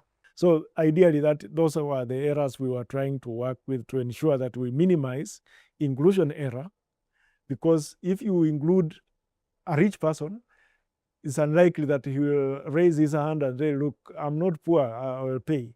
But if you exclude a poor person, we knew that a poor person will not pay in any ways. Therefore, we allowed a mechanism to actually appeal. The poor person could appeal and then say, look, I don't have that income as per the tool, and this is the information I have. Away from policy tables and into lived reality, those decisions take on a different weight, one that can be harsh and at times deeply damaging for those affected. We've gone to talk to people, all sorts of people, on the street, at their homes. And a lot of these people, they did not even see the option for appealing. They did not even know it exists. It was not even marketed as prominently as everything else about the program. For many, that promised appeal process appears not to be a viable option. In places like Huruma, a low-income neighborhood in Nairobi, where many households depend on unpredictable incomes and informal work, that gap becomes part of everyday life. Kwa majina mimi naitwa Florence Atieno, natoka hapa Richland. Mimi sina kazi, niko tu kwa nyumba. Meet Florence. She is one of the people Purity spoke to at her home here in Huruma. Neno kudo place poa affordable houses ziko. Kwa naishi Mathare North. Huko nilikuwa na stay na wazazi. Florence is currently unemployed. Her husband works as a casual laborer with no stable source of income. Like many informal workers, their earnings shift from day to day. Sometimes it's there, sometimes it's not. Just recently, Florence became a mother. But it was during her pregnancy, months ago, that she encountered the new SHA system for the very first time. SHA nilisikia wakati nilienda hospitali ndo nikaambiwa saa hii NHIF hakuna, saa hii lazima ukuwe na SHA. So nikaambiwa kama una SHA utalipa hiyo bili yote ya usi. Okay, waliniambia SHA inaweza nilipia hiyo bili nini ya usi, hiyo vitu nini kama hiyo chakula, hiyo nini mwenye ananihudumia hiyo pia inaweza nilipia yote, like nilipia hiyo bili ya usi yote, kitanda, chakula, kila kitu. Like everyone else registering, she was taken through a series of questions about her home, her family, and her living conditions. Waliniuliza kama nimeoleka, nikamwambia nimeoleka. Wakaniuliza niishi kwa nyumba ghorofa ama mabati, nikamwambia mabati. Wakaniuliza kama nashare choo, yani choo yetu ni public ama, nikamwambia yani public. Wakaniuliza kuna watoto wangapi, nikamwambia niko na mtoto mmoja. Wauza kama nafanya kazi gani, nikamwambia sina kazi yenye nafanya. No, wakaniuliza kazi yenye mzee wangu anafanya. Nikamwambia ni just ya mabati. Nikamwambia napika na stove. Maji wakaniuliza nachota wapi, nikamwambia kwa plot. At the time, Florence says she did not know what those questions were for. Hiyo wakati sikuwa najua, sasa nilikuwa naona ni kama anauliza maswali mingi zenye yani sijui kama zitanisaidia. Then came the results. A number calculated from her answers. Nimaliza ndo akaangalia akaniambia, akanionyesha message nini amount yenye nitakuwa nalipa per month na per year. Ndo akasema per month nitakuwa nalipa 550 na per year nitakuwa nalipa 6600. Hapo nilisikia vibaya juu according to mimi hiyo amount ilikuwa high sana. Nilikuwa nataka ikuwe reduce kidogo at least. 300 iko sawa. According to me siendi job. Na mzee sile job ya permanent. Based on her responses, Florence fits the profile of the people this system was meant to support. Low income with no stable source of earnings. But as our investigation has shown, these are the very households the system often overestimates. Niliona kama nimeoverchargiwa juu. According to me, niliona kama nimeoverchargiwa. Juu at least ningekewa nini kiasi chini. Nisikuwe kumwela, lakini niliona ni kama venye niko na husband sasa, that's why imewekwa at least iko high. Nilibidi nijinyime juu nilijua itanisaidia hapo mbeleni, juu size huwezi save wewe mwenyewe. Sasa niliona pale ni pali safe pa kusave, at least najua niko sure bet siko pale itanisaidia, juu nikisema ni save inaweza pata matumizi. So nina acha nijinyime niweke pale juu wakati nitaenda kujifungua ndajua niko na pesa pale itanisimamia. Yani kujikaza utafuta hiyo pesa upate uweke, hata kama ulikuwa unafaa ufanye matumizi fulani inabidi uachane na hiyo matumizi uiweke. Florence's case is not unique. It is yet another glimpse into how the system is performing on the ground. On paper, there is a way to challenge this, an appeals process meant to correct such cases. But according to Florence, that option was never made known to her. Feel vibaya, mbona tunafichwa? Inafaa tuambiwe at least mtu aone venye anaweza eka standard yake, at least hiyo amount yenye anaweza lipa aikewe at least ya chini kidogo. Nataka tu kuuliza watu at least watuoneshe hiyo method, at least tutumie, tujaribu kutumia, tuone venye tunaweza reduce hiyo nini. So, we walked her through it, step by step, filing an appeal, hoping the system would reconsider her premium. For Florence, this moment was a chance, a possibility that the number could change and that the burden could ease. Then came the response. Dear member, your premium amount does not meet the minimum threshold for an appeal. Her appeal was denied. How do you feel? Very bad. Baya. Sasa kama ituwezi punguziwa. No adjustment, no relief. The amount remained the same. Florence is not alone. Kuna watu nilikuwa najazia na kuna watu tulikosana kwa households. Ilimletea anafaa kulipa 1050 per month. Akaniambia nimemjazia vibaya, premium imehike. Nikamwambia aende arudie, kuna ile inasema kuna kureappeal. Ukireappeal, hakuna kitu ina reappeal kwa SHA. Kwa system, inakuambia unaweza reappeal. Hata yangu nilijaribu itoke kwa 650 to 300 na imekataa. Imekwama hapo tu kwa 650 na nimeshindwa kujilipia. Because kupata hiyo 650 inakuja 7,800. Kupata hiyo pesa pamoja nilikosa, kwa hivyo hata mimi inapitia kwa shida. In the cases we looked at, the appeals process, the very safeguard meant to correct the system, did not deliver as intended, which raises deeper questions. If the system miscalculates and the mechanism to fix it falls short, then who is it really working for? And who is left to shoulder the cost? People are wondering, what is this thing that is able to tell what I'm earn and so on. And so there was that issue. People really wanted to understand what is it that is happening behind the scenes. You are aware that some people kept trying different answers to reduce the premiums and things like that. So those are challenges that will come with a system like that. Both of these systems, the original one that SHA told us it was using and the tweaked version that ID Insight told it to swap over to, revolved around a fundamental design question: making the poorest take responsibility for fixing mistakes the algorithm imposed on them. So the model has been heavily criticized because in no single instance where it's been used has it been able to reduce poverty, and has it been able to correctly identify those people who require support. And the other thing we are seeing is that the legitimacy of the social reform has been undermined, okay, with the people, okay, because it's very unpopular now. Very unpopular because people feel more burdened. So the premiums have gone up.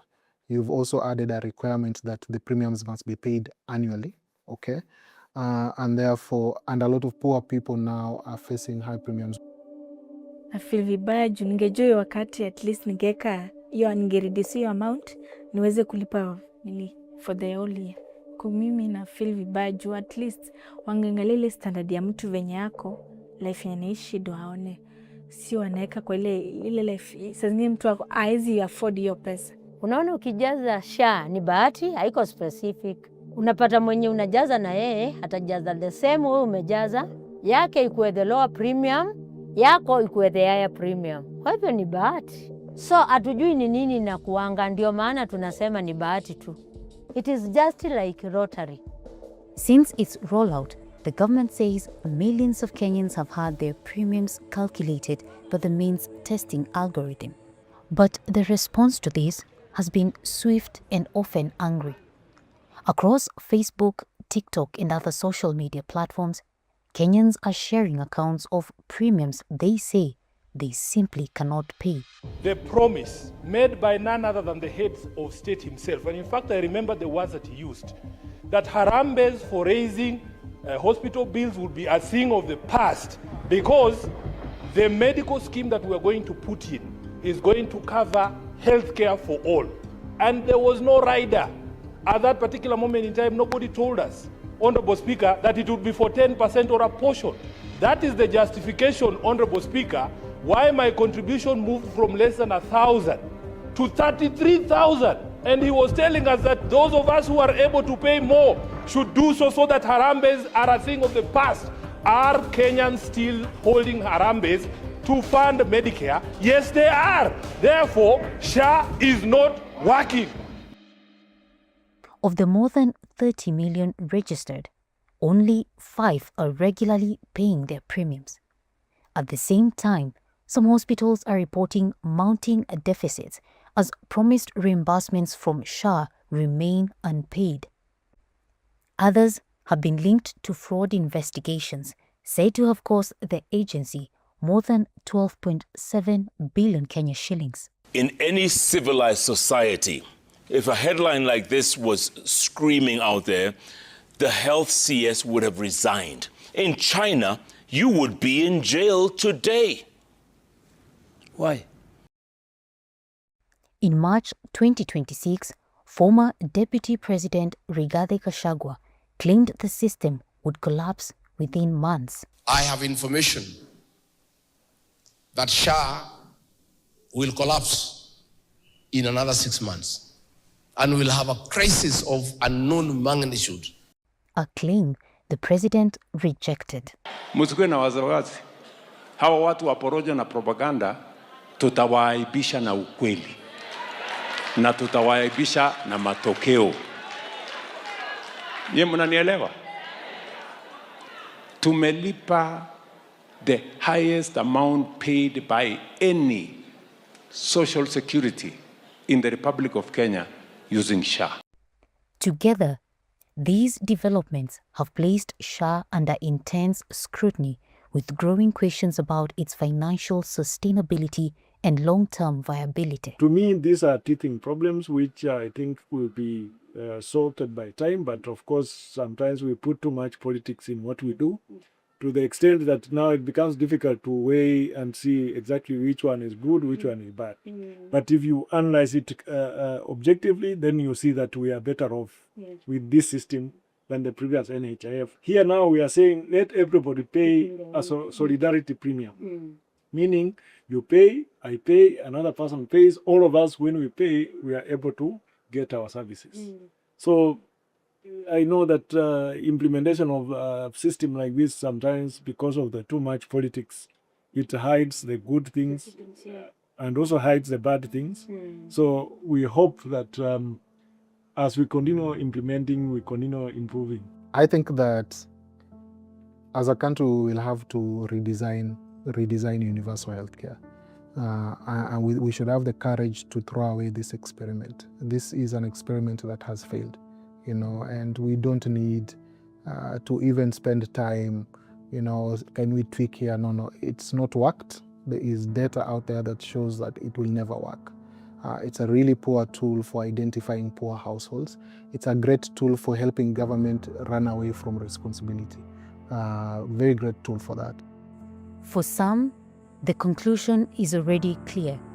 that what was meant to expand access may instead be missing its mark. But beyond the data, beyond the debates, there are people living the consequences. For Florence and Grace, it meant a number they could not afford and a system they could not fully challenge. For others like them, it is a promise still being tested in real life. What do you think this investigation means for Kenyans? I think it's a gateway. So they'll be able to ask their leaders specific questions when AI solutions are being thrown at them with this huge of a promise. They're going to be able to ask, is this going to be the same as what they used for our healthcare system? Like they're going to relate to this AI in a more informed and more accessible way, so they are going to be able to hold them accountable, just as they know how to hold them accountable for corruption and other wrongdoing. So, this is no longer just a question of design or data. It is a question of direction. What's at stake now goes beyond policy to the real lived impact of the system itself. Does the government now refine it or rethink it entirely? Because for those at the heart of it, like Florence and many others we spoke to, the system is not an experiment on paper. It is their everyday reality. And now, the question that remains is who decides what comes next?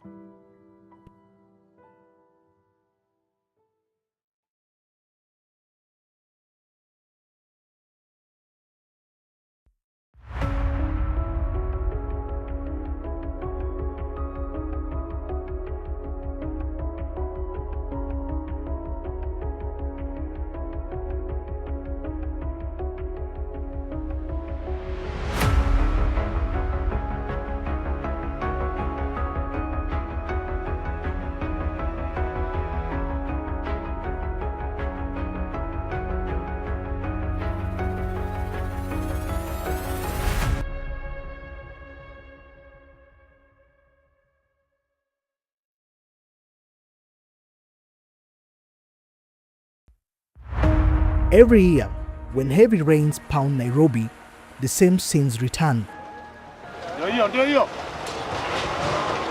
Nyumba, barabara na biashara za maelfu ya Wakenya yamesombwa na maji. Given our recent experience of destructive floods, the urgency of focusing resolute interventions to mitigate flood risks cannot be overstated. Wase wengi walikuwa wamedozi, so ilikuwa kupiga nduru, kupiga manyumba za watu mateke.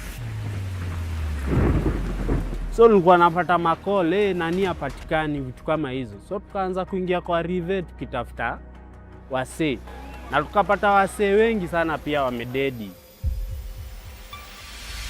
So Eric told me that nimeanza kupanic na nimeanza kuuma na kichwa. I've been to denial and just to come in terms with what currently happened. The truth of the matter, the development is uncontrolled. I want to squeeze the river so that I can have some garden after building beacon to beacon. Yo bulldozer ilienda ikasimamia Budhaiga huko kwa mababi kawacha. Mbona sisi tubomolewe na wengine wasibomolewe?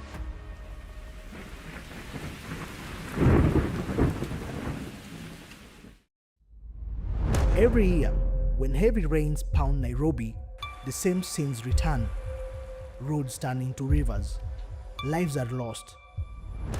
This is not a new crisis.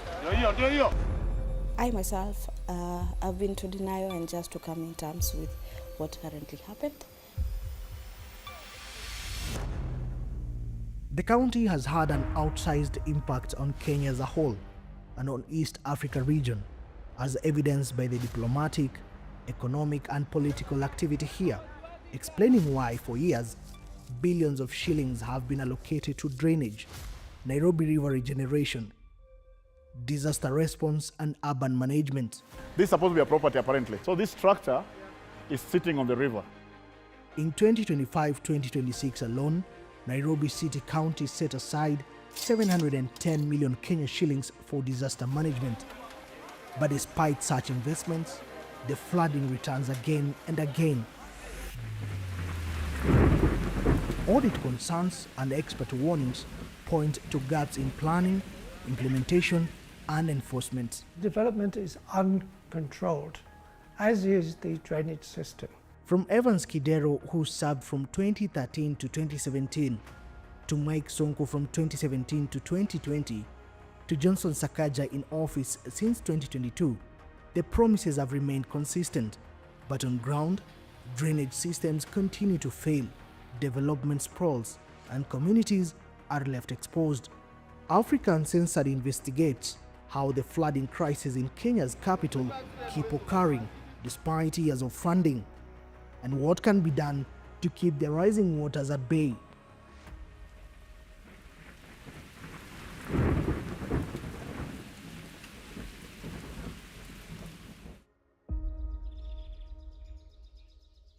Nairobi, derived from the Maasai phrase Enkare Nairobi, meaning the place of cool waters. It is a city crisscrossed by a network of rivers and streams. The Nairobi River Basin is made up of 3 main rivers and their tributaries. The Nairobi River, which gives the basin its name, originates in the Ondiri swamp near Kikuyu and flows through Westlands, Parklands, the Central Business District, Kariakoo, and Mathare. The Mathare River cuts across Muthaiga, Pangani, Mlango Kubwa, Huruma, joining the Nairobi River in Kasarani. The Ngong River originates in the Motoine swamp near the Ngong Hills to the west of the city, flowing through Karen, Langata, Kibera, and the industrial area. It joins the Nairobi River to the east of the city. These rivers converge and eventually drain into the larger Athi River, flowing out of Nairobi towards eastern Kenya and ultimately into the Indian Ocean. Rapid urbanization along these rivers has led to encroachment on riparian land, narrowing their channels and reducing their ability to flow freely. During heavy rains, water quickly overwhelms what is left of these rivers, turning natural drainage corridors into conduits for flooding instead. Nyumba, barabara na biashara za maelfu ya Wakenya yamesombwa na maji huku mvua ikiendelea kunyesha. Already, the ministry, according to the PS, has earmarked close to 12 buildings erected on road reserves or on riparian land. This pattern is not new. Nairobi has over the years experienced recurring flood crises with devastating consequences. Long before these disasters, there were warnings. Initially, Nairobi grew quite haphazardly, without plan, just around the railway caravan, establishing residences for the Europeans and Indians. When Nairobi was first established as a railway depot, engineers flagged the area as poorly drained and prone to flooding. More than a century later, that warning still echoes. The El Nino rains of 1997 killed dozens and were one of the first widely recorded major flood events in the capital. Fatalities were reported during the 2012 rains, the 2015-2016 El Nino season, and more recently in 2017, 2020, 2023 and 2024 when heavy rains left several people dead and many more displaced. Since then, Nairobi has experienced a recurring cycle of deadly flooding with repeated loss of life. Fast forward to the evening of March 6, 2026, when the skies above the city darkened, once again, followed by a relentless downpour. My name is Eugene Orimbo. I am a friend to Eric Mutua.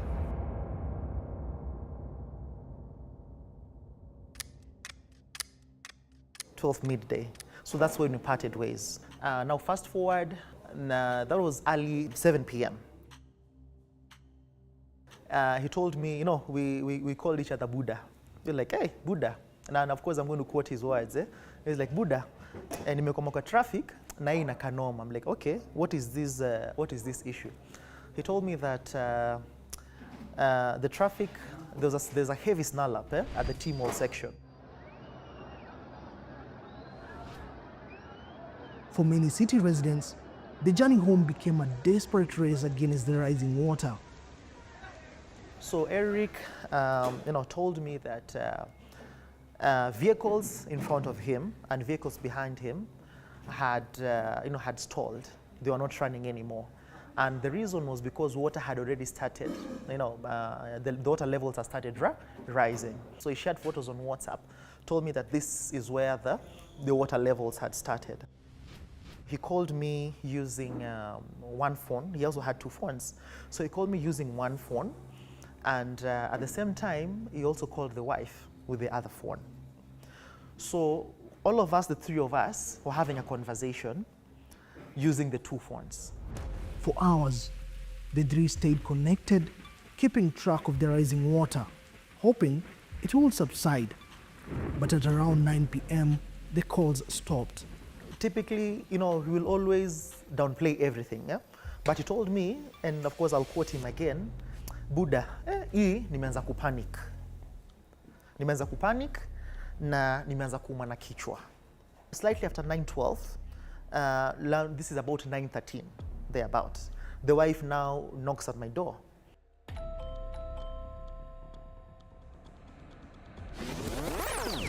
Speaking at the bank of the polluted Nairobi River in September 2024, President William Ruto called for an urgent focus on dealing with floods in the city. He said these were launching the National Climate Resilience Program. Given our recent experience of destructive floods, the urgency of focusing resolute interventions on riverine areas to mitigate flood risks cannot be overstated. At the Baraza, Calvin Shikuku, a youth from Mathare, was listening to the president. Watu walikuwa wametorokea huko juu. Hizo magoro ndio watu walikuwa wanaweza tokelezea. Earlier that year, Calvin became a frontline responder when floods hit. He helped evacuate his neighbors, saving lives even when he lost his own home. So nakumbuka hiyo usiku, kuanzia masaa 5, maji ilikuwa imeanza kujaa. Yaani maji haikai ya kawaida. Ikafanya wasee wakaanza kutoka kwa makeja. Tunaamshana. So nilikuwa napata makole nani hapatikani, vitu kama hizo. So tukaanza kuingia kwa river tukitafuta wasee. Na tukapata wasee wengi sana pia wamededi. Personally, wale wasee tulitoa kwa river wenye physically nilikuwa part of wasee 4. Kuna zingine niliondokea cause kama kuna mother best yangu sana alikuwa anaitwa Mama Victor. Alikuwa amelost, watoi wake hawajulikani mali yako, jirani alipatikana kwa keja, maji lijaa ikawa mada wote. In Nairobi, people living along the riverbank were ordered by the national government to relocate. This was after years of unchecked construction along riparian zones, which are stretches of land 30 meters on either side of a river. As a result, river channels have become constricted, limiting space for water to flow. The relocation ordered was enforced with violence, and a cloud of stinging tear gas and the sound of echoing gunshots. Baton-carrying officers were deployed alongside green bulldozers from the National Youth Service.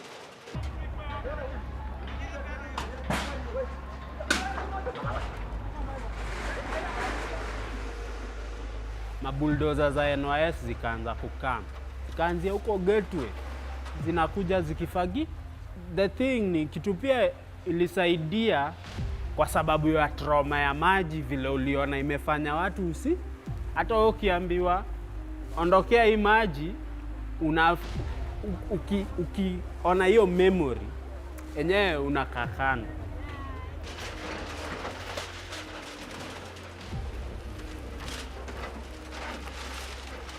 Kitu sad sana kuhusu hiyo story. Hiyo bulldozer ilienda ikasimamia pale Muthaiga. Huko kwa mababi kawacha. So wase wakaanza kujiuliza, kwani rada ni gani? Kwani hii kitu 30 meters ilikuwa ina apply to ghetto na apply places zingine. But this is not just a question of fairness. It is a question of how the city functions. What happens upstream in areas like Parklands and Runda directly shapes what happens downstream in communities like Mathare and Mukuru. The upper catchments which are feeding the water down into those low-lying areas and causing the flooding, topography is flat, so water is slow to evacuate those areas. While building in riparian zones in informal settlements such as Mathare, Mukuru and Kibera were cleared, homes flattened and livelihoods wiped out, displacing over 100,000 people. As Calvin explains, while their neighborhoods upstream faced little to no enforcement, even in places like Runda, where homes located precariously near riverbanks were also flooded as a result of this proximity. Who bears the cost when the city moves to reclaim its rivers? It is often those who can least afford it. To understand the technical context of why these floods are so severe, we spoke to Dr. Sean Avery, a civil engineer with decades of experience in hydrology and stormwater management. These heavy rains are often blamed on climate change, but they are to be expected, and stormwater drainage systems should be designed to cope with them. I think there's no doubt in my mind that the problems that we're seeing these days are a direct consequence of urbanization. Dr. Avery warns that without strict enforcement of zoning and land use regulations throughout the city, flood risks will remain. And upstream, well, you know, they're not people being moved out of areas because they're not informal settlements, but in my opinion, some of those developments which have been built right up to riverbanks should be removed. They should be removed because the river needs that space. And as the years go on and as these plots become more and more densely built upon, the floods are going to get bigger. That's not because there's more rain, it's just because the water has nowhere to go. There's no ground or green space for the water to soak underground. It just runs off into the river. Also, this flooding is being intensified by the way Nairobi is rapidly changing its surface. Over the years, the city has gradually transformed into a concrete environment. roads expanded, parking areas paved, open soil replaced with materials like cabro and concrete. Experts further warning, in a city where drainage systems are already under strain, this adds another layer of pressure to an existing problem. The water that we are now calling flood should be going back into the ground. Are we working towards making that water go back to the ground, or now we are adding more cabro so that that water can keep flooding downstream now? You were telling me something about the river and in connection to this building that is coming up. What were you saying? Yeah, this river. Yeah.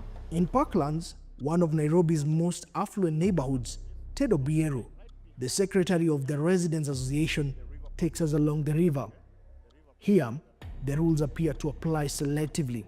The river passes right there. This building has been stopped more than 3 times by construction authority and through our petition as well in court. So we've been stopping this building, but you can see work is continuing. One cannot fail to notice the contrast. In Mathare, demolitions and evictions have been carried out in the name of protecting riparian land. In Parklands, there is construction going on right at the edge. Same river, same law, different reality. Some of them are sitting on top of these canals. And what do you do to save space? Because every square foot in Nairobi is paid for. They squeeze the canals. Nobody has actually verified some of these tall structures if that canal is exactly to the standard that is supposed to be there. You're given an approval to continue their construction. Nobody supervises. There's no engineer from the county who come and supervises this construction. So every single rogue developer does what they want. I mean, I want to squeeze the river so that I can have some garden after building beacon to beacon. That is exactly what is happening. Hence the mess you're seeing us, we are living with today. But as questions deepen over the consistency of the law and its enforcement, reports of missing persons persisted, losses mounted, and the death toll continued to rise amid the devastating impact of flooding. For one family, the night of March 6 changed everything. My name is Sylvia Njeri Kithukia, a lady who is currently about to turn 33 years, and a career woman as well, and I'm a mom of 2 young kids and a wife as well. Eric Mutua, a husband and a father of 2, was last heard from on the night of the 6th. According to his wife, he had already been missing for hours. So every time I'll hear maybe a car moving closer to our home, I will just peep to check whether it's him. But time will fast until 4 o'clock, and I thought, like, no, I need to go and see what's happening out there. So since we had even his location, we thought, let's drive towards this place. So we're driving just across, and now it's like 13 meters to where Eric was. And then we're like, according to our conversation, just to take you back, he had mentioned that he's near a petrol station Shell. So we just pointed it out along Langata. So we walked towards that place just to inquire, right, if they know of any scene that had happened yesterday. And a guy came in and told us, yeah, if you're looking, yesterday there's a lot of cars were towards the police station around, so maybe he could be there. So the only thing was to go to this Langata police station. So we drive there, and towards just getting to the gate, we spot the car. So they told us, yes, that car was brought yesterday around 2, but we don't have further details. So by that time now it was around 8. This senior officer came in. He told him what has happened and what has brought us here. And he told us, yeah, it was quite chaotic last night because of the flashlights. But apparently the car that was brought in with 2 passengers inside. But these passengers did not make it. So he told us, we're so sorry, but we're not so certain that the people you're looking for are the one at the city mortuary. As Sylvia and Eugene drove towards Nairobi Funeral Home, holding on to hope, a different response was unfolding online. Senior government officials led by President William Ruto made new promises of swift intervention and long-term solutions through the Nairobi River Regeneration Program. At the county level, Governor Johnson Sakaja defended his administration, describing the flooding as a result of generational infrastructure challenges. Jeff, now with the resources that we're getting, imagine in one day of signing we got 80 billion from a 40 billion budget, 80 billion worth of interventions. How long would it have taken me to collect parking to be able to get that? The river program alone is 50 billion, you know. Since devolution, Nairobi County has consistently allocated millions for disaster response, yet floods persist.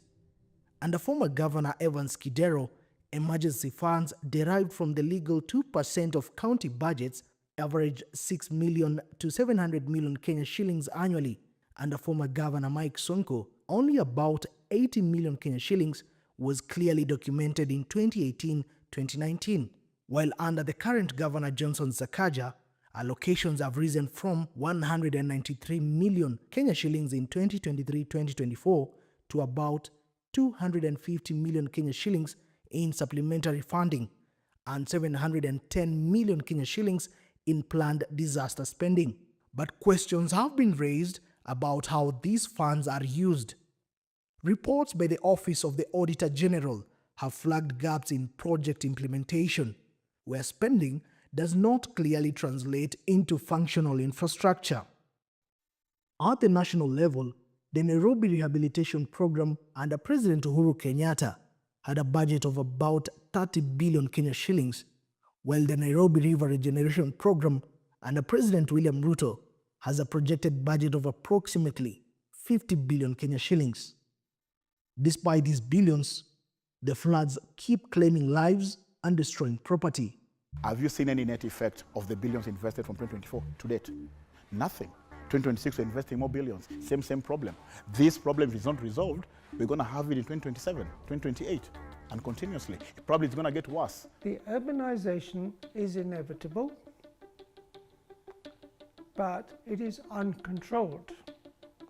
And it's uncontrolled not because we lack legislation, it's because the regulations are not being enforced. Now, they're not being enforced either because the people who are managing that process are incompetent or they're compromised. And unfortunately, in my experience, corruption is a major factor which is hindering our development. Pressed during a media interview on immediate steps being taken, Sakaja indicated that part of the county's response will involve moving people who have settled on riparian land. But his answer had a peculiar angle to it.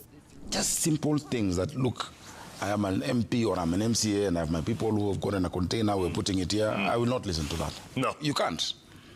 But forget the Kibandanskis or whatever they call those things. The big buildings. The big buildings. They're propping up all over the place. The options you must give them is to see whether there can be any mitigation and to discuss with them. Under Kenyan law, riparian land is a protected hydrological buffer meant to regulate river flow.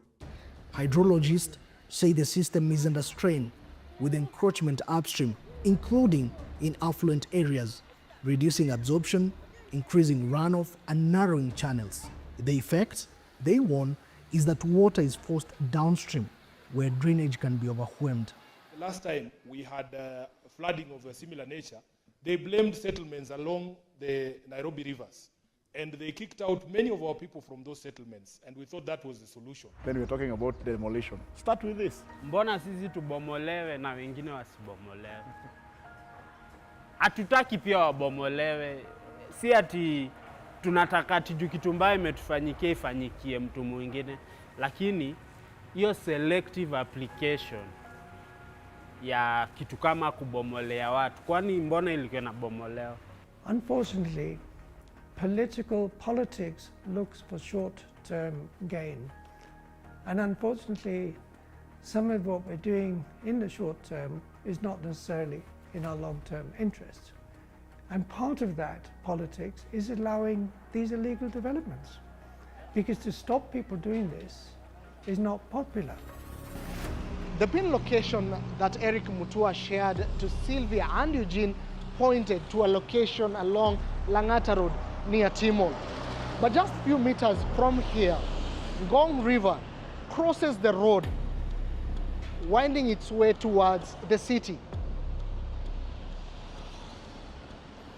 A visit to the area reveals a different reality. Just as witnessed in Parklands, developments pressing right up to the riverbank, narrowing and choking the waterway. And on the night of March 6, as heavy rains pounded Nairobi, the river swelled, spilling over, flooding every space it could find. This was the last known location of Eric Mutua. Hours later, at Nairobi Funeral Home, Sylvia still held on to hope. However, that hope will give way to her worst fear.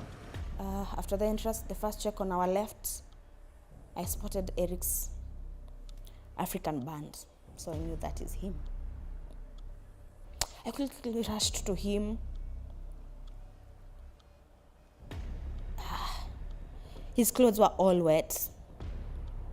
And from the first photo where he had just folded his trouser, it was still folded. So I'm there shaking him like, okay, we had a pet named Han. So I'm like, Han, like what happened? And I can see he's already bloated, so he has a lot of water. And the mortician is standing there just checking at me. And I'm like, bro, how can we do this transfer? Because this guy's gonna make it.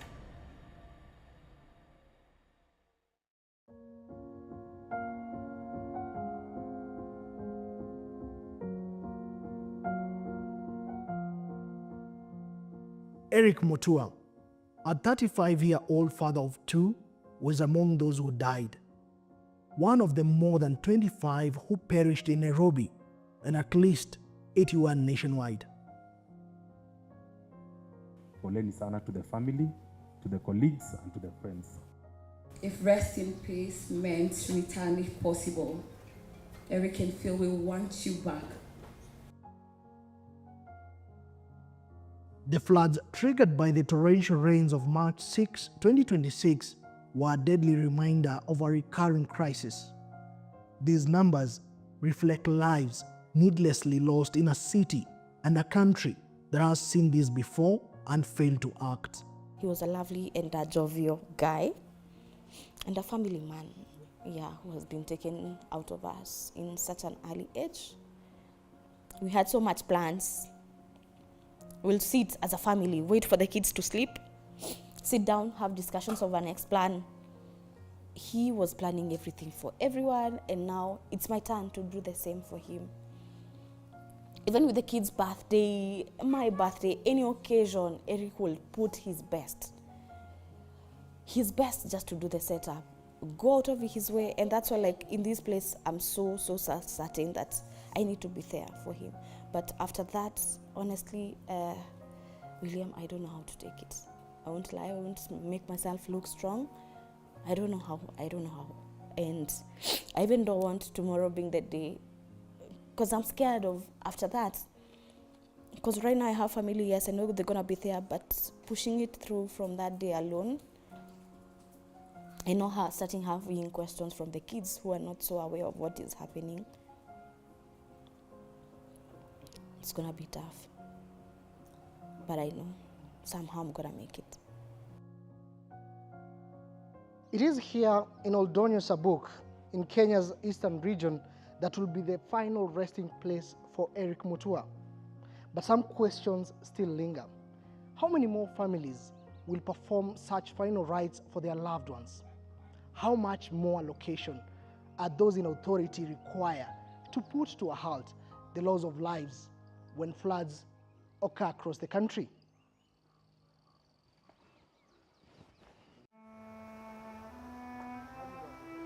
There is a Swahili saying, maji hufuata mkondo wake. Water follows its course. The rivers Nairobi, Ngong, Mathare will follow their channels. What has changed is not the water, but the systems built around them. Riparian land has been encroached, drainage systems have been overwhelmed, and the law has been applied unevenly. When the rains come, as they always do, the water has nowhere to go. This is not just flooding, it is failure. And until that changes, every rain in Nairobi will continue to leave more families like Eric Mutua's in its wake.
you care about truth, justice, and stories that really impact our lives, then the Africa Uncensored community is where you belong.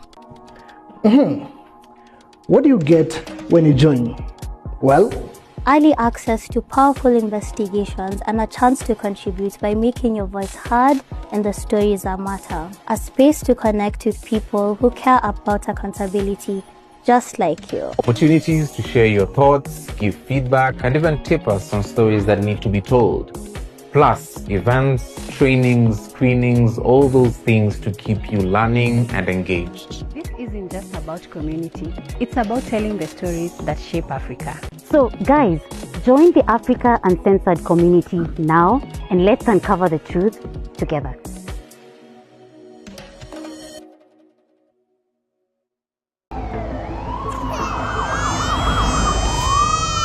Medical practitioners have a duty of care. Wakaanza kudunga miguu. Wakidunga hiyo miguu, sijui ati walikuwa wanatafuta line. Nilirealize miguu zake walidunga sana. Akaniambia hizo miguu siwezi kuwa manageable tena. Hey. Kuandika report kama hii inasajiliwa 5,000. The requirement that one haina any other way. Kufika reception kwa emergency, mguu ikaanguka. Tuweza sadi issue hata utaki kuangalia. Sijui kama ndai wasamea. Sijui kama ndai accept hiyo mambo na yenye walifanyia mtoto.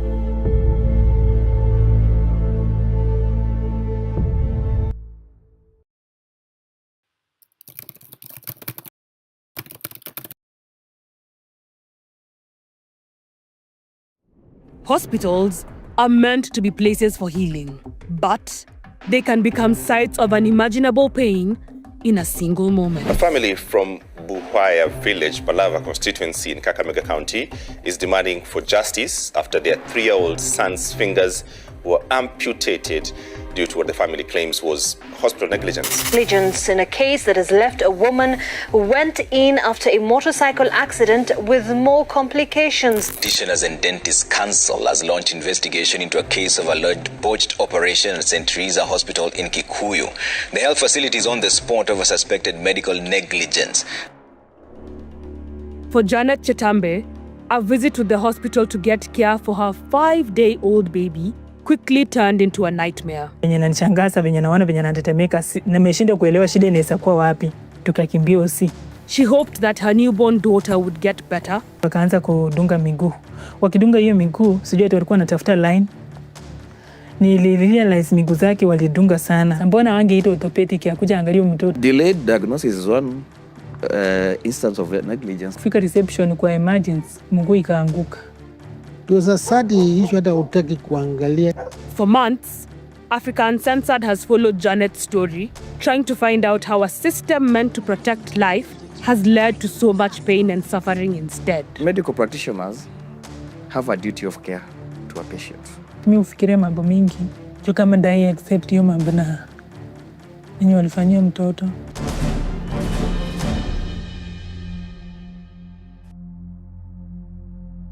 For 9 months, a mother carries life within her with the hopes of a safe delivery. She dreams of her child's future, envisioning the joy and promise that a new life brings. In a world where healthcare is not always guaranteed and survival is uncertain, the birth of a healthy baby is a miracle, a victory, a blessing. But sometimes, that hope is shattered in cruel fashion. Janet Chetambe knows what it feels like to carry a baby to term. Every kick was a quiet promise and a tender reminder of the love growing inside her. On September 1st, 2024, days before she was due to deliver, Janet traveled to Uasin Gishu County to visit her sister, a trip that marks the beginning of this story. Angel Favor nilimzaa Uasin Gishu County District. And then nilimzaa date 11 September 2024. Na wakati nilimzaa huyu mtoto, she was in a good condition. Ilikuwa tarehe 11, that was on Wednesday asubuhi. Na wakan discharge tarehe 12 mchana around saa 6 hapo. Na daktari akaona breastfeeding is okay. Janet returned to her sister's house in Eldoret with her bundle of joy. But this joy would only last so long. On September 16, just 4 days after bringing baby Angel home, things took a worrying turn. Janet noticed something unusual. Her baby's eyes had started turning yellow. Alarmed, she called her cousin who had friends in the medical field for advice. When you contact my cousin, akaniambia macho sikiwa yellow, ati inajiita jaundice. According to the cousin, baby Angel was showing signs of neonatal jaundice, a common condition in newborns characterized by yellowing of the skin and eyes, caused by a buildup of bilirubin in the blood due to an immature liver. One way to manage this, as advised by pediatric specialists, is to expose babies to early morning sunlight, which can help break down excess bilirubin in the baby's body. Trusting this advice and desperate to help her daughter, Janet followed through, hoping the sun would work its magic. Nikamweka kwa juu ya saa 3. Sasa nikimweka kwa juu ya saa 3 nikarealize nilikuwa nimemvalisha manguo kabisa mzito. Nikarealize ameanza kutetemeka. Alafu yenye alianza kutetemeka hivyo nikamrudisha kwa nyumba. Ni juu ilikuwa na ubaridi kidogo. At that time nikamrudisha kwa nyumba. Venye nilimrudisha kwa nyumba, nikaona hiyo kushiva haikuisha. When the shivering persisted, her brother-in-law advised that since the child was only 5 days old, that she should rush her to the hospital. Tukakimbia hosi. Kufika hospitali, na tukifanya hivyo nimemrap kabisa juu alikuwa hiyo kutetemeka yani imeendelea kabisa. Nikaenda Shore Africa Eldoret. Shore for Africa Children's Hospital was built in 2015. It is a public pediatric hospital and is a level 6 teaching and referral hospital operated under Moi University Teaching and Referral Hospital, which also owns the land on which it is built. Sasa tukifika Shore Africa, nikaingia pale reception. Sasa sikuwa najua step by step unaingia wapi na wapi na wapi. Nikaulizia na nikasema yenyewe ni emergency juu mtoto anatetemeka. Na huyo security akandirect emergency room. Nikampeleka emergency. Sasa nikimpeleka emergency hapo kwa Shore Africa tu. Nikafika hapo madaktari wakaniambia, mama mtoto venye yako nikao umekaa na mtoto sana. Unaona venye mtoto anatetemeka. Shida iko wapi? Kamwambia venye mtoto amezaliwa na kila kitu. Nikaambia kitu yenye nimenotice kwake ni hiyo mambo na jaundice, macho zilikuwa zimetani yellow, na nikamweka kwa jua, nikaona hiyo akaanza kushiva. Ndio nikaambia penye ameshiva na hiyo kitu haitulii, wacha tukimbie hospitali. Sasa kwa ile harakati wakaanza kumhudumia, wakamweka kwa kitanda hapo, wakafungua hiyo hita. Madaktari waka coordinate na hao madaktari wengine wenye walikuwa tu hapo ndani na wenye walikuwa kwa hizo rooms zingine I think wakakuja. So wakawa madaktari wakapo karibu watu 4 kwanza wenye alianza naye. Janet was explaining all this to a doctor she only remembers as John. This conversation was taking place as the medical team continued trying to find a vein. Kwa ile harakati wakaanza kudunga miguu. Wakidunga hiyo miguu, sijui ati walikuwa wanatafuta line. Nilirealize miguu zake walidunga sana, wakadunga hii, wanadunga hii. Sasa unajua ni kitu experience sijai kwa naye mati. Nimeipeleka mtu hospitali nione kitu yenye huwa inaendelea. Unaona? Ilikuwa first time experience yangu juu ni mimi na mtoto, mimi ndo mama yake. Sasa nilikundua miguu walidunga sana masindano. It was at this point, Janet, a first time mother, says she began questioning what was happening. Nilikuwa najiuliza mbona hizo masindano. Sasa nilikuwa najiuliza ama inakuanga hivyo, unajua ni kitu new kwako. Lakini nilirealize masindano walidunga mingi sana kwa mguu. Wanadunga kwa hii, wanadunga ati walikuwa wanatafuta inaitwaje? Walikuwa wanatafuta line. Sijui hiyo line ya nini. Lakini ile kwa ile harakati nilikuwa tu nasikia wanasema milli dehydrate. Venye ili fail after kudunga kwa hiyo miguu imeshindikana, nikaona wakakuja kwa nywele ndo wakanyoa kichwa yake. Kwanza walikuja kwa mikono. Walikuja pia still kwa mikono. Sijui kwa mikono pia ilikataa kabisa, ndio wakanyoa sasa kichwa yake. Walikuja kuwekea laini kwa kichwa ndio wakafanya hizo mambo na hizo vitu zote. Alafu akamweka sasa kwa ile harakati akamweka oxygen. Juu alikuwa anasema nini yake. Penye alikuwa anatetemeka. Sasa mimi kama ni mzazi utajua labda ni pneumonia. Juu ni kwa mtu mkubwa obvious ni kama pneumonia tu, juu baridi ndio ilimuingia tukiwa nje. After this, baby Angel was to be transferred to the mother and baby unit at the Moi Teaching and Referral Hospital. Janet was informed that she would be staying at the hostel and would breastfeed her baby every 3 hours. Her baby was then handed over to Dr. Edwin Nyambane, but she says the feedback she got from him offered little comfort. Niliniambia mtoto wako ako seriously sick. Na aliniambia ukikuja utampata mtoto huko ICU. Sasa nikaenda kwa hostel na nikapewa nguo ya kwenda juu kwa ICU. Huwezi enda na nguo yenye nilikuwa nimevaa kama hii. She returned at around 2:30 p.m. for the first time for the nursing visits, and she was taken to the newborn unit. Kitu kanikujia tu kaniambia venye uko unadunga mtoto wako miguu sana, si uangalie. Nikaangalia. Nikishika hivi mnini hiyo masaa 9 tu first visit. Nikiangalia miguu yake